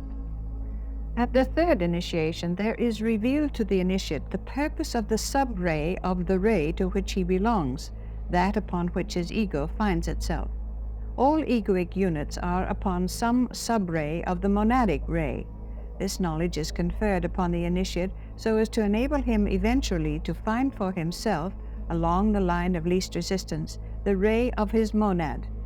This sub-ray bears upon its stream of energy many groups of egos, and the initiate is therefore made aware not only of his egoic group and its intelligent purpose, but of many other groups similarly composed. Their united energy is working towards a clearly defined goal. Having learned somewhat group relations and having developed the ability to work with units in group formation, the initiate now learns the secret of group subordination to the good of the aggregate of groups. This will demonstrate on the physical plane as an ability to work wisely, intelligently, and harmoniously with many diverse types, and to cooperate in large plans and wield wide influence. A part of the plans of the planetary logos becomes revealed to him, and the vision includes the revelation of the plan and purpose as it concerns the planet, though as yet the vision is obscured in connection with those plans in their planetary relationship. This brings the initiate through a series of graded realizations to the portals of the fourth initiation. Through the entire loosing of the initiate from all trammels in the three worlds, and the breaking of all bonds of limiting karma, the vision this time is greatly extended, and it might be said that for the first time he becomes aware of the extent of planetary purpose and karma within the scheme. His own personal, unimportant karma being now adjusted, he can give his attention to the working off of planetary karma and the far-reaching plans of that great life who includes all the lesser lives. He not only is brought to a full recognition of the purposes and plans for all the evolutions upon his own planetary scheme, the Earth, but also there swings into the radius of his apprehension that planetary scheme which is our Earth's complement or polar opposite. He realizes the interrelation existing between the two schemes, and the vast dual purpose is revealed to him. It is shown to him how this dual purpose must become one united plan, and henceforth he bends all his energies towards planetary cooperation, as it is furthered by work with and through the two great evolutions, human and deva, upon our planet. This concerns the making of adjustments and the gradual application of energy in stimulation of the various kingdoms in nature, so that through the blending of all of nature's forces, the interplay of energy between the two schemes may be quickened. In this way, the plans of the solar logos, as they are being worked out through two planetary logoi, may be consummated. The handling, therefore, of solar energy on a tiny scale is now his privilege, and he is admitted not only into the council chambers of his own hierarchy, but is permitted entrance also when agents from other planetary schemes are in conference with the Lord of the world and the two great departmental heads.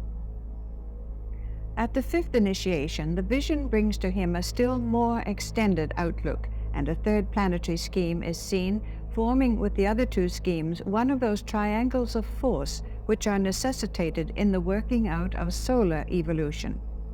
Just as all manifestation proceeds through duality and triplicity back to eventual synthesis, so these schemes, which are but centers of force in the body of a solar logos, work first as separated units living their own integral life, then as duality through the interplay of force through any two schemes, thus aiding, stimulating, and complementing each other, and finally, as a solar triangle, circulating force from point to point and center to center until the energy is merged and synthesized, and the three work together in unity.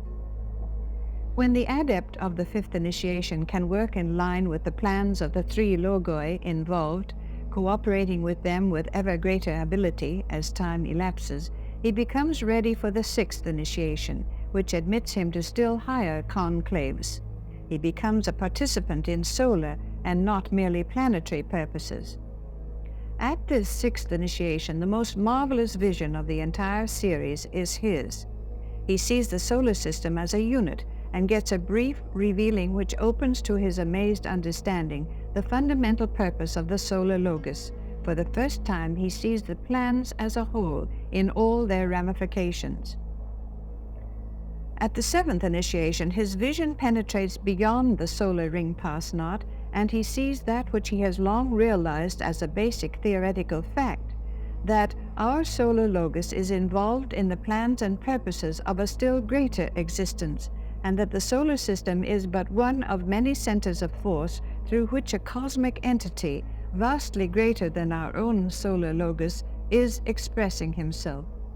In these visions, one great purpose underlies them all, the revelation of essential unity and the unveiling of those inner relationships which, when known, will tend ever more fully to swing the initiate into the line of self-abnegating service, and which will make of him one who works towards synthesis, towards harmony, and towards a basic unity.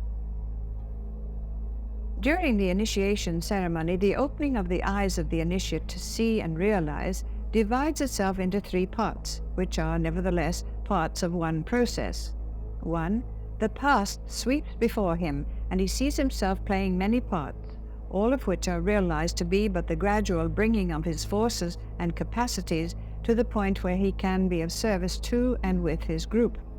He sees and identifies himself, according to the particular initiation, with A. himself in many earlier lives, B. his group in earlier groups of lives, C. his egoic ray as it pours down through many cycles of time, D. his planetary logos as he functions in the past through many evolutions and kingdoms in the entire scheme, and so on until he has identified himself with the past of the one life flowing through all planetary schemes and evolutions in the solar system. This produces in him the resolve to work off karma and the knowledge, from the seeing of past causes, of how it must be accomplished. 2. The present. It is revealed to him what is the specific work to be done during the lesser cycle in which he is immediately involved. This means that he sees not only that which concerns him in any one life, but he knows what is to be the immediate bit of the plan, involving maybe several of his tiny cycles called lives, which the planetary logos seeks to see consummated. He then may be said to know his work past all gainsaying, and can apply himself to his task with a clear knowledge as to the why, the how, and the when. 3. The future. Then, for his encouragement, there is granted to him a picture of a final consummation of a glory past all description, with a few outstanding points indicative of the major steps thereto. He sees for one brief second the glory as it shall be, and that path of radiant beauty which shineth ever more and more unto the perfect day. In the earlier stages he sees the glory of his perfected egoic group. Later, the radiance which pours forth from the ray which carries on its bosom the perfected sons of men of one particular color and type. Later, again, he gets a glimpse of the perfection of that great being who is his own planetary logos, until finally the perfection of all beauty and the radiance which includes all other rays of light is revealed.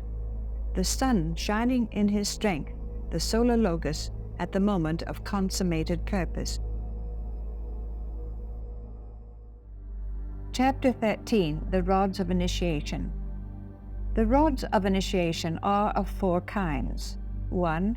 Cosmic, used by a cosmic logos in the initiations of a solar logos and of the 3 major planetary logoi. 2. Systemic, used by a solar logos in the initiations of a planetary logos. With cosmic initiation we have naught to do. It concerns expansions of realization beyond even the ken of the highest initiate in our solar system. With systemic initiations we are concerned only in trifling measure, for they are on so vast a scale that the average human mind cannot as yet envisage them. Man appreciates these initiations only insofar as they produce effects in the planetary scheme with which he may be concerned. Particularly is this so should the scheme in which he plays his microscopic part be the center in the logoic body receiving stimulation. When that is the case, the initiation of his own planetary logos takes place, and consequently he, as a cellular body, receives an added stimulation along with the other sons of men. 3. Planetary, used by a planetary logos for initiatory purposes and for the 3rd, 4th, and 5th major initiations with the 2 higher.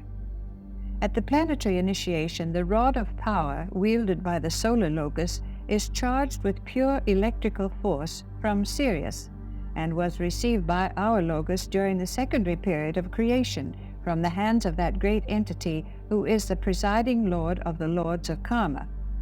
He is the repository of the law during manifestation, and he it is who is the representative in the solar system of that greater brotherhood on Sirius, whose lodges are found functioning as the occult hierarchies in the different planets. Again, he it is who, with the solar logos to assist him, invests the various initiators with power, gives to them that word in secret which enables them to draw down the pure electric force with which their rods of office must be charged, and commits to their keeping the peculiar secret of their particular planetary scheme.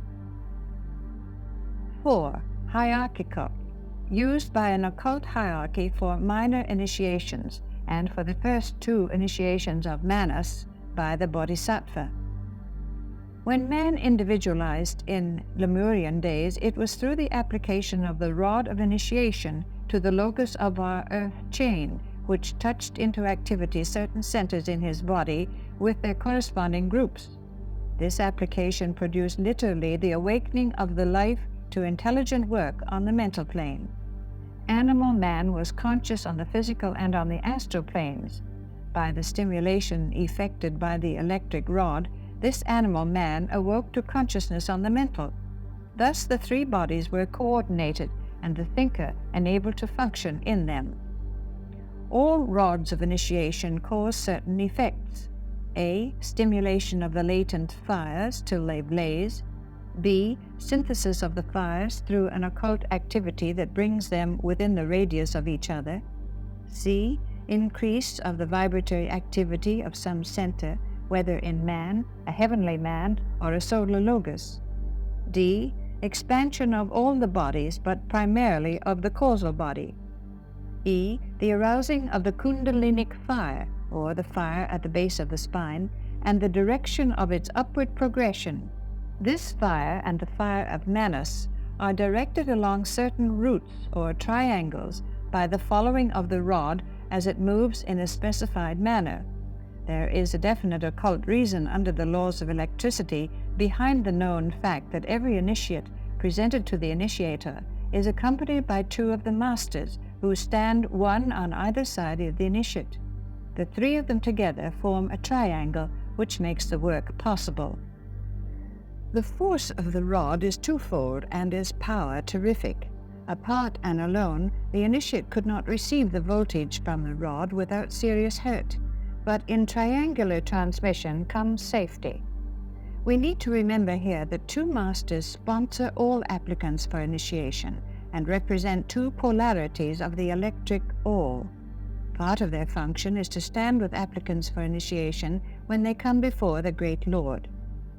When the rods are held in the hands of the initiator, in his position of power and at the stated seasons, they act as transmitters of electric force from very high levels, so high indeed that the flaming diamond, at certain of the final initiations, the 6th and 7th, transmits force via the logos from outside the system altogether. This major rod is the one used on this planet, but within the system there are several such rods of power, and they are to be found in 3 grades, if it may be so expressed. 1 rod of initiation is used for the first 2 initiations, and is wielded by the Great Lord. It is magnetized by the application of the flaming diamond, the magnetization being repeated for each new world teacher. There is a wonderful ceremony performed at the time that a new world teacher takes office, in which he receives his rod of power, the same rod as used since the foundation of our planetary hierarchy, and holds it forth to the Lord of the world, who touches it with his own mighty rod, causing a fresh recharging of its electric capacity. This ceremony takes place at Shambhala. The rod of initiation, known as the flaming diamond, is used by Sanat Kumara, the one initiator. This rod lies hidden in the east and holds the fire hidden that irradiates the wisdom religion.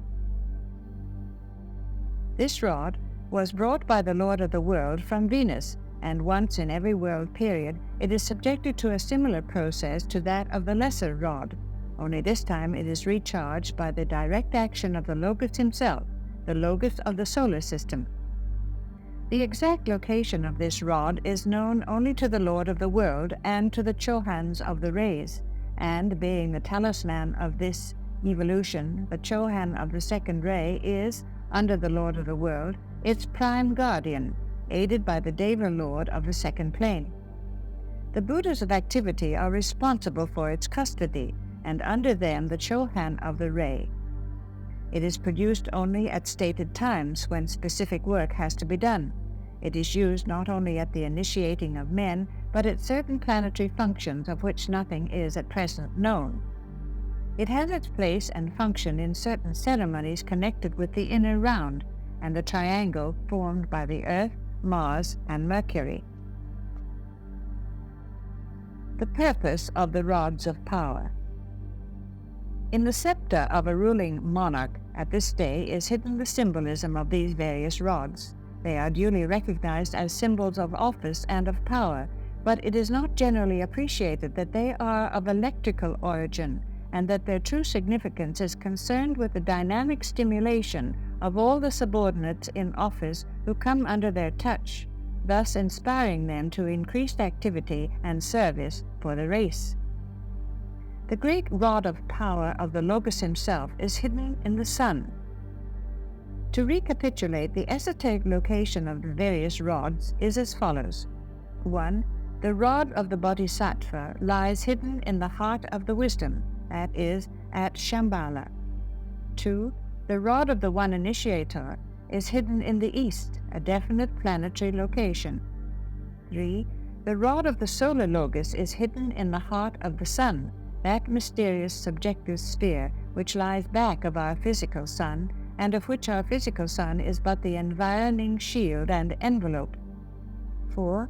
The rod of the cosmic Logos, associated with our solar Logos, is secreted in that central spot in the heavens around which our solar system revolves, and which is termed the central spiritual sun. One rod is charged anew at Shambhala for each new world teacher. The rod of Sanat Kumara is charged afresh at each recurring world period, and therefore 7 times in the history of a planetary scheme. The logoic rod of power is electrified at the recurrence of each new period of creation, or for each solar system through which the Logos manifests, as a man manifests through his physical body life. The first 2 ceremonies take place at Shambhala, the sacred point of planetary manifestation, that central location in our physical planet which corresponds to the heart of a human being. Many of the places on the Earth's surface, for instance, which are famed for their healing properties, are thus noted because they are magnetized spots, and their magnetic properties demonstrate as healing influences.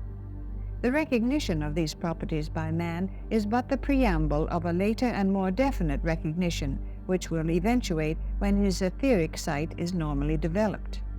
These magnetic spots are magnetized in 3 ways. 1. By Sanat Kumara working through the Manu. This occurs when it is desirable to form a central magnetic point which, by its attractive power, will draw into a coherent whole some race, nation, or large organization. Every nation has its magnetic point, formed in etheric matter by the application of the flaming diamond to the ethers. It is the national heart and the basis of the national character.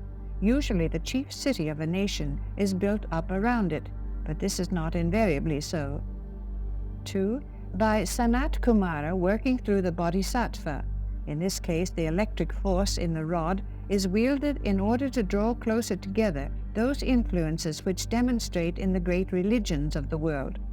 The lesser rod of power is used here in conjunction with the greater. By their means, the attractive quality or keynote of any religion is struck, and of any organization with a religious basis. 3. By Sanat Kumara working through the Mahachohan.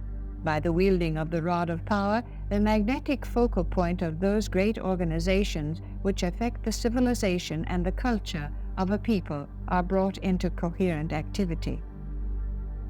All physical plane organization, governmental, religious, or cultural, is the working out of inner forces and causes, and, before they definitely appear in physical manifestation, a focalization, if it might be so expressed, of these influences and energies takes place on etheric levels. The organization of the Freemasons is a case in point. It has 2 magnetic centers, one of which is in Central Europe.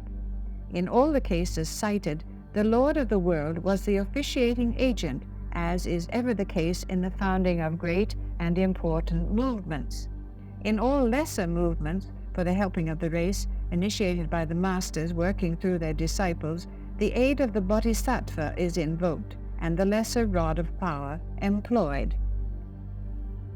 When disciples initiate a movement on a relatively tiny scale, the master with whom they work can similarly assist them, and though he wields no rod of power, he has methods whereby he can stimulate and cause to cohere the little endeavor of the faithful followers. Thus, in all departments of human life, the rods of initiation and the words of power are used. The entire world government functions under law and order, and the whole scheme is interdependent. To return to the subject of human initiation and these rods of power. At the time of the initiation ceremony, after the two great revelations, there comes a moment of utter silence, and in the interim, the initiate realizes within himself the meaning of peace. He stands, as it were, in a void or in a vacuum, wherein naught seemingly can reach him. He stands betwixt earth and heaven for a brief second, conscious of naught but the meaning of things as they are, realizing his own essential divinity and the part which he must play when he again returns to earth's service from the council chamber of heaven. He is conscious of no anxiety, fear, or doubt. He has contacted the divine presence and has seen the vision. He knows what he has to do and how he must do it, and peace and joy unutterable fill his heart. This is an interlude of stillness before a period of renewed activity, which begins at the moment that the rod is applied. Whilst he has been thus withdrawn within himself, with all his forces centered in his heart, the attendant lodge of masters have been performing certain ceremonies and chanting certain words, preparatory to the appearance of the initiator upon the throne and the wielding of the rod. The Hierophant has hitherto been present, but the work has been handled by the lodge and the sponsors. He now ascends to the place of power, and the rod is brought to him by its legitimate custodians. It is not possible here to publish the details of the next stage, beyond using the description as embodied in the words, "Fire descends from heaven." Through the utterance of certain words and phrases, which are one of the secrets of initiation, and which vary with each initiation, the electrical force to be employed descends upon the rod, passing through the heart and the hand of the initiator to the three who stand in triangular relation to the throne of office. They receive it in turn and circulate it by act of will through their hearts, thus passing it to the sponsors. They again, by an act of will, prepare to transmit it to that center in the body of the initiate, which is, according to the initiation, to receive stimulation. Then succeeds an interesting interlude, wherein the united wills of the hierarchy are blended in order to transmit that force which the rod has put into circulation. The Hierophant utters the word, and the force is literally thrown into the initiate's bodies and centers, passing down through the centers on the mental plane via the astral centers to the centers on etheric levels, which finally absorb it. This is the stupendous moment for the initiate, and brings to him a realization of the literal absolute truth of the phrase that God is a consuming fire. He knows past all gainsaying that fiery energy and electric force constitute the sum total of all that is. He is literally bathed in the fires of purification. He sees fire on all sides, pouring out through the rod, circulating around the triangle, and passing through the bodies of the two sponsoring adepts. For a brief second, the entire lodge of masters and initiates, standing in their ceremonial places without the triangle, are hidden from view by a wall of pure fire. The initiate sees no one save the Hierophant, and is aware of nothing but a fiery blaze of pure blue-white flame, which burns but destroys not, which intensifies the activity of every atom in his body without disintegrating, and which purifies his entire nature. The fire tries his work of what sort it is, and he passes through the flame. The effect of the application of the rod. A. Upon the initiate's bodies.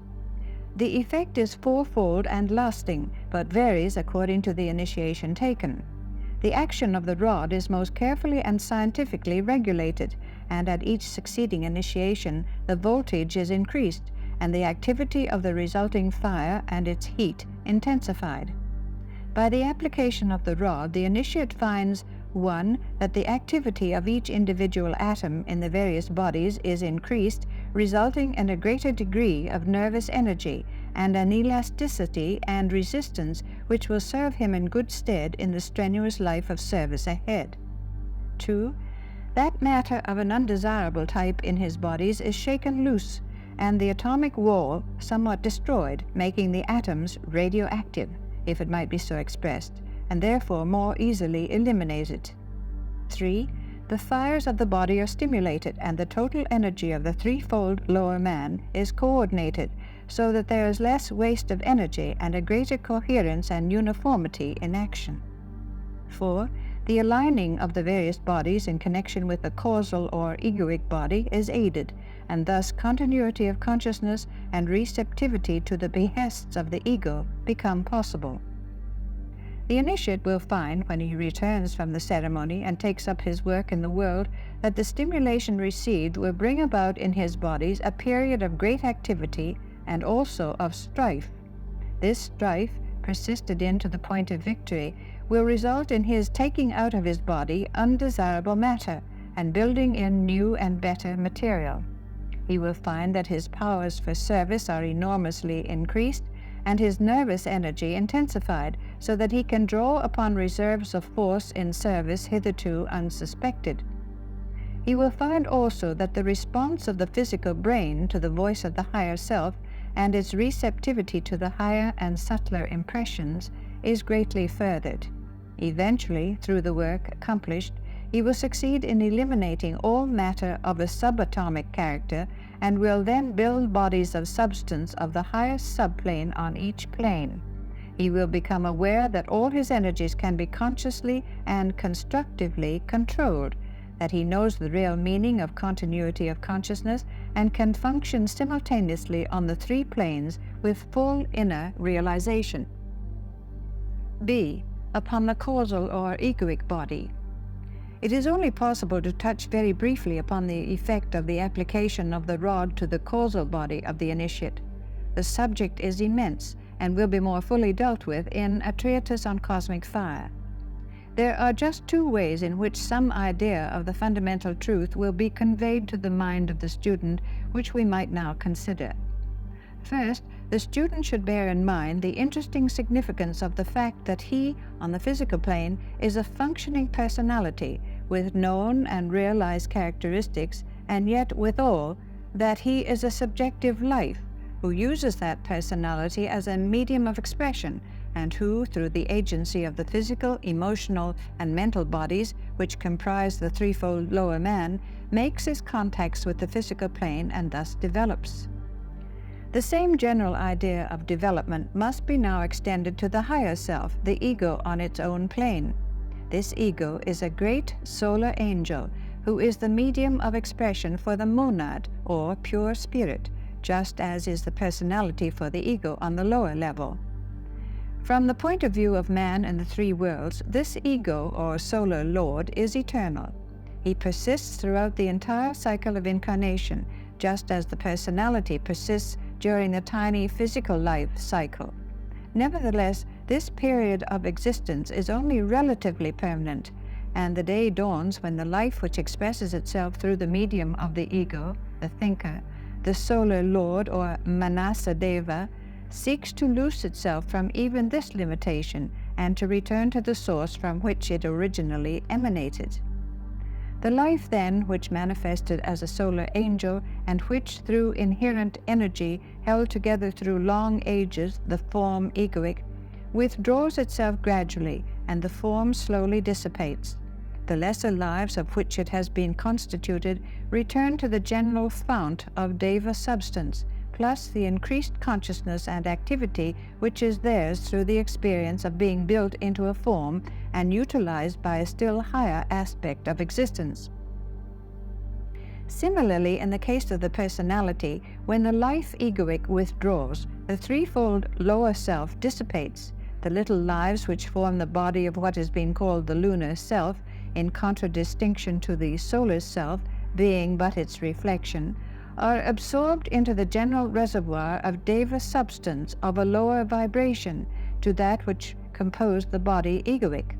Similarly also, their evolution has been furthered through having been built into a form for the use of the higher self.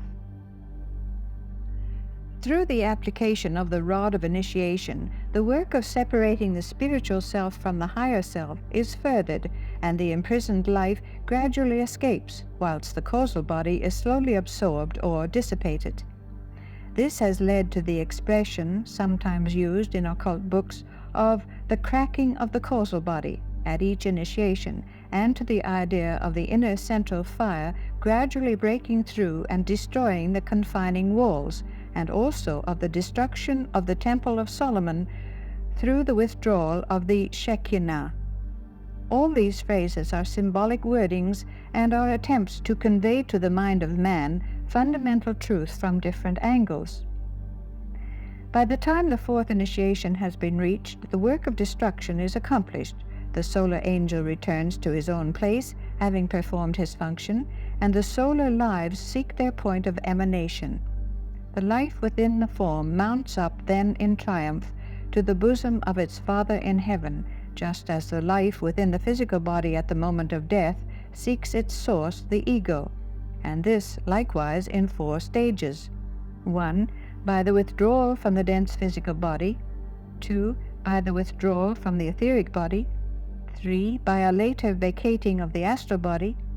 4. A final leaving of the mental body. Another way of emphasizing the same truth is to regard the egoic body as a center of force, a wheel of energy, or a lotus, and to picture it as a lotus with 9 petals, hiding within these petals a central unit of 3 petals. These in their turn secrete the central life, or the jewel in the lotus. As evolution proceeds, these 3 circles of 3 petals gradually unfold, having a simultaneous effect on one or other of the central 3. These 3 circles are called respectively the petals of sacrifice, love, and knowledge. At initiation, the rod is applied to the petals in a scientific manner and regulated according to ray and tendency.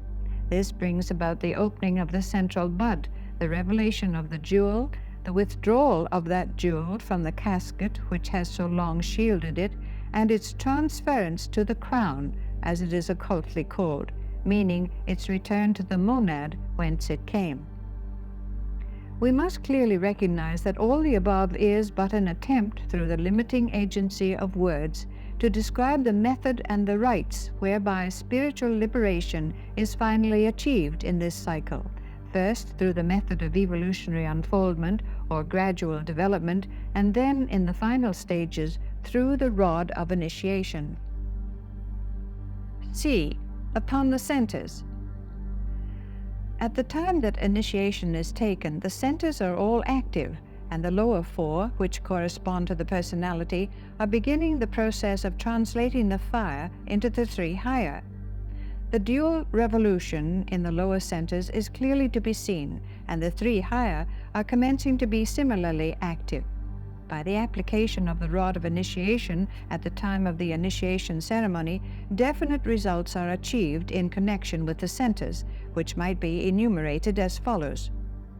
The fire at the base of the spine is definitely directed to whichever center is the object of special attention. This varies according to ray or the specialized work of the initiate. The center has its activity intensified, its rate of revolution increased, and certain of the central spokes of the wheel brought into more active radiance. These spokes of the wheel, or these petals of the lotus, have a close connection with the different spirillae in the permanent atoms, for instance, and in their stimulation comes into play one or more of the corresponding spirillae in the permanent atoms on the 3 lower planes.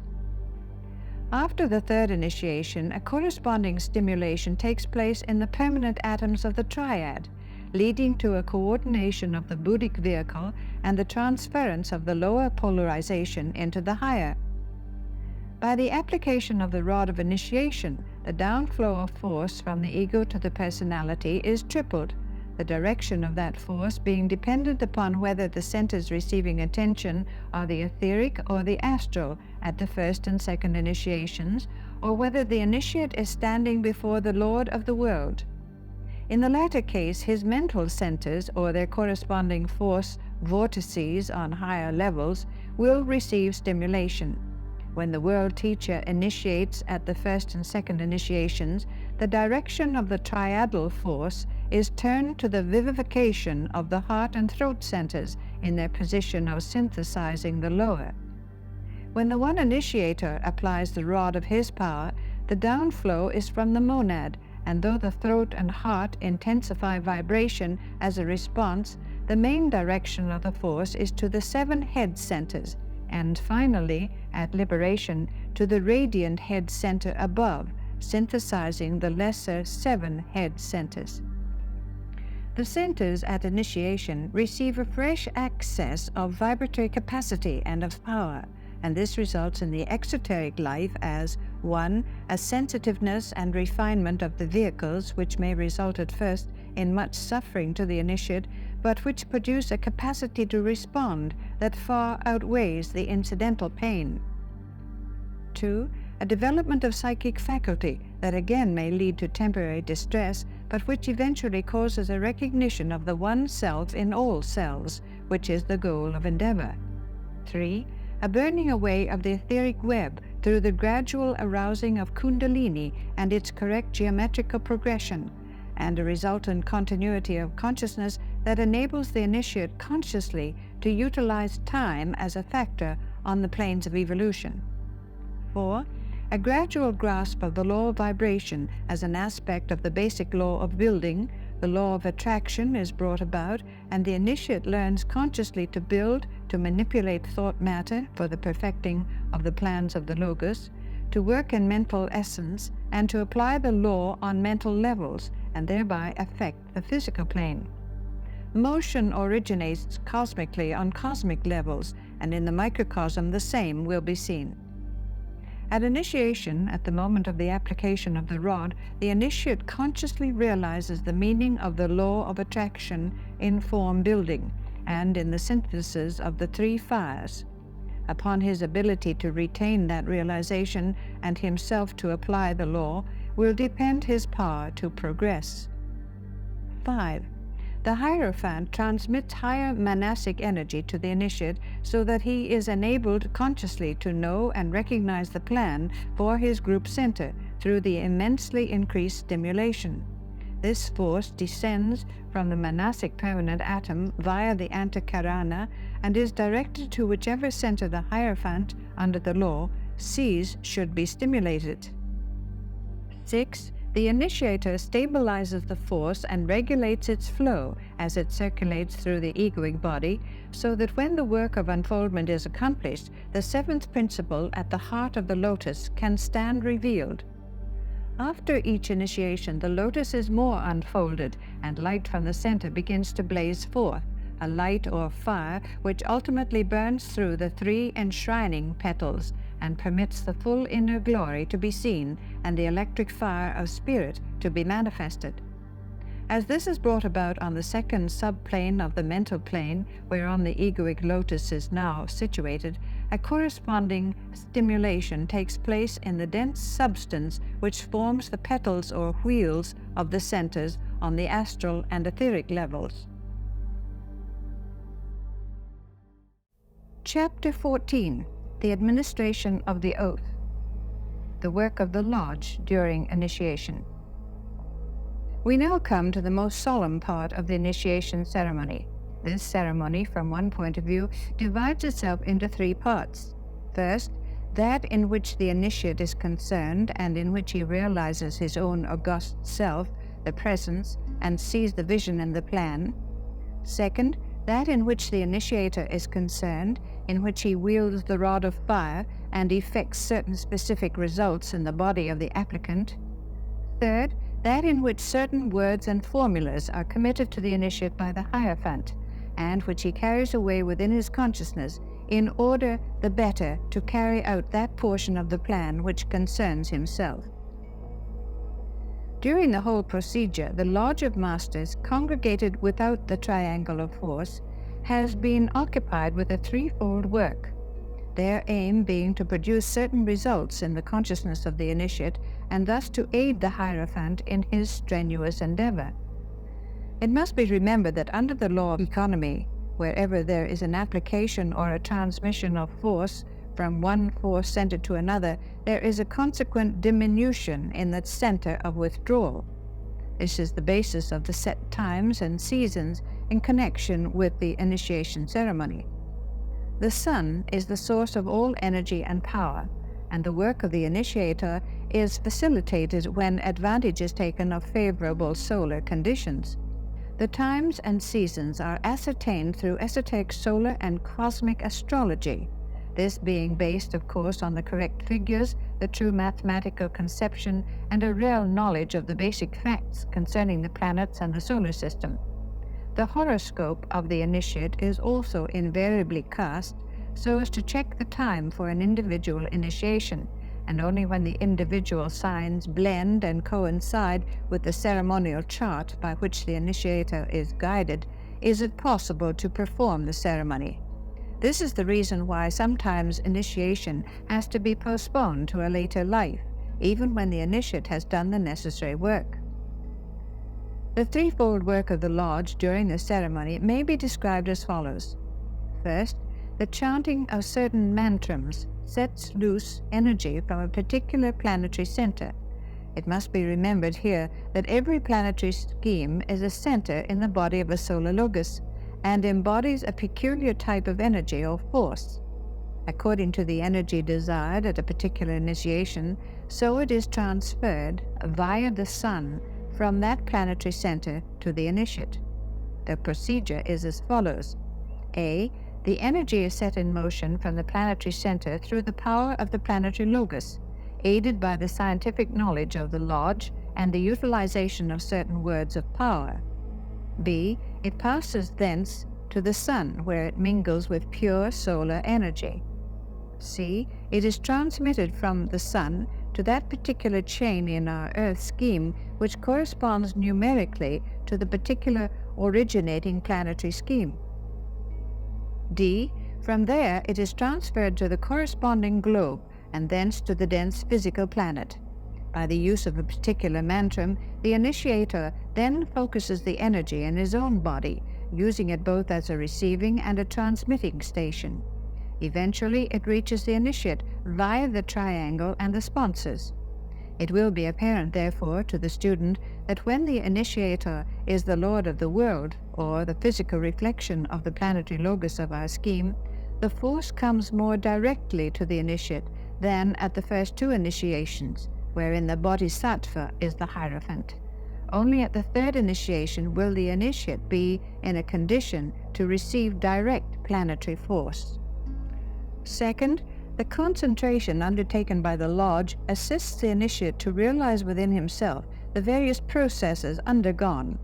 This is accomplished by working definitely on his mental body and thus stimulating all the atoms through the united thought power of the masters. The work of apprehension is thus directly aided. This concentration in no way resembles hypnotic suggestion or the powerful impress of stronger minds upon the weaker. It takes the form of a strenuous meditation by the assembled masters and initiates upon the realities concerned and upon the self. Through the force thus liberated, the initiate is enabled to transfer his consciousness more easily away from the not-self to the divine essentials wherewith he is immediately concerned. The thought power of the masters succeeds in shutting out the vibration of the three worlds and enables the applicant literally to leave behind him all the past and to have that far-seeing vision which sees the end from the beginning and the things of time as though they were not. Third, through certain ceremonial rhythmic action, the lodge greatly assists in the work of initiation. Just as in the Wesak festival, results in forced demonstration are brought about by the use of chanted mantrams and the sacred ceremonial pacing and interweaving of the assembled crowd in the formation of geometrical figures, so in the initiation ceremony a similar procedure is followed. The geometrical figures appropriate for the various initiations differ, and herein lies one of the safeguards of the ceremony. The initiate knows the set figure for his own initiation, but no more. All these three aspects of the work of the master and initiates in lodge assembled occupy them until the moment when the rod has been applied. Through its application, the initiate has become a member of the lodge, and the entire ceremonial then changes prior to the taking of the oath and the revelation of the word and secret. The sponsors drop back from either side of the initiate and take their places in the ranks, whilst the three Buddhas of activity, or their representatives at the first two initiations, take their stand behind the seat of office of the Hierophant. The lodge members are grouped differently, and initiates of the same degree as the newly admitted applicant place themselves around him and assist in the final part of the ceremony. The remainder of the initiates and adepts stand in their various grades. The earlier three stages of the initiation ceremony are the same for all initiations. In the final two stages, those who are not of equal rank with the newly made initiate, such as first-degree initiates at the initiation of a third-degree member, drop back to the rear of the hall of initiation at Shambhala, and a wall of silence is built up through mantric energy between the two groups. A vacuum, so to speak, is formed, and nothing can then be transmitted from the inner group to the outer. The latter confine themselves to deep meditation and the chanting of certain formulas, and in the inner group around the Hierophant, a dual performance is taking place. A. The newly made initiate is taking the oath. B. Certain words and secrets are being handed over to him. Two types of oath. All oaths connected with the occult hierarchy may be divided into two groups. 1. The oath of initiation, in which the initiate binds himself by the most solemn pledges never to reveal, on pain of summary punishment, any occult secret, or to express in words outside the initiation hall that which has been committed to his keeping. 2. The oath of office, administered when any member of the lodge takes a specific post in the hierarchical work. This oath deals with his functions and with his relations to A. The Lord of the world, B. His immediate superior, C. His fellow workers in the lodge, D. The world of men whom he is to serve.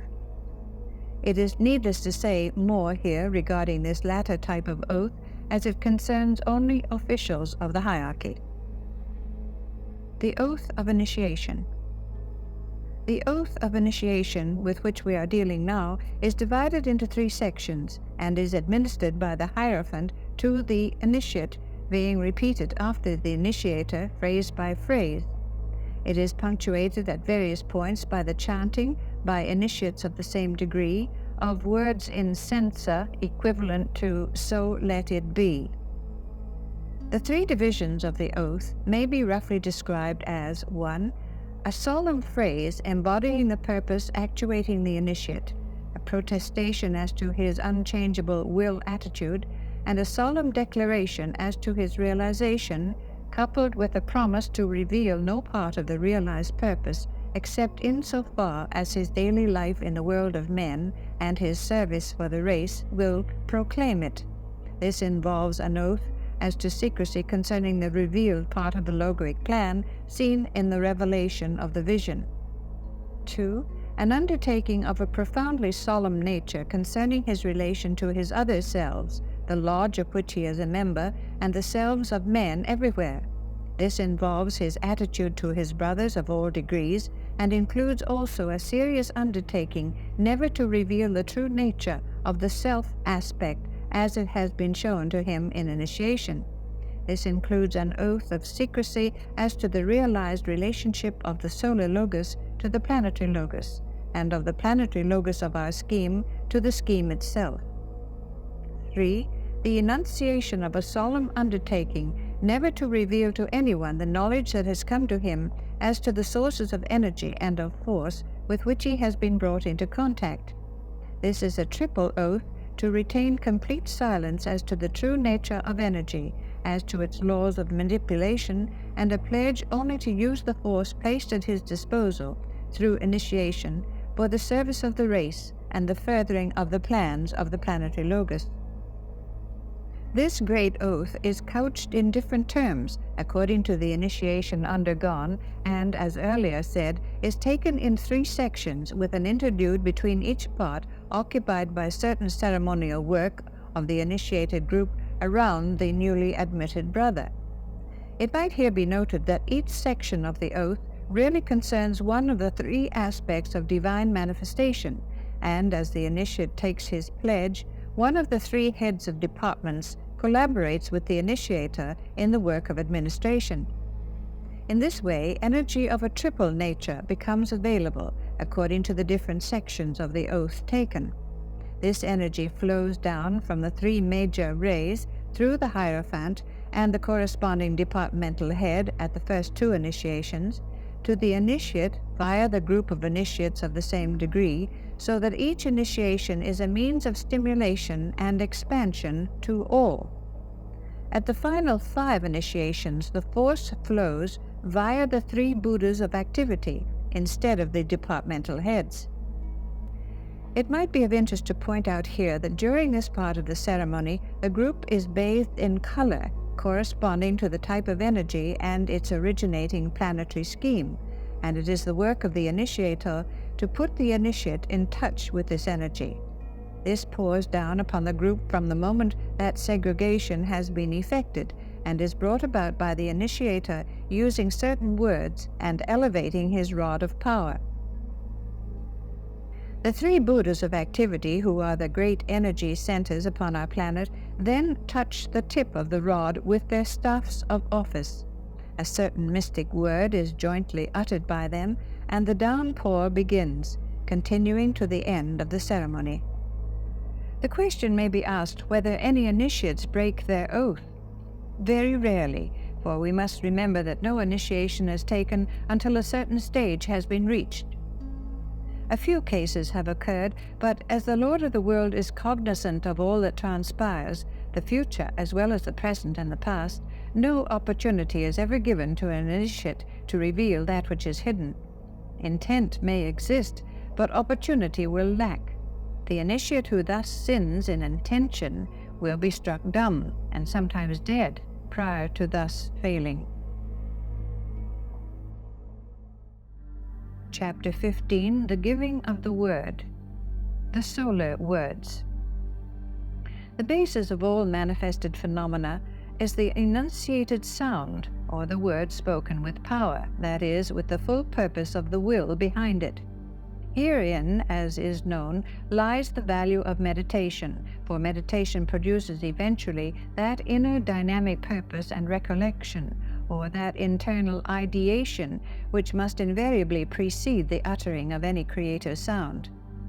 When it is said that the Logos produced the worlds through meditation, it means that within his own center of consciousness there was a period wherein he brooded over and meditated upon the purposes and plans he had in view, wherein he visualized to himself the entire world process as a perfected whole, seeing the end from the beginning and being aware of the detail of the consummated sphere. Then, when his meditation was concluded and the whole completed as a picture before his inner vision, he brought into use a certain word of power, which had been committed to him by the One about whom naught may be said, the Logos of the cosmic scheme of which our system is but a part. With cosmic and logoic initiations we are not concerned, except insofar as the human initiations reflect their stupendous prototypes. But it is of interest to the student to realize that just as at each initiation some word of power is committed to the initiate, so similarly to the Logos was committed the great word of power which produced our solar system, that word which is called the sacred word, or Aum, A-U-M. It must be here remembered that this sound Aum is man's endeavor to reproduce on an infinitesimally small scale the cosmic triple sound whereby creation was made possible. The words of power of all degrees have a triple sequence. First, they are sounded by some fully self-conscious entity and this invariably takes place after a period of deliberation or meditation wherein the purpose in toto is visualized. Second, they affect the Deva kingdom and produce the creation of forms. This effect is dual in character. A. The Devas on the evolutionary path, the great builders of the solar system, and those under them who have passed the human stage, respond to the sound of the word, and with conscious realization collaborate with the one who has breathed it forth, and thus the work is carried out. B. The Devas on the involutionary arc, the lesser builders, who have not passed through the human stage, also respond to the sound, but unconsciously or perforce, and through the power of the initiated vibrations build the required forms out of their own substance. Third, they act as a stabilizing factor, and as long as the force of the sound persists, the forms cohere. When the logos, for instance, finishes the sounding of the sacred Aum, and the vibration ceases, then disintegration of the forms will ensue. So with the planetary logos, and thus on down the scale. The words of power, or the permutations of the Aum, exist in every possible tone, subtone, and quarter tone, and upon these shades of sound, the work of creation and its sustentation is built up. A multiplicity of sounds exists within each greater sound and affects different groups. It must be remembered also that, generally and broadly speaking, the sounds within the solar system fall into two groups. 1. The initiatory sounds, or those which produce manifestation or phenomena of any kind on all planes. 2. Eventuating sounds, or those which are produced from within the forms themselves during the evolutionary process, and which are the aggregate of the tones of every form in any particular kingdom of nature. Every form likewise has a tone which is produced by the minute sounds produced by the atoms composing that form. These sounds grow out of the other group and affect inferior groups or kingdoms, if the word inferior may be used in connection with any department of divine manifestation. For instance, the human kingdom, the fourth creative hierarchy, was produced by a triple Aum sounded in a particular key by the three persons of the Trinity in unison, God the Father, God the Son, and God the Holy Spirit, or Shiva, Vishnu, and Brahma. This sound is still going forth. The interplay and interblending of the many tiny notes of each human being produces a great united sound, which can be heard in the high places, and which, in its turn, is having a definite effect upon the animal kingdom. It is one of the factors which produces animal forms, both for human and animal occupation, for it must ever be remembered that man links the animal and the divine. It is neither possible nor desirable to enumerate the words of power, but certain general indications may be given which will help the student to realize somewhat the magnitude of the subject and its intricacy.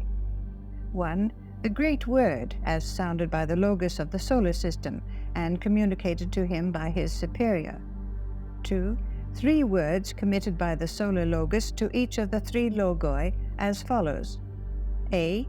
The sacred sound A to Shiva, he who embodies the spirit or will aspect. It is the word through which God the Father works. B. The sound U to Vishnu, God the Son. He is the form builder and provides the body which the spirit must occupy, thereby making divine incarnation possible. A is the life sound, U is the form sound. C. The sound M to Brahma, who in his work of energy provider links in active intelligence, spirit and form, or the self and not self. It might here be pointed out that much information anent the 3 departments of the hierarchy of our planet will come to the student who wisely ponders these functions. 3. 7 great words, again based on the sacred 3 sounds A, U, M. Aum. These produce creation, or the manifestation of the 7 planes of our solar system. They are committed not to human entities, but to the 7 great devas or Raja lords, who are the ensouling lives of a plane. Hence, in the various initiations, their collaboration is necessary, because these key words can be committed to the initiate. 4. 49 words related to the 49 subplanes or fires. These again are committed to the 49 builders of the sacred fires. The above two groups of words are in the jurisdiction of the third aspect and are given out by Brahma. 5. There are again 5 great words with signs which come under the department of Vishnu, or God the Sun, and are breathed out by him. By their means, the 5 kingdoms of nature on the evolutionary arc came into being. A, the mineral kingdom, B, the vegetable kingdom, C, the animal kingdom, D, the human kingdom, E, the spiritual kingdom. These 5 are permutations of, or are built up upon the sound U, as the ones earlier enumerated are built up upon the sound M. In connection with the first 3 kingdoms, it may be of interest to note that they are based upon 2 sounds. The U sounded on the basic key tone of the M. In the 4th kingdom, the M tone is dying down, and the 2 notes sounded forth are the U and the A. In the 5th kingdom, the M has subsided into a distant undertone. The U is blended with it so as to be indistinguishable, and the A, or Shiva note, is pealing forth in power and is practically the only note heard. By the sounding of this note, that of Shiva, the destroyer, the not-self is negated, and all that is not of spirit passes into dissolution. It is the coming in of the A sound which affects the severance or liberation of the initiate from the 3 worlds. 6. There are certain words also committed to each of the planetary logoi, and they are the basis of planetary manifestation. As is well known, the sound of the Brahma aspect, or the third aspect of our particular planetary logos, is Fa, and herein lies much of illumination as to his point in evolution, for it is immediately apparent that the A sound is reaching even the dense physical. 7. Within our own hierarchy there are numbers of words built up upon the great word of our planetary logos, and these are committed to the departmental heads, who in turn pass them on in permutated order to the graded initiates. It will be wise here for the student to differentiate carefully in his mind between words and sounds, for the word veils the thought or intended idea or purpose, and the sound makes it possible to manifest in matter of some kind on one or other of the 7 planes. We cannot here trace the expansion of the basic words from their enunciation by cosmic entities down to the infinitesimal differentiations produced in the speech of man, the vocal expression of the animals, and the song of birds. Each is a manifestation of consciousness in some degree, and each produces an effect. What the initiate is learning to do is to make sounds consciously, and thus produce a studied and desired result, to utter words and be fully aware of the consequence on all planes, and to create forms and direct energy through sacred sounds, and thus further the ends of evolution. It has been necessary to digress thus before taking up the committal of words to the initiate, in order to emphasize the radical importance of the matter, and thus account for the carefully guarding of this aspect of divine work. The use of the words. We have already dealt with the significance of the words of power in a brief manner. We might now sum up certain of the inferred postulates, and then touch somewhat upon the initiation ceremony and the words as committed to the initiate. The postulates here made are 9 in number, and if duly pondered upon by the aspirant, will reveal to him much anent the creative process and the power of speech. 1. All the words of power are rooted in the great word committed to the solar logos at the dawn of manifestation. 2. All the words of power are permutations or expansions of the 3 basic sounds, and increase in length as the planes are involved, until the sentences and speech of the finite unit, man, in their myriad differentiations, are arrived at. 3. Therefore, on the path of return, speech becomes ever more brief, words are more sparingly used, and the time eventually comes when the adept employs formulas of words only, as required to carry out specific purposes along two lines: A. Definite creative processes, B. Specific direction of energy. This, of course, on the planes in the three worlds. 4.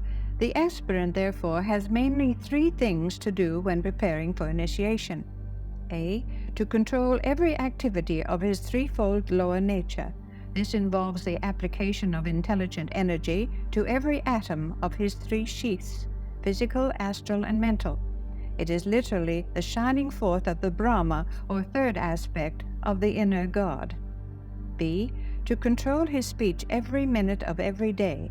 This is a statement easily made, but most difficult to make practical. He who achieves it is rapidly nearing emancipation.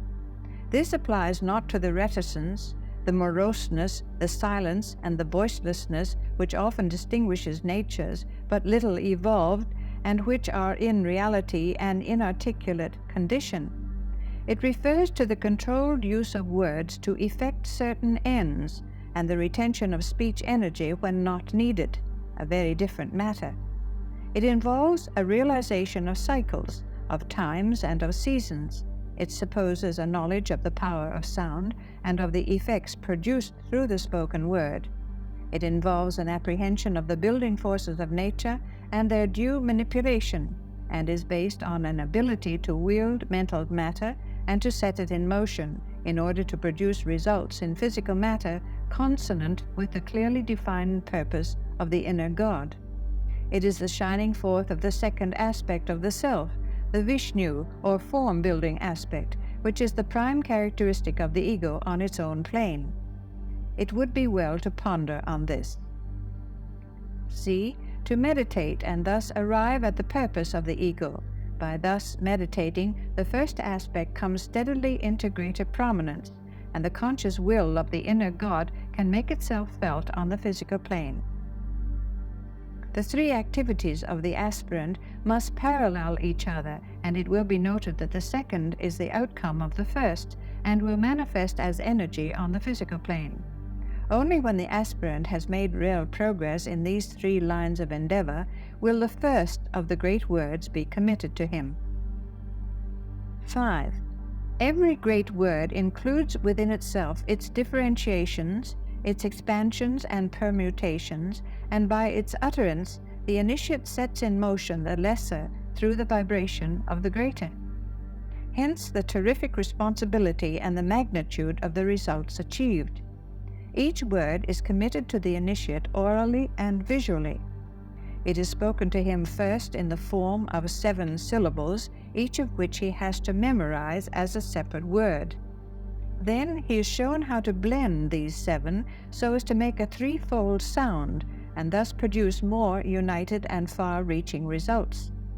Finally, the 3 are blended into one word which is committed to him. The 7 words which form the great word at any initiation are communicated to the initiate by the initiates of equal rank with his own. This group divides itself into 7 groups, according to sub-ray or ray formation, and each group then chants one word in rapid rotation. Simultaneously, the colors and symbols of the various sounds pass in front of him, so that he hears and sees that which is committed to him. The more advanced group around the throne of office, the 3 departmental heads at the first 2 initiations, and the Pratyeka Buddhas at the final ones, chant then for him the triple word which blends the 7, and again he sees it before his inner eye. Finally, the initiator sounds it forth, and the initiate becomes aware within himself, in practical experience, of the one great sound, and knows in one particular center what its vibration is. As is well known, every center is connected with some plane, scheme, ray, and other septenary divisions, and thus the significance of its inner reaction will be apparent. 6. The masters and initiates in their work of aiding the evolution of the 3 worlds concern themselves principally with the 7 syllables of the word of their degree or initiated grade. The 3 words which blend the 7 are seldom used except under the direct sanction of one of the departmental heads. According to the syllable involved, each word is directly connected with the triple Aum, and therefore with the Brahma, Vishnu, or Siva aspect, of which the 3 heads are the planetary representatives. When any initiate desires to use, for evolutionary purposes, the entire word as a unit, the sanction of the assembled lodge has to be gained, for such a word affects the matter of an entire plane within a planetary scheme, and consequently the matter of those planes which are subsidiary to the one involved. For instance, an initiate of the 3rd degree, in sounding the word of his degree, affects the matter of the lower mental subplanes, and subsequently the matter of the astral and physical planes. An initiate of the 2nd degree similarly affects the astral plane and subsequently the physical. Far-reaching results are thus achieved, and the work of many is thus affected. 7. Every word, differentiated or synthesized, affects the Deva kingdoms, and hence the form-building aspects of manifestation. No sound is ever made without producing a corresponding response in Deva substance, and driving multitudes of tiny lives to take specific forms. These forms persist and carry out their functions just as long as the sound which caused them is prolonged, and the specific will energy of the one who initiated the sound is directed towards the living form. This is equally true of a solar logos, enunciating the Aum and thus producing the solar system, of a planetary logos sounding his planetary word and producing results for the helping of humanity on the physical plane, and of an ordinary human being who, in much differentiated, diversified speech, expresses an inner purpose or state of mind, and thus builds a form or vehicle in Deva substance. The majority of human beings as yet build unconsciously, and the form constructed is either of a beneficent or maleficent agency, according to the underlying motive or purpose of the man, and will carry out his will as long as its term of being persists. 8. Every word sounded is distinguished by A, a specific color, B, a particular tone, C, a special form, D, a degree of energy or activity, E, the nature of the ensouling life, self-conscious, conscious, or unconscious, God, man, or Deva. The student again will find this equally true of a solar system, of a planetary scheme, of a human being, of a thought form ensouled by an elemental life, and of the atom of the physicist or chemist. In the knowledge of these facts, and in their conscious realization, may be known the true occultist. The solar logos sounded forth a word. The form of our solar system came into being, its color being blue, and its note a particular cosmic musical tone. Its degree of activity is of a specific mathematical notation beyond the grasp of the human mind at this stage of development, and the nature of its great ensouling life, that of the triple logos, is active, intelligent love. 9. The great word of our solar system keys in, if it might be so expressed, with other words, and is but one word of the sevenfold word, known to that great existence, who stands in the same relation to the solar logos as the latter does to the planetary logos. The sacred words of 7 solar systems, of which ours is but one, make up this septenary sound, which vibrates at this time in the cosmic spheres.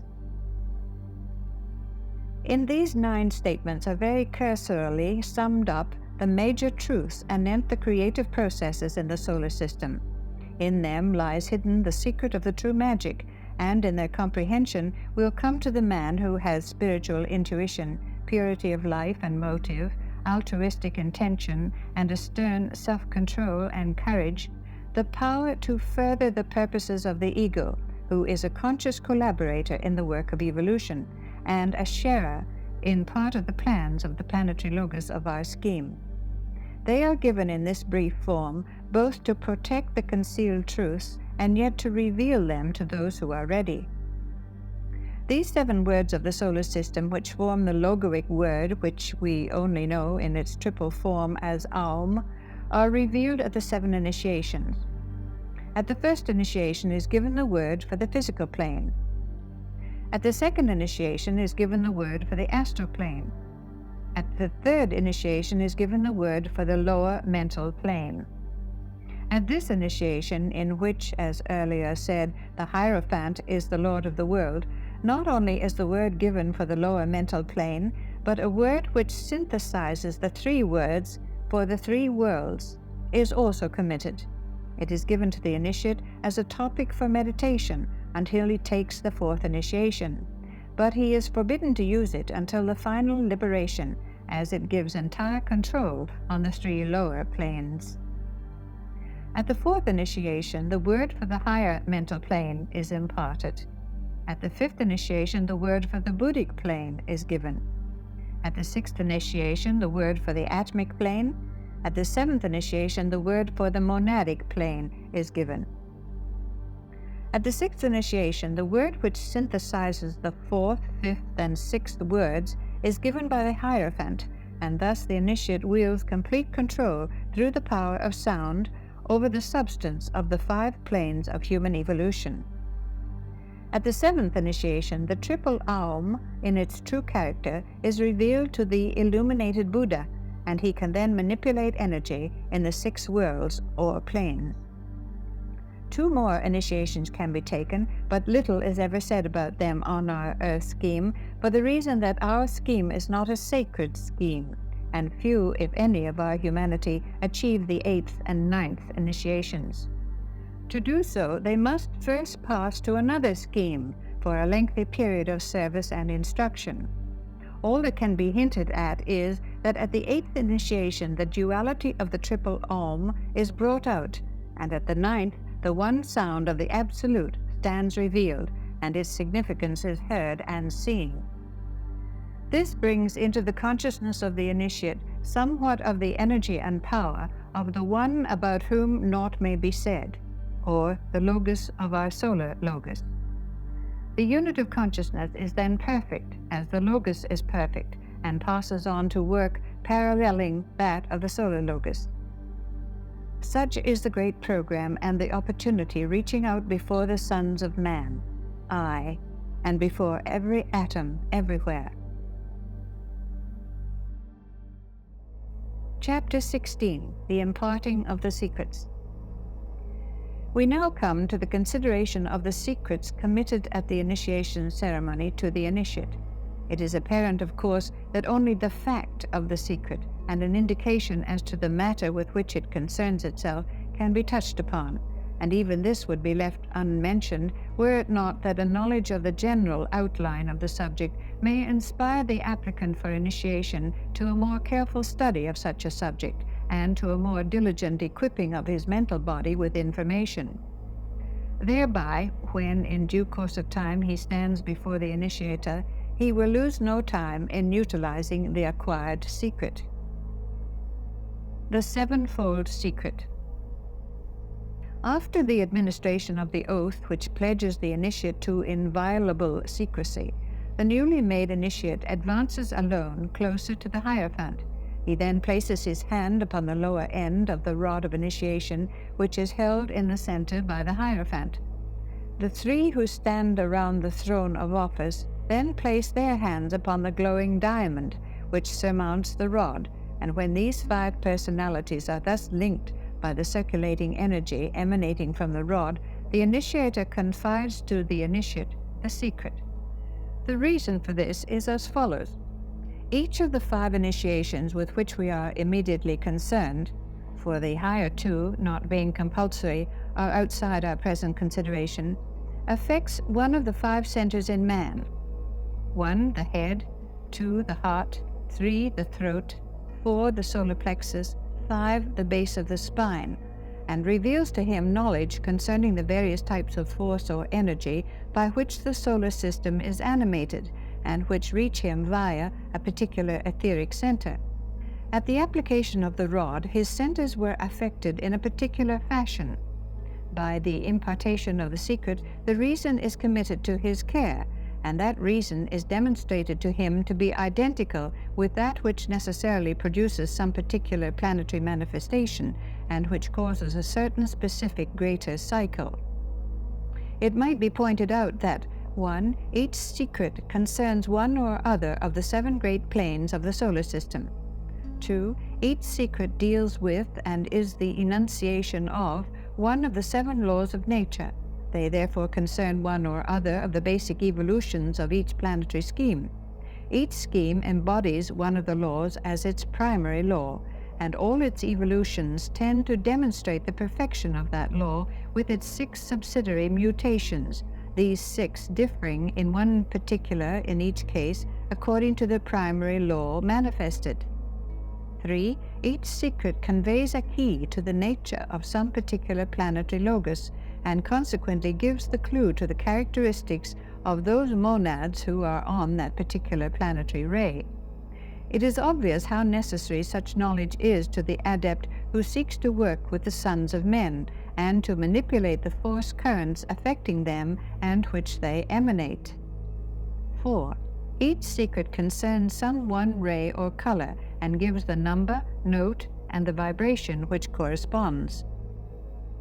These 7 secrets are simply short formulas, not of mantric value, such as in the case of the sacred word, but of a mathematical nature, precisely worded so as to convey the exact intent of the speaker.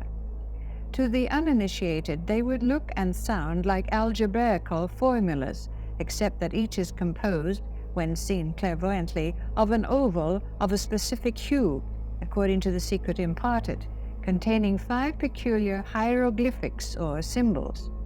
One symbol contains the formula of the law concerned, another gives a planetary key and tone, a third deals with vibration, whilst the 4th shows the number and department under which the ray concerned falls.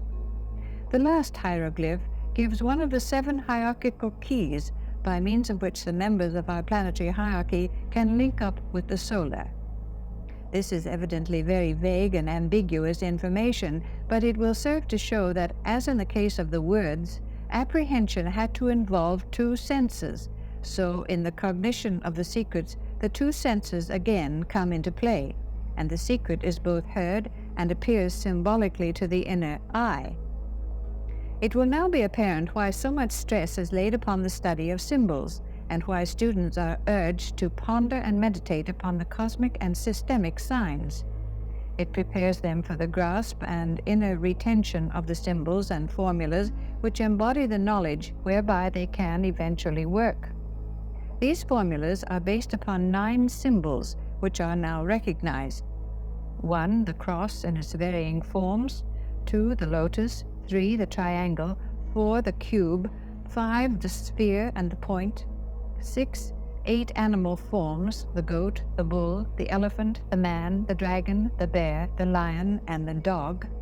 7. The line. 8. Certain signs of the zodiac, hence the need for the study of astrology. 9. The cup or the Holy Grail.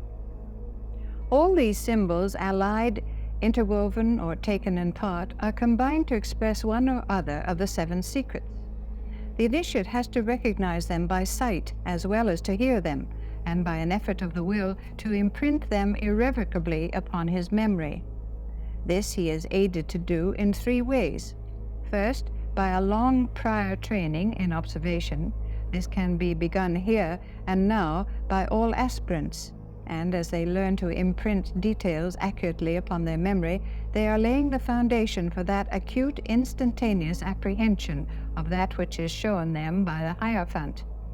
Secondly, by having cultivated within themselves the power to visualize again that which has once been seen. It will be apparent here why the emphasis has been laid by all wise teachers of meditation upon the faculty of the careful building of mental pictures. The aim has been twofold. A. To teach the student to visualize his thought forms accurately, so that when he begins to create consciously, he may lose no time in inaccurate transformation. B. To enable him to picture again accurately the imparted secret, so that it may instantly be of use to him whenever needed. Finally, by the strongly applied will of the other 4 personalities who are holding the rod at the same time as the initiate. Their trained, intense mental concentration greatly facilitates his apprehension. In the case of human evolution, certain types of force are generated, dealt with, assimilated, and used, at first unconsciously, and finally with full intelligence. In the hall of ignorance, the force or energy of Brahma, the activity and intelligence of substance, is that mostly dealt with, and the man has to learn the meaning of activity based on A. Inherent energy, B. Absorbed energy, C. Group energy, D. Material energy, or that which is hidden in physical plane matter. B. In the hall of learning, he becomes aware of and uses the energy of the second aspect in form building, in social relations, and in family affiliations. He comes to the recognition of sex and its relations, but as yet views this force as something to be controlled, but not consciously and constructively utilized. C. In the hall of wisdom, he comes to the knowledge of the first aspect of energy, the dynamic use of will in sacrifice, and to him is then committed the key to the threefold mystery of energy. This energy, in its threefold aspect, he became aware of in the other 2 halls. At the 3rd initiation and at the 4th and 5th, the 3 keys to the 3 mysteries are given to him. The key to the mystery sensed in the first hall, the mystery of Brahma, is handed to him, and he can then unlock the hidden energies of atomic substance. The key to the mystery of sex, or of the pairs of opposites, is thrust into his hand, and he can then unlock the hidden forces of the will aspect. The dynamo of the solar system is shown to him, if it might be so expressed, and the intricacies of the mechanism revealed. The 3 solar mysteries. The 3 mysteries of the solar system are: 1. The mystery of electricity, the mystery of Brahma, the secret of the 3rd aspect. It is latent in the physical sun. 2. The mystery of polarity, or of the universal sex impulse, the secret of the 2nd aspect. It is latent in the heart of the sun, or the subjective sun. 3. The mystery of fire itself, or the dynamic central systemic force, the secret of the 1st aspect. It is latent in the central spiritual sun. Their sequential revelation. The secrets, as imparted sequentially to the initiate, are roughly 3 in number, though within them may be found lesser mysteries which are earlier revealed. At the 3rd initiation, the first of the 3 fundamental secrets of the solar system is imparted to the initiate immediately after he has taken the oath. This we might, for lack of a better term, call the secret of electricity. It concerns the phenomena of the dense objective manifestation of the Logos. It would be wise here for the student to remember that the 3 planes of the 3 worlds, physical, astral, and mental, form the dense physical body of the solar Logos, whilst the 4 higher form his etheric body. Students are apt to forget that our 7 planes are the 7 subplanes of the cosmic physical. This has a very definite bearing on the secret of electricity. This is why the secret is not revealed to the 3rd initiation, and is prepared for by the impartation of 2 lesser secrets, which concern the physical and astral planes, and which are imparted at the first 2 initiations by the Bodhisattva. Electrical phenomena are scientifically recognized as dual in nature, but the inherent triplicity of electricity is as yet but a matter for speculation for modern science. The fact that it is triple is demonstrated to the initiate at the first initiation, and the secret of how to balance forces on the physical plane and thereby produce equilibrium is revealed to him at the first initiation. This secret likewise puts him in touch with certain of the builders on the physical plane, that is, on the etheric levels, and he can then produce physical plane phenomena should he deem it wise. This he seldom does, as the results gained thereby are practically unimportant, and he wastes not energy in this manner. The workers with the involuntary forces, the brothers of darkness, employ this method for the startling and the enthralling of the unwary. Not thus work the brothers of humanity. The secret of the coherence of the atom is revealed to the initiate, and he then is in a position to study the microcosm under the law of correspondences in a new and illuminating manner. Similarly, through this revelation concerning the densest part of the logoic body, he can ascertain much concerning the previous solar system and the facts anent the first round of our scheme. This secret is also called the mystery of matter. At the second initiation, the secret of the sea is unfolded to him, and through this revelation, two subjects of profound interest become clarified to his inner vision. They are A. the mystery of the astral light, B. the law of karma. He is after this in a position to do two things without which he cannot work off that which hinders and thus achieve liberation. He can read the Akashic records and ascertain the past, thereby enabling himself to work intelligently in the present, and he can begin to balance his karma, to work off his obligations, and to understand how karma in the three worlds can be negated. The relation of that hierarchy of spiritual beings who are connected with the law of karma as it affects man is demonstrated to him, and he knows with first-hand knowledge that the lords of karma are no myth or symbolical units, but are highly intelligent entities who wield the law for the benefit of humanity, and thus enable men to become fully self-conscious and self-reliant in the occult sense, and to become creators through perfected knowledge. At the third initiation, the secret of Fohat is given to him, and then the mystery of the threefold body of the triple logos is his, and the why of the phenomena of the dense liquid and gaseous bodies of the Supreme Being is unfolded before his amazed vision.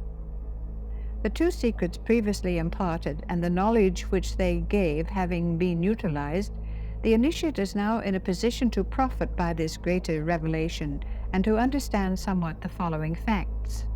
1. The creative process of thought form building. 2. The transmission of energy from the ego to the physical body via the force centers on the various planes.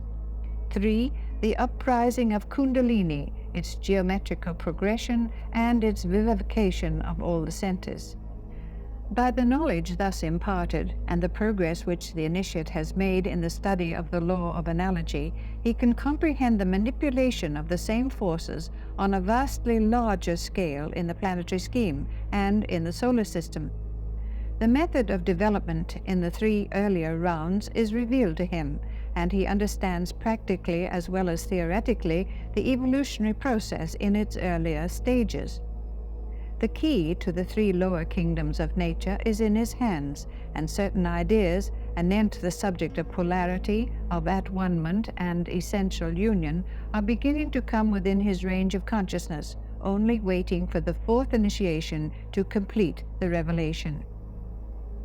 This secret of electricity, which is essentially triple in its nature, deals with the Brahma or third aspect, and is called sometimes by the following names. 1. The secret of Brahma. 2. The revelation of the Mother. 3. The secret of Fohatic force. 4. The mystery of the Creator. 5. The secret of the three who issued from the first solar system. And also by 4 mystic phrases conveying much light to the intuition. 6. The boat of mystery which plows the ocean. 7. The key to the divine storehouse. 8. The light that guides through the triple caves of darkness. 9. The clue to the energy uniting fire and water. In all these names, much information will come to the student who carefully ponders them, remembering that they deal with the Brahma aspect in its lowest manifestation and with the three worlds of human endeavor, and thus, meditating, the student must relate this present solar system to the preceding one, in which the Brahma aspect dominated, as the Vishnu or consciousness aspect dominates in this. The initiate, through the knowledge imparted, is now in a position to understand his own triple lower nature, and therefore to balance it in relation to the higher, to read the records and understand his place within the group, to manipulate the forces in the three worlds and thereby effect liberation for himself, and thus helping the ends of evolution, and to cooperate intelligently with the plans of the planetary logos as they may be revealed to him stage by stage. He can now wield power and becomes a center of energy in a greatly increased degree, being able to dispense or retract force currents. The moment a man becomes consciously powerful on the mental plane, his power for good is 100-fold increased. At the fourth initiation, another of the great secrets is revealed to him. It is called the mystery of polarity, and the clue to the significance of sex in every department of nature on all the planes is given to him. It is not possible to say much along these lines. All that can be done is to enumerate some of the subjects to which it gives the clue, adding to this the information that in our planetary scheme, owing to the point in evolution of our own planetary logos, this secret is the most vital. Our planetary logos is at the stage wherein he is consciously seeking the at-one-ment with his polar opposite, another planetary logos. The subjects on which this secret throws a flood of light are A. Sex on the physical plane. It gives us a key to the mystery of the separation of the sexes in Lemurian days. B. The balancing of forces in all departments of nature. C. The clue as to which scheme forms with ours a duality. D. The true name of our planetary logos and his relation to the solar logos. E. The marriage of the Lamb and the problem of the heavenly bride. A clue to this lies in the solar system of S, which must be read astrologically. F. The mystery of the Gemini and the connection of our particular planetary logos with that constellation. On a lesser scale and in relation to the microcosm, the following subjects are illuminated when the initiate receives the second great secret, or the fourth, which includes the earlier lesser ones. G. The processes of at-one-ment in the different kingdoms of nature. The bridging between the kingdoms is shown him, and he sees the unity of the scheme. H. The method of egoic at-one-ment is seen clearly revealed, and the antakarana is shown in its real nature, and having been thus revealed is dispensed with. I. The essential unity existing between the ego and the personality is seen. J. The relation of the two evolutions, human and deva, is no longer a mystery, but their position in the body of the heavenly man is seen to be a fact. One could go on emphasizing the multiplicity of matters which the mystery of polarity, when revealed, makes clear to the initiate, but the above suffices. This secret concerns primarily the Vishnu, or second aspect. It sums up in one short phrase the totality of knowledge gained in the Hall of Wisdom, as the earlier secrets summed up the totality achieved in the whole of learning. It deals with consciousness and its development by and through the matter aspect. It concerns literally the unification of the self and the not-self, till they are verily and indeed one. At the fifth initiation, the great secret which concerns the fire or spirit aspect is revealed to the wondering and amazed master, and he realizes, in a sense incomprehensible to man, the fact that all is fire, and fire is all. This secret may be said to reveal to the initiate that which makes clear to him A. The secret name of the planetary logos, thus revealing one syllable of the name of the solar logos. B. The work and method of the destroyer aspect of divinity. C. The processes whereby obscuration and pralaya are induced. D. The mathematical formula which sums up all the cycles of manifestation. E. The triple nature of fire and the effect of the great fire upon the lesser. As this Shiva, or first aspect, is the one which will arrive at perfection, or rather come within the reach of comprehension within the next solar system, it profits not to continue considering this secret. The following tabulation may make the whole matter clearer to the mind of the student. There are 5 columns. The first column is secret of, second column initiation, third column logos concerned, fourth column source of energy, fifth column entitled planes. Secret of full hat, initiation, third, locus concerned, Brahma, creator, source of energy, physical sun, planes 7, 6, 5. Polarity, fourth, Vishnu, preserver, subjective sun, 4, 3. Fire, fifth, Shiva, destroyer, central spiritual sun, 2. As the student will observe, the source of the particular energy concerned is one aspect of the sun.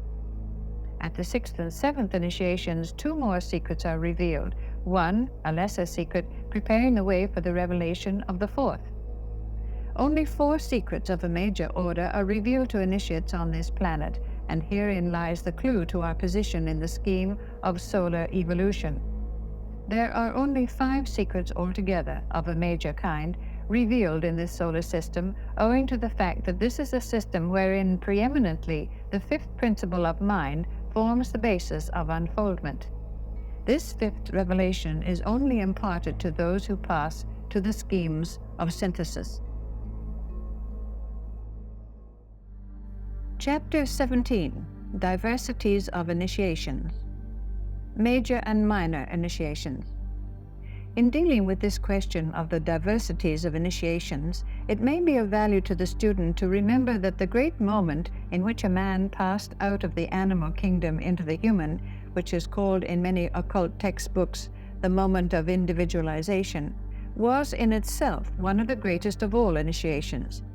Individualization is the conscious apprehension by the self of its relation to all that constitutes the not-self. And in this great initiatory process, as in all the later ones, the awakening of consciousness is preceded by a period of gradual development. The awakening is instantaneous at the moment of self-realization for the first time, and is always succeeded by another period of gradual evolution. This period of gradual evolution, in its turn, leads up to a later crisis which is called initiation. In the one case, we have initiation into self-conscious existence, in the other, initiation into spiritual existence. These realizations, or apprehended expansions of consciousness, are, under natural law, and come in due course of time to every soul without exception. In a lesser degree, they are undergone daily by every human being, as his mental grip of life and experience gradually grows, but they only become initiations into the wisdom, as differentiated from expansions of knowledge, when the knowledge gained is A. consciously sought for, B. self-sacrificingly applied to life, C. willingly used in service for others, D. intelligently utilized on the side of evolution. Only souls of a certain amount of experience and development do all these 4 things consistently and steadily, and thus transmute knowledge into wisdom and experience into quality. The ordinary average man transmutes ignorance into knowledge and experience into faculty. It would be helpful if all of us pondered upon the difference between inherent quality and innate faculty. One is the very nature of buddhi, or wisdom, and the other of manas, or mind. The union of these two, through a man's conscious effort, results in a major initiation. These results are brought about in 2 ways. First, by a man's own unaided effort, which leads him in due course of time to find his own center of consciousness, to be guided and led by the inner ruler, or ego, entirely, and to unravel, through strenuous effort and painful endeavor, the mystery of the universe, which is concealed in material substance energized by full hat. Secondly, by a man's efforts supplemented by the intelligent, loving cooperation of the knowers of the race, the masters of the wisdom. In this case, the process is quicker, for a man comes under instruction, should he so desire, and subsequently, when he has on his part provided the right conditions, there is placed at his disposal the knowledge and the help of those who have achieved. In order to avail himself of this help, he has to work with the material of his own body, building right material into an ordered form, and has therefore to learn discrimination in the choice of matter and to understand the laws of vibration and of construction. This entails the mastering, in some measure, of the laws that govern the Brahma and Vishnu aspects. It means a faculty of vibrating with atomic accuracy and the development of the quality of attractiveness, which is the basis of the building or Vishnu aspect. He has to equip also his mental body so that it may be an explainer and transmitter and not a hindering factor as now. He must likewise develop group activity and learn to work in a coordinated manner with other units. These are the main things that a man must accomplish along the path of initiation, but when he has worked at them, he will find the way, it will be made clear to him, and he will then join the ranks of the knowers. Another point to be remembered is that this effort to make people cooperate intelligently with the hierarchy and to train them to join the ranks of the lodge is, as earlier pointed out, a special effort inaugurated in Atlantean days and continued to this time, made by the hierarchy of the planet, and is very largely in the nature of an experiment. The method whereby a man assumes conscious place in the body of a heavenly man differs in different planetary schemes. The heavenly man, who uses our planetary scheme as his body of manifestation, chooses to work in this particular way during this particular period for his own specific purposes. It is part of the process of vitalizing one of his centers and of linking up his heart center with its connection in the head. As other of his centers are vitalized and come into full activity, other methods of stimulating the cells in his body, the deva and human monads, may be followed. But for the present, the cosmic rod of initiation, which is applied to a heavenly man in much the same manner as the lesser rods are applied to man, is being utilized in such a way that it produces that specific stimulation which demonstrates in the activity of man on the path of probation and the path of initiation. Therefore, man must recognize the cyclic nature of initiation and the place of the process in time and space. This is a special period of activity in the cycle of a heavenly man, and it works out on our planet as a vast period of trial or initiatory testing. It is nevertheless equally a period of vitalization and of opportunity.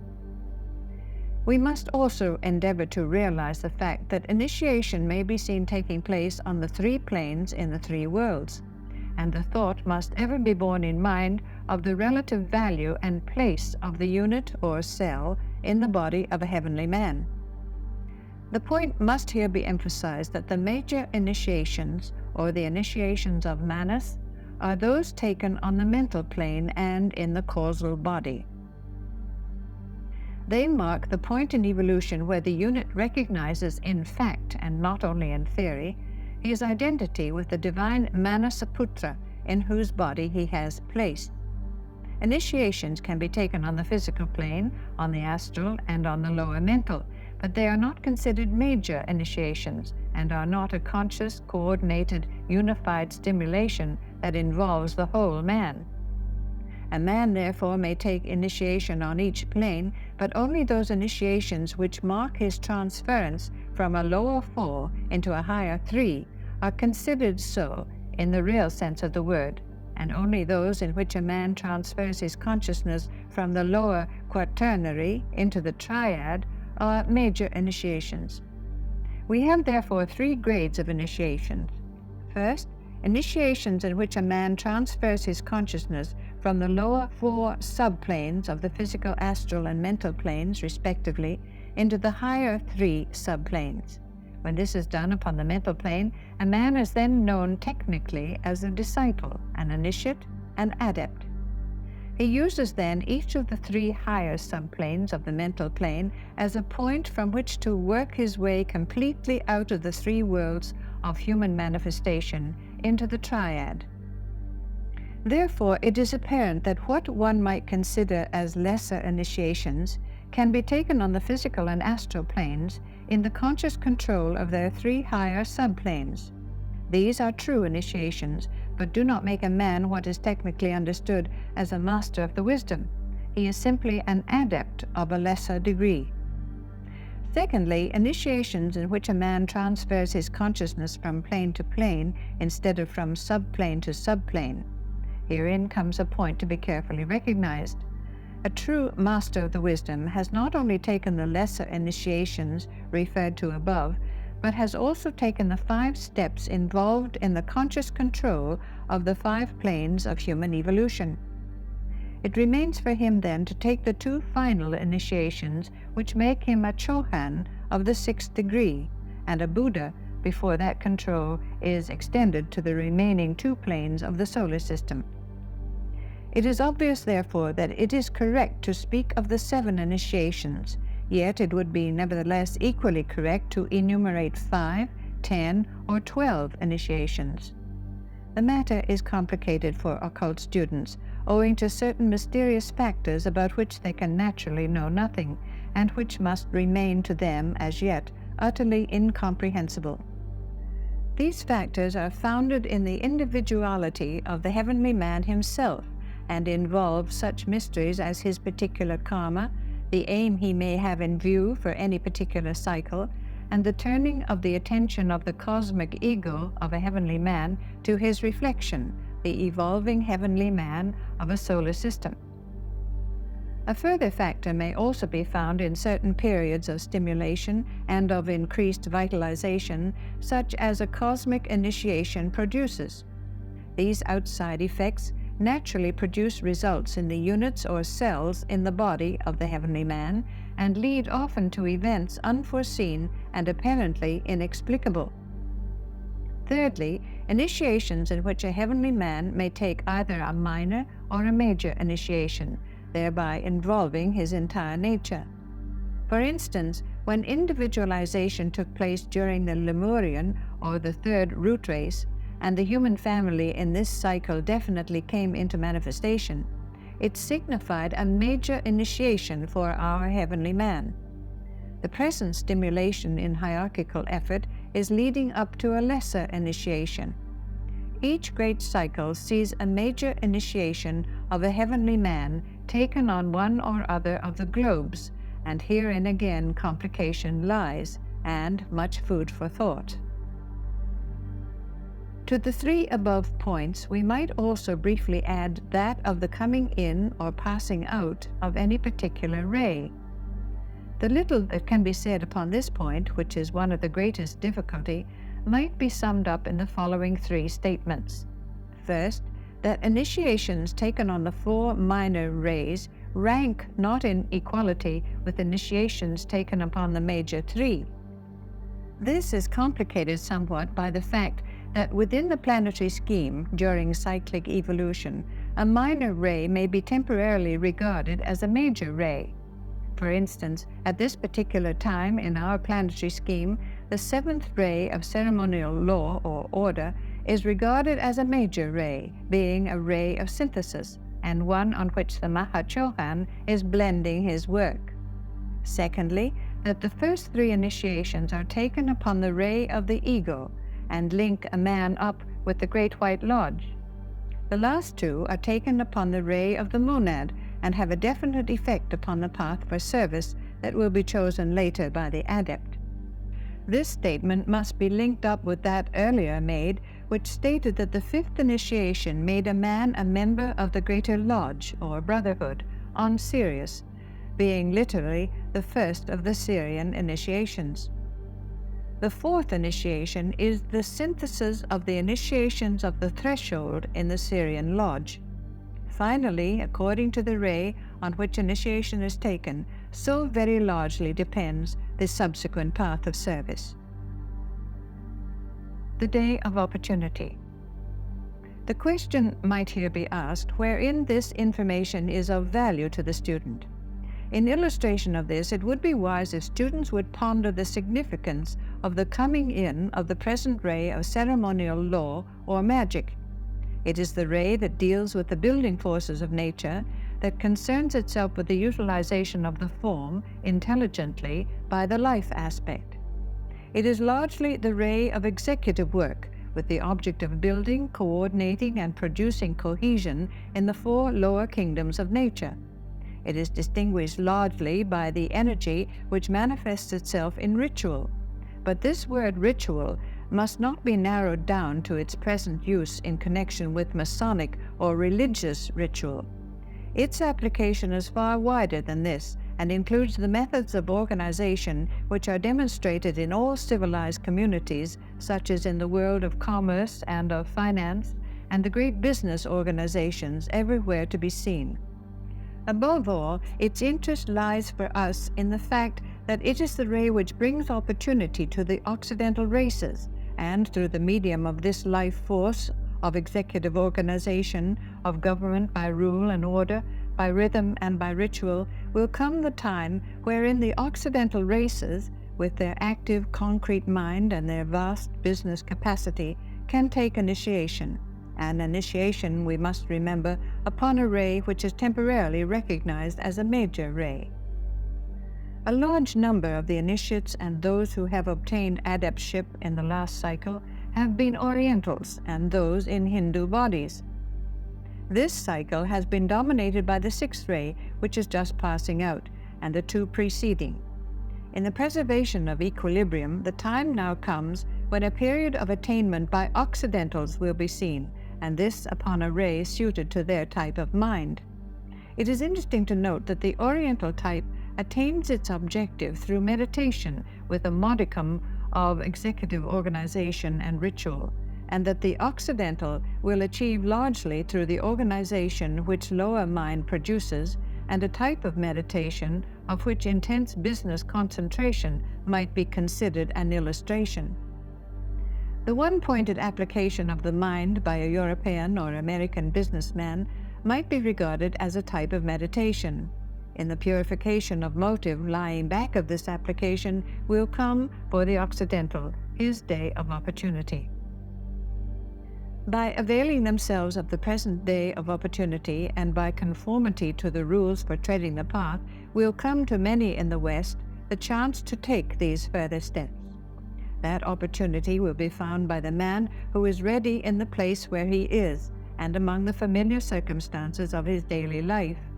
It will be found in attention to duty, in the surmounting of tests and trials, and in that inner adherence to the voice of the God within, which is the mark of every applicant for initiation. Initiation involves the very thing that is done from day to day by any who are consciously endeavoring to train themselves. The next point to be reached and the next bit of work to be accomplished is pointed out by the master, either the God within or a man's master if he is consciously aware of him, and the reason is given. Then the teacher stands aside and watches the aspirant achieve. As he watches, he recognizes points of crisis where the application of a test will do one of 2 things: focalize and disperse any remaining unconquered evil, if that term might here be used, and demonstrate to the disciple both his weakness and his strength.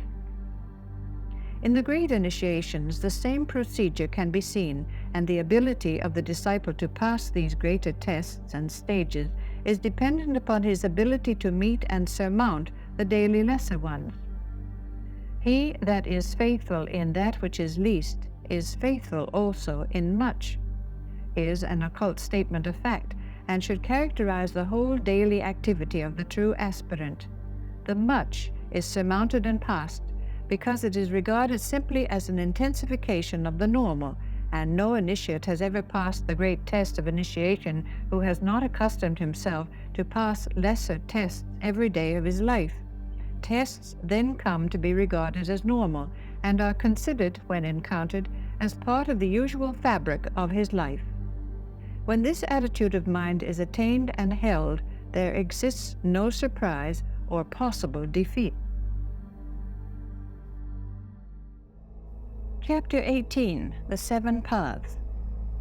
As might be expected, very little has appeared in our literature as to the 7 paths which stretch before the man who has reached the 5th initiation.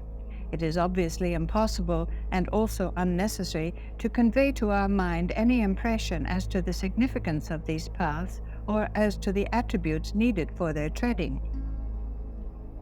As time progresses and the race reaches a higher point of development, we shall be able to comprehend more, but under the law of economy, it would be fruitless effort for the teachers of the race to instruct us on the characteristics needed for the treading of the 7 paths, before we have as yet apprehended or developed those required for traversing the probationary path, not to mention the path of initiation. One general fact we do know, and that is that before these paths can be trodden, a man must be a master of the wisdom. He must be a brother of compassion, and he must be able, through intelligence and love, to wield the law. Our part at this time is to fit ourselves for the treading of the path of initiation by the discipline of the probationary path, by the careful direction of the life, by obedience to the law as understood, and by service to the race. When we have attained liberation, then these paths will stretch before us, and the one that we should tread will become apparent to us.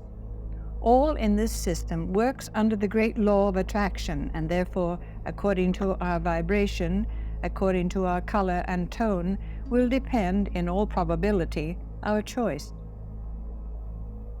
The greater free will of the cosmic system is under limitation, just as is the free will of the system of which we are a part, and the free will of man himself. Upon innate quality will depend the direction of our further progress. These 7 paths might be enumerated as follows, and certain deductions based on the law of correspondence might be given out, provided always that we remember that words serve more to blind than to elucidate, and that the briefest details only are possible. 1. The path of earth service. This is the path that keeps a man linked to the hierarchy that is pledged to the service of our planet and to the help of its evolutions. It comprises those who work under the Lord of the world in the 7 groups into which our masters of the wisdom are divided. Not so many masters follow this path as some of the others, and only enough are permitted to do so to carry on planetary evolution satisfactorily. More is known about this path than about the others, and more will be found out as members of our humanity fit themselves to contact the Brotherhood. Their field of employ, their methods of work, will eventually become exoteric knowledge, and as the 7 groups are recognized and known, schools of development for the filling of posts in these groups will be the logical sequence. 2. The path of magnetic work. Those who do the work of wielding forces or electrical magnetism for the use of the Great Ones on all the planes pass to this path. They wield the elemental formative energy, manipulating matter of every density and vibration. Great waves of ideas and surging currents of public opinion on astral levels, as well as on the higher levels where the Great Ones work, are manipulated by them. A large number of 5th ray people, those who have the ray of concrete knowledge for their monadic ray, pass to this line of endeavor. The inherent quality in the type of the monad settles usually the line of activity. The karma of the 5th ray is one of the factors which produces this. These monads work with full hat and must to the end of the greater Manvantara. They have their eventual position on the cosmic mental plane, but as yet the capacity for abstract thought is so little developed that it is impossible for us to comprehend the significance of this expression. 3. The path of training for planetary logoi. This path is trodden by those who will take up the work of the 7 planetary logoi of the next system, and of the 49 subplanetary logoi, their assistants, and of certain other entities working in that particular department.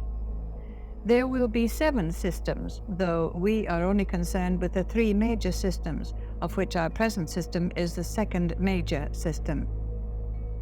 Each Johan of a ray takes a certain number of initiates of the 6th initiation and trains them specially for this work. Special aptitude in color and sound predisposes the choice, and the ability to work with psyche, or the spirits in evolution, marks a man out for this high post. We might say that the planetary logoi are the divine psychologists, and therefore in the training for this post, psychology is the basic subject, though it is a psychology inconceivable as yet to us. Every planetary logos has in his own special planet schools for the development of subordinate logoi, and there trains them for this high office, giving them opportunity for wide experience. Even the logoi themselves progress onward, and their places must be taken. 4. The path to Sirius. Very little may be communicated about this path, and the curiously close relation between it and the Pleiades can only be mentioned, further speculation being impossible. The bulk of liberated humanity goes this way, and the prospect holds out glorious possibilities. The 7 stars of the Pleiades are the goal for the 7 types, and this is hinted at in the book of Job in the words, "Canst thou bind the sweet influence of the Pleiades?" In the mystery of this influence and in the secret of the sun Sirius are hidden the facts of our cosmic evolution, and incidentally, therefore, of our solar system. 5. The ray path. It is difficult to know by what other name to call this path, as so little is known about it. In treading it, a man stays on his own ray, and works thereon in the various kingdoms on all the planes, carrying out the behests of the Lord of the world and working under his direction. It carries a man to every part of the solar system, yet links him definitely with the synthetic ray. It is a very complex path, for it necessitates a capacity for the most intricate mathematics and an ability to geometrize in a manner incomprehensible to our 3-dimensional brains. This path is taken by the man to whom the law of vibration is of profound importance. He works first in the council chamber of the Lord of the world at Shambhala, manipulating the law of vibration on his own ray. Later, he will have his habitat on the planet corresponding to his own ray, and not on the earth unless he is on the ray of the planetary logos holding sway upon the earth. Later again, as his evolution progresses, he will pass to the sun. Then, having mastered all connected with vibration in this system, he will pass to the cosmic system, going off his own ray, which is but a subsidiary ray of one cosmic ray, on to the corresponding cosmic ray. Just as the evolution of man in this system is 5-fold, so in the above we have enumerated the principal 5 paths from which a master has to choose. The remaining 2 can only be touched upon still more briefly, for they hold but a very few of the evolving sons of men, owing to the high point of attainment necessitated for their entrance, and the fact that those who enter upon them pass out of the system altogether. They do not lead to Sirius, as do some of the other paths. It will be noted that 4 groups remain in the system, passing eventually in dim and distant eons to the cosmic planes. One group passes directly to Sirius, and the remaining 2 groups pass directly after initiation to the cosmic planes, with no period of intermediate work on Earth, in the system, or on Sirius. These 2 paths are 6. The path the Logos himself is on. It will have become apparent to all occult students who have studied with care the world processes in the light of the law of correspondences that the Logos on the cosmic planes is evolving inner cosmic vision, just as man in his lesser degree is aiming at the same vision in the system. This might be called the development of the cosmic third eye. In the physical plane structure of the eye lies hid the secret, and in its study may come some revelation of the mystery. A certain part of the eye is the nucleus of sight, and the apparatus of vision itself. The remainder of the eye acts as a protecting shell, and both parts are required, and neither can exist without the other. So in this greater case, only the analogy exists on such high levels that words only blur and dim the truth. Certain of the sons of men and nucleus who reached a very high initiation in the previous solar system formed an esoteric group around the Logos when he decided upon further progress. In consequence, he formed this system, cosmic desire for incarnation driving him on. This esoteric group remains with the Logos on the atomic or first plane of the system, on the subjective inner side, and it corresponds, in an occult sense, to the pupil of the eye. The real home of these great entities is upon the cosmic Buddhic plane. Gradually, by dint of hard effort, certain masters have qualified themselves, or are qualifying themselves, to take the place of the original members of the group, permitting of their return to a cosmic center around which our system and the greater system of Sirius revolve. Only one adept here and there has the necessary qualifications, for it involves the development of a certain type of response to cosmic vibration. It means a specializing in the inner sight and the development of a certain measure of cosmic vision. More of the Deva evolution pass to this path than do the human. Human beings pass to it via the Deva evolution, which can be entered by transference to the fifth path, the ray path. On this latter path, the two evolutions can merge, and from the fifth path, the sixth can be entered. 7. The path of absolute sonship. This sonship is a correspondence on the highest plane to that grade of discipleship which we call Son of the Master. It is the sonship to a being higher than our Logos, of whom we may not speak. It is the great controlling path of karma. The Lapika lords are on this path, and all who are fitted for that line of work, and who are close to the Logos in a personal, intimate sense, pass to the path of absolute sonship. It is the path of the special intimates of the Logos, and into their hands he has put the working out of karma in the solar system. They know his wishes, his will, and his aim, and to them he entrusts the carrying out of his behests. This group, associated with the Logos, forms a special group linked to a still higher Logos. Chapter 19. Rules for Applicants.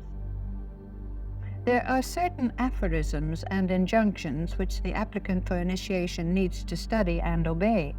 There is a great distinction between the terms aspirant to the path and applicant for initiation. He who aspires and strives towards discipleship is in no way pledged to the same specific attitude and discipline as is the applicant for initiation, and he can, if he so choose, take as long as he desires in the treading of the probationary path. The man who seeks initiation is in a different position, and having once made application, has to bring his life under a definite rule and a strict regime which is only optional to the disciple.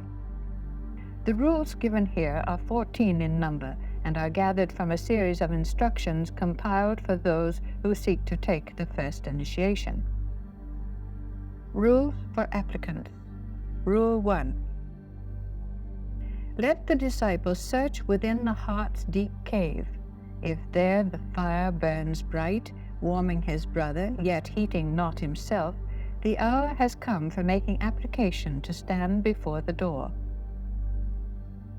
When love for all beings, irrespective of who they may be, is beginning to be a realized fact in the heart of a disciple, and yet nevertheless love for himself exists not, then comes the indication that he is nearing the portal of initiation, and may make the necessary preliminary pledges. These are necessitated before his master hands in his name as a candidate for initiation.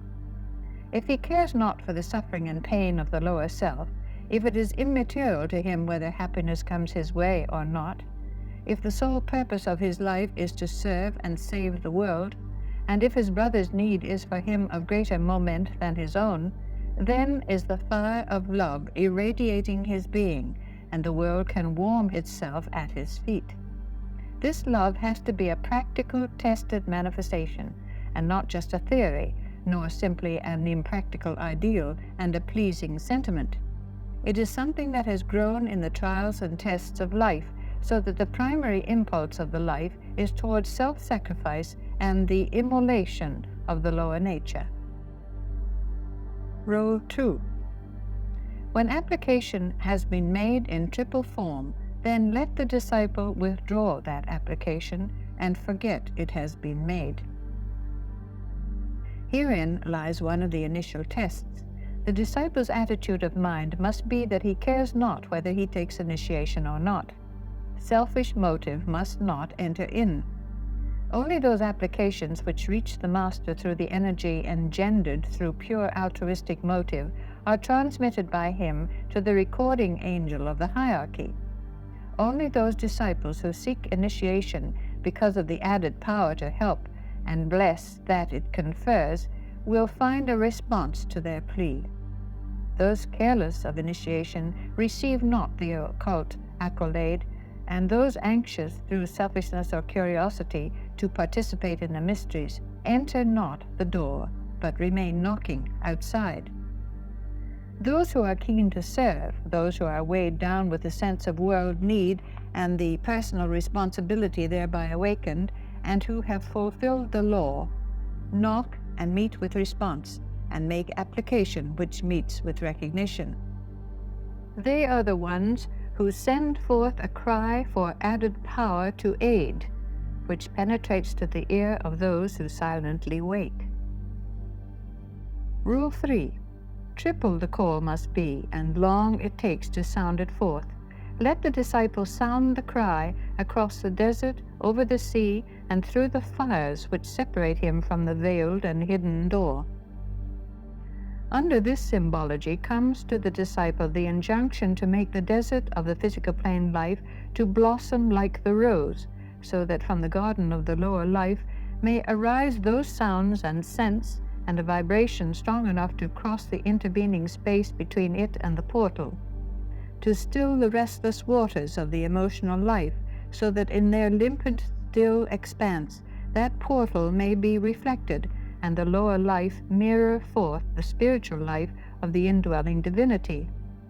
To pass through the fiery furnace those motives, words, and thoughts which are the mainspring of activity and have their origin upon the mental plane. When these three aspects of the manifesting ego, the God within, are brought under control, coordinated, and utilized, then, even unconsciously to himself, will the voice of the disciple be heard, demanding the opening of the door. When the lower life upon the physical plane is fertilized, the emotional stabilized, and the mental transmuted, then naught can prevent the latch upon that door being lifted, and the disciple passing through. Only synchronous vibration to that which lies the other side of the door produces its opening, and when the key of the disciple's life is attuning itself to that of the hierarchical life, then one by one the doors will open, and nothing can keep them closed. Rule 4. Let the disciple tend the evolution of the fire, nourish the lesser lives, and thus keep the wheel revolving. Here comes an injunction to the disciple to remember his responsibility to those many lesser lives which, in their sum total, compose his triple body of manifestation. Thus is evolution possible, and thus each life in the different kingdoms of nature, consciously or unconsciously, fulfills its function of rightly energizing that which is to it as is the planet to the sun. Thus will the unfolding of the plan logoic proceed with greater accuracy. The kingdom of God is within, and the duty of that inner hidden ruler is twofold. First, to the lives which form the bodies, physical, astral, and mental, and then to the macrocosm, the world of which the microcosm is but an infinitesimal part. Rule 5. Let the applicant see to it that the solar angel dims the light of the lunar angels, remaining the sole luminary in the microcosmic sky. To fulfill this injunction, all applicants need to do two things. First, to study their origin, to realize their own true psychology occultly understood, and to become scientifically aware of the real nature of the ego, or the higher self, functioning in the causal body. Then they have to assert upon the physical plane, through the medium of the three lower bodies, their innate divinity, and to demonstrate in ever-increasing degree their essential value. Secondly, to study the constitution of man, to understand the method of functioning in the lower nature, to realize the interdependence and interrelation of all living things, and thus bring the lesser lives which compose those three bodies of manifestation under control. Thus the solar Lord, the inner reality, the Son of the Father, and the thinker on his own plane, becomes the intermediary between that which is of the earth, earthly, and that which finds its home within the Son. 2 verses in the Christian Bible hide something of this idea within themselves, and students in the Occident may find it helpful to meditate upon them. The kingdoms of this world are become the kingdom of our Lord and of his Christ. O Lord our God, other lords beside thee have had dominion over us, but by thee only will we make mention of thy name. The last verse is particularly interesting as it demonstrates the suppression of the lower sound and creative force by that which is of higher origin. Rule 6. The purificatory fires burn dim and low when the third is sacrificed to the fourth. Therefore let the disciple refrain from taking life, and let him nourish that which is lowest with the produce of the second. This rule might be summed up in the trite instruction to each disciple that he be strictly vegetarian. The lower nature becomes clogged and heavy, and the inner blaze cannot shine forth when meat is included in the diet. This is a drastic rule for applicants and may not be violated. Aspirants can choose to eat meat or not as they prefer, but at a certain stage upon the path it is essential that all meat eating of every kind be stopped, and the strictest attention must be paid to diet. A disciple must confine himself to vegetables, grains, fruits, and nuts. Only thus can he build the type of physical body which can stand the entry of the real man who has stood in his subtler bodies before the initiator. Should he not do this, and should it be possible for him to take initiation without having thus prepared himself, the physical body would be shattered by the energy pouring through the newly stimulated centers, and dire danger to the brain, the spine, or the heart would eventuate. It must, of course, here be recognized that no hard or fast rules can ever be laid down, except the initial one that for all applicants for initiation, meat, fish, and fermented liquors of all kinds, as well as the use of tobacco, are absolutely forbidden. For those who can stand it, eggs and cheese are sometimes better eliminated from the diet, but this is not in any way compulsory. It is advisable always that those who are in process of developing psychic faculties of any kind should not permit themselves to eat eggs and very little cheese. Milk and butter come under a different category, and most initiates and applicants find it necessary to retain them in the diet. A few exceptional people can subsist and retain their full physical energies on the diet mentioned in the preceding paragraph, but there the ideal is embodied, and, as we all know, the ideal is seldom attainable in the present transitional period. In this connection, 2 things should be emphasized. First, the need that all applicants have for common sense. This factor is very often lacking, and students do well to remember that unbalanced fanatics are not desirable members of the hierarchy. Equilibrium, a just sense of proportion, a due regard for environing conditions, and a sane common sense are the marks of the true occultist.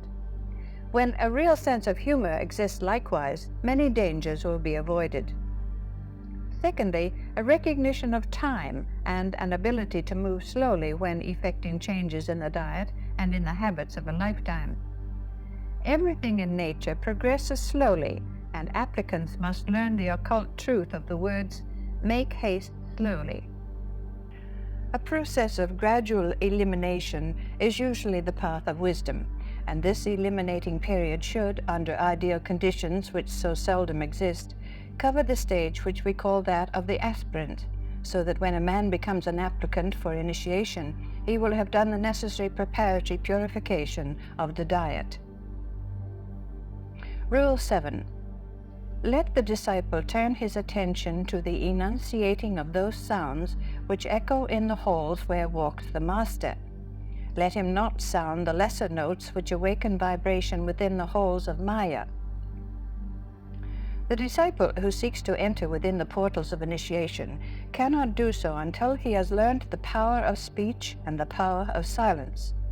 this has a deeper and a wider significance than perhaps is apparent, for it holds, if rightly interpreted, the key to manifestation, the clue to the great cycles, and the revelation of the purpose underlying pralaya.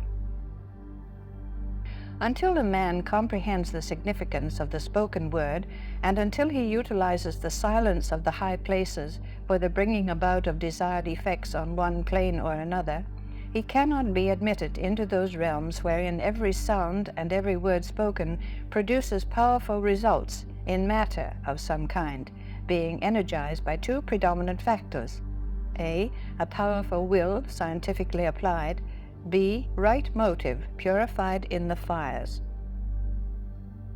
An adept is a creator in mental matter, an originator of impulses on the mental plane, thereby producing results in astral or physical manifestation. These results are powerful and effective, and hence the necessity for their originator to be pure in thought, accurate in word, and skillful in action. When these ideas are realized by applicants, the immediate consequence will be important changes in the life of every day. These changes might, for the sake of their practical use, be enumerated as follows. A. Motives will be closely searched, and a strict check will be kept upon originating impulses. Hence, during the first year in which the applicant devotes himself to the work of preparation for initiation, he will, 3 times a day, keep a written account of the investigations he pursues, which concern his motives or the mainspring of action. B. Speech will be watched, and an endeavor will be made to eliminate all unkind, unnecessary, and wasteful words. The effects of the spoken word will be studied and be traced back to those originating impulses which, in every case, initiate action upon the physical plane. C. Silence will be cultivated, and applicants will be careful to preserve strict silence concerning themselves, their occult work or knowledge, the affairs of those associated with them, and the work of their occult group. Only in group circles or in connection with their superiors will a wise latitude in speech be permitted. There is a time to speak. That time comes when the group can be served by wise words, a careful intimation of conditions, good or bad, and a rare but necessary word to some brother concerning the inner life, or to some superior or group of officials in cases where a brother may be hindering a group through error of some kind, or might help the group if put to different work. D. The effect of the sacred word will be studied and conditions for its use wisely arranged. The sounding of the word and its effect upon a particular esoteric center, not in any case whatsoever a physical center, will be watched, and the life thereby influenced and regulated. The whole question of the study of sound and of words, sacred or otherwise, has to be taken up by applicants for initiation. This is something which must be faced more strenuously by all eventuating occult groups. Rule 8. When the disciple nears the portal, the greater 7 must awaken and bring forth response from the lesser 7 upon the double circle. This rule is a very difficult one, and one which holds in it the elements of danger for the man who undertakes too early to tread the final path. Literally, it can be interpreted thus.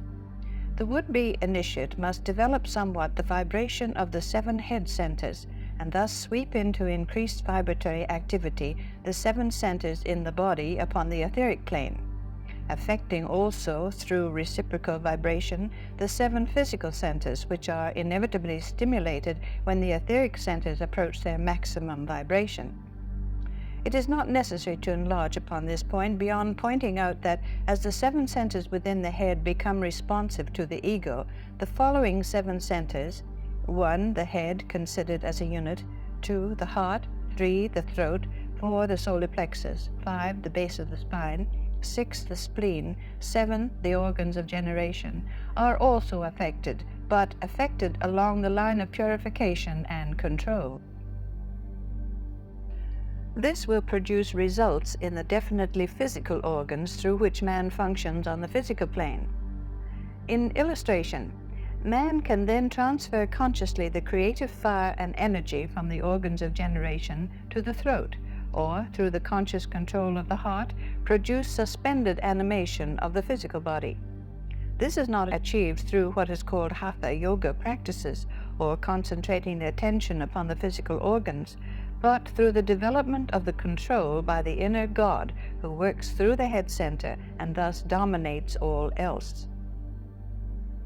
The applicant, therefore, will bend all his energies towards the development of the spiritual life, which development will be the outcome of right thinking, meditation, and service.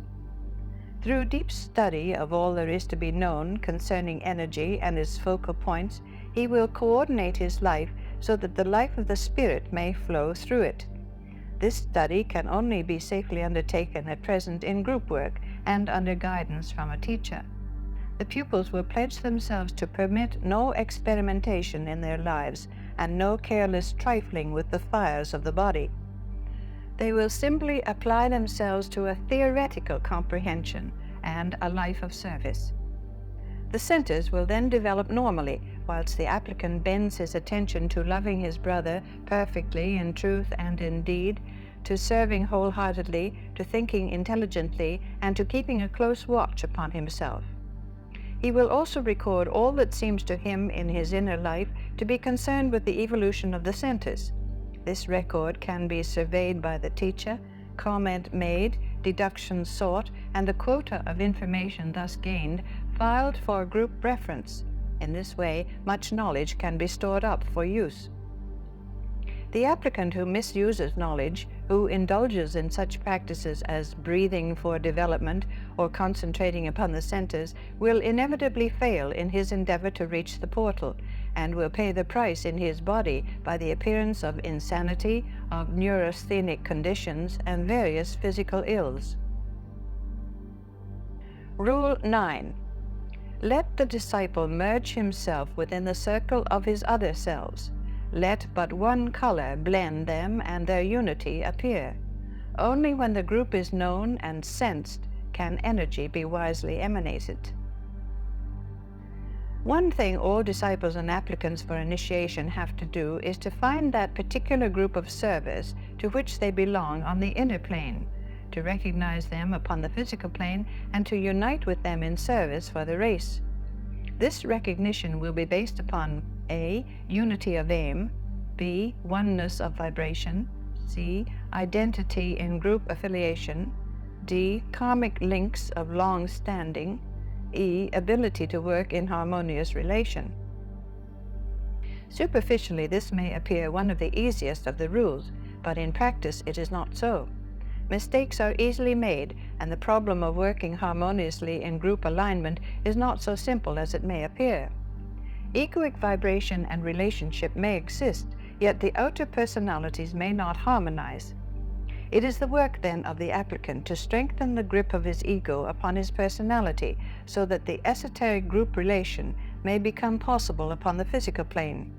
He will do this by the disciplining of his own personality and not by the correction of his brothers. Rule 10. The army of the voice, the devas in their serried ranks, work ceaselessly. Let the disciple apply himself to the consideration of their methods. Let him learn the rules whereby that army works within the veils of Maya. This rule refers to the work of occult investigation, which must be pursued at some time or another by all who seek initiation.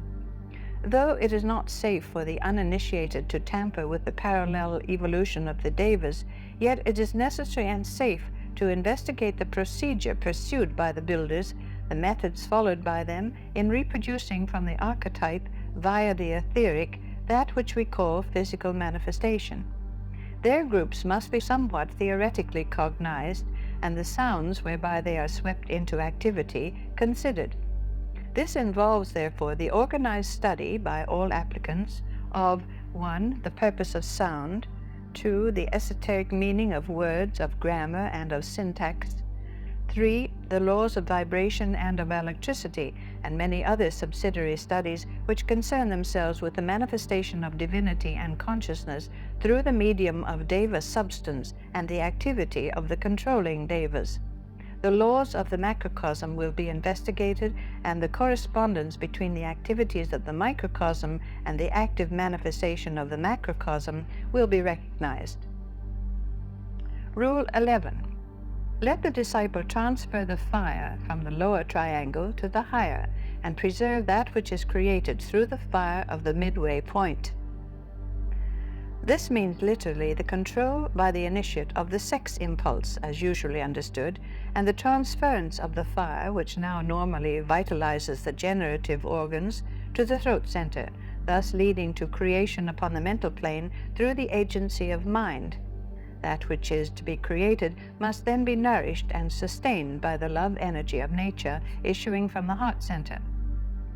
The lower triangle referred to is 1. The solar plexus, 2. The base of the spine, 3. The generative organs, whilst the higher one is, as pointed out, 1. The head, 2. The throat, 3. The heart. This might be interpreted by the superficial reader as an injunction to the celibate life and the pledging of the applicant to abstain from all physical manifestation of the sex impulse. This is not so. Many initiates have attained their objective when duly and wisely participating in the marriage relation. An initiate cultivates a peculiar attitude of mind, wherein there is a recognition that all forms of manifestation are divine, and that the physical plane is as much a form of divine expression as any of the higher planes. He realizes that the lowest manifestation of divinity must be under the conscious control of that indwelling divinity, and that all acts of every kind should be regulated by the endeavor to fulfill every duty and obligation, to control every action and deed, and to utilize the physical vehicle so that the group may be thereby benefited and aided in its spiritual progress, and the law perfectly fulfilled. That it may be advisable at certain stages for a man to perfect control along any particular line through a temporary abstention is not to be denied, but that is a means to an end, and will be succeeded by stages when, the control having been gained, the man demonstrates perfectly through the medium of the physical body the attributes of divinity, and every center will be normally and wisely used, and thus race purposes furthered. Initiates and masters in many cases marry and normally perform their duties as husbands, wives, and householders, but all is controlled and regulated by purpose and intention, and none is carried away by passion or desire. In the perfect man upon the physical plane, all the centers are under complete control, and their energy is legitimately used. The spiritual will of the divine inner God is the main factor, and there will be a unity of effort shown on all the planes through all the centers for the greatest good of the greatest number. This point has been touched upon because so many students go astray upon these matters and cultivate either an attitude of mind which results in the complete atrophying of the entire normal physical nature, or indulge in an orgy of license under the spacious plea of stimulating the centers, and thus furthering astral development. The true initiate should be known by his wise and sanctified normality, by his steady conformity to that which is best for the group as emphasized by the group laws of the land, by his control and his refraining from excess of any kind, and by the example he sets to his environing associates of spiritual living and moral rectitude, coupled with the discipline of his life. Rule 12. Let the disciple learn the use of the hand in service. Let him seek the mark of the messenger in his feet, and let him learn to see with the eye that looks out from between the two. This rule looks easy of interpretation upon the first reading, and seems to enjoin upon the applicant the use of the hands in service, of the feet upon hierarchical errands, and the development of clairvoyance. But the real meaning is much more esoteric. Occultly understood, the use of the hands is the utilization of the chakras or centers in the palms of the hands in A. Healing bodily ills, B. Blessing and thus curing emotional ills, C. Raised in prayer, or the use of the centers of the hands during meditation in the manipulation of mental matter and currents. These 3 points will bear careful consideration, and much may be learnt by Occidental students from the study of the life of Christ and a consideration of his methods in using his hands. More cannot be said here, as the subject is too vast to be enlarged upon in this brief commentary.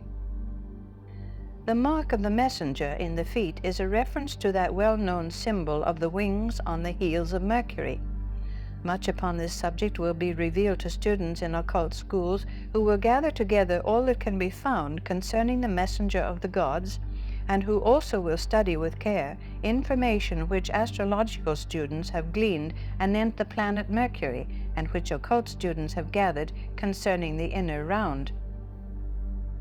On the surface, the expression, "the eye which looks out from between the two," seems to signify the third eye, which clairvoyants utilize, but the meaning is very much deeper than that, and lies hidden in the following facts. A. That the inner vision is that which all self-conscious beings, from a logos to a man, are in process of developing. B. That the ego, or higher self, is literally to the monad what the third eye is to man, and therefore is described as looking out from between the monad, or spiritual self, on the one hand, and the personal self on the other. In the fullest sense, therefore, this rule incites the applicant to develop self-consciousness, and thus learn to function in the causal body on the higher levels of the mental plane, controlling from thence all the lower vehicles, and seeing clearly all that can be seen in the 3 worlds, in the past and in the future. Rule 13. 4 things the disciple must learn and comprehend before he can be shown that inmost mystery. First, the laws of that which radiates. The 5 meanings of magnetization make the second. The third is transmutation, or the secret lost of alchemy. And lastly, the first letter of the word which has been imparted, or the hidden name egoic. This rule cannot be enlarged upon. It concerns mysteries and subjects too immense to be fully handled here. It is included in these rules so that it may form a subject for meditation, for study, and for group discussion. The final rule is very brief and consists of 5 words. Rule 14. Listen, touch, see, apply, know. These words concern what the Christian might aptly call the consecration of the 3 major senses and their utilization in the evolution of the inner spiritual life. Application then made of that which is learned and ascertained, followed by the fruition of realized knowledge. The following are some words from Archive 13 of the Master's Records that carry with them a message for the struggler on the way. They are somewhat on the line of an old catechism, and used to be recited by the participants in the lesser mysteries before they passed on into the greater. What seest thou, O pilgrim? Lift up thine eyes and tell what thou beholdest. I see a ladder mounting within the vault of blue, its feet lost sight of in the mists and fogs that circle round our planet. Where standest thou, O pilgrim? On what are placed thy feet? I stand upon a portion of the ladder, the 4th division, well nigh mounted. Its latter part stretches before me into the darkness of a stormy night. Beyond that sphere of utter gloom, I see the ladder rise again, radiant and glowing in its 5th division. What marks those portions which you thus describe as separated from another part? Do not all form but one completed ladder of clearly marked proportions? Always a gap appeareth to the eye, which, when approached more closely, resolveth then itself into a cross, by which one mounteth to the next division. What causeth then the cross? How mount you by its aid? The cross is formed by aspirations, instilled by godlike urge, which cut athwart the lower world desires implanted by the life developed from below.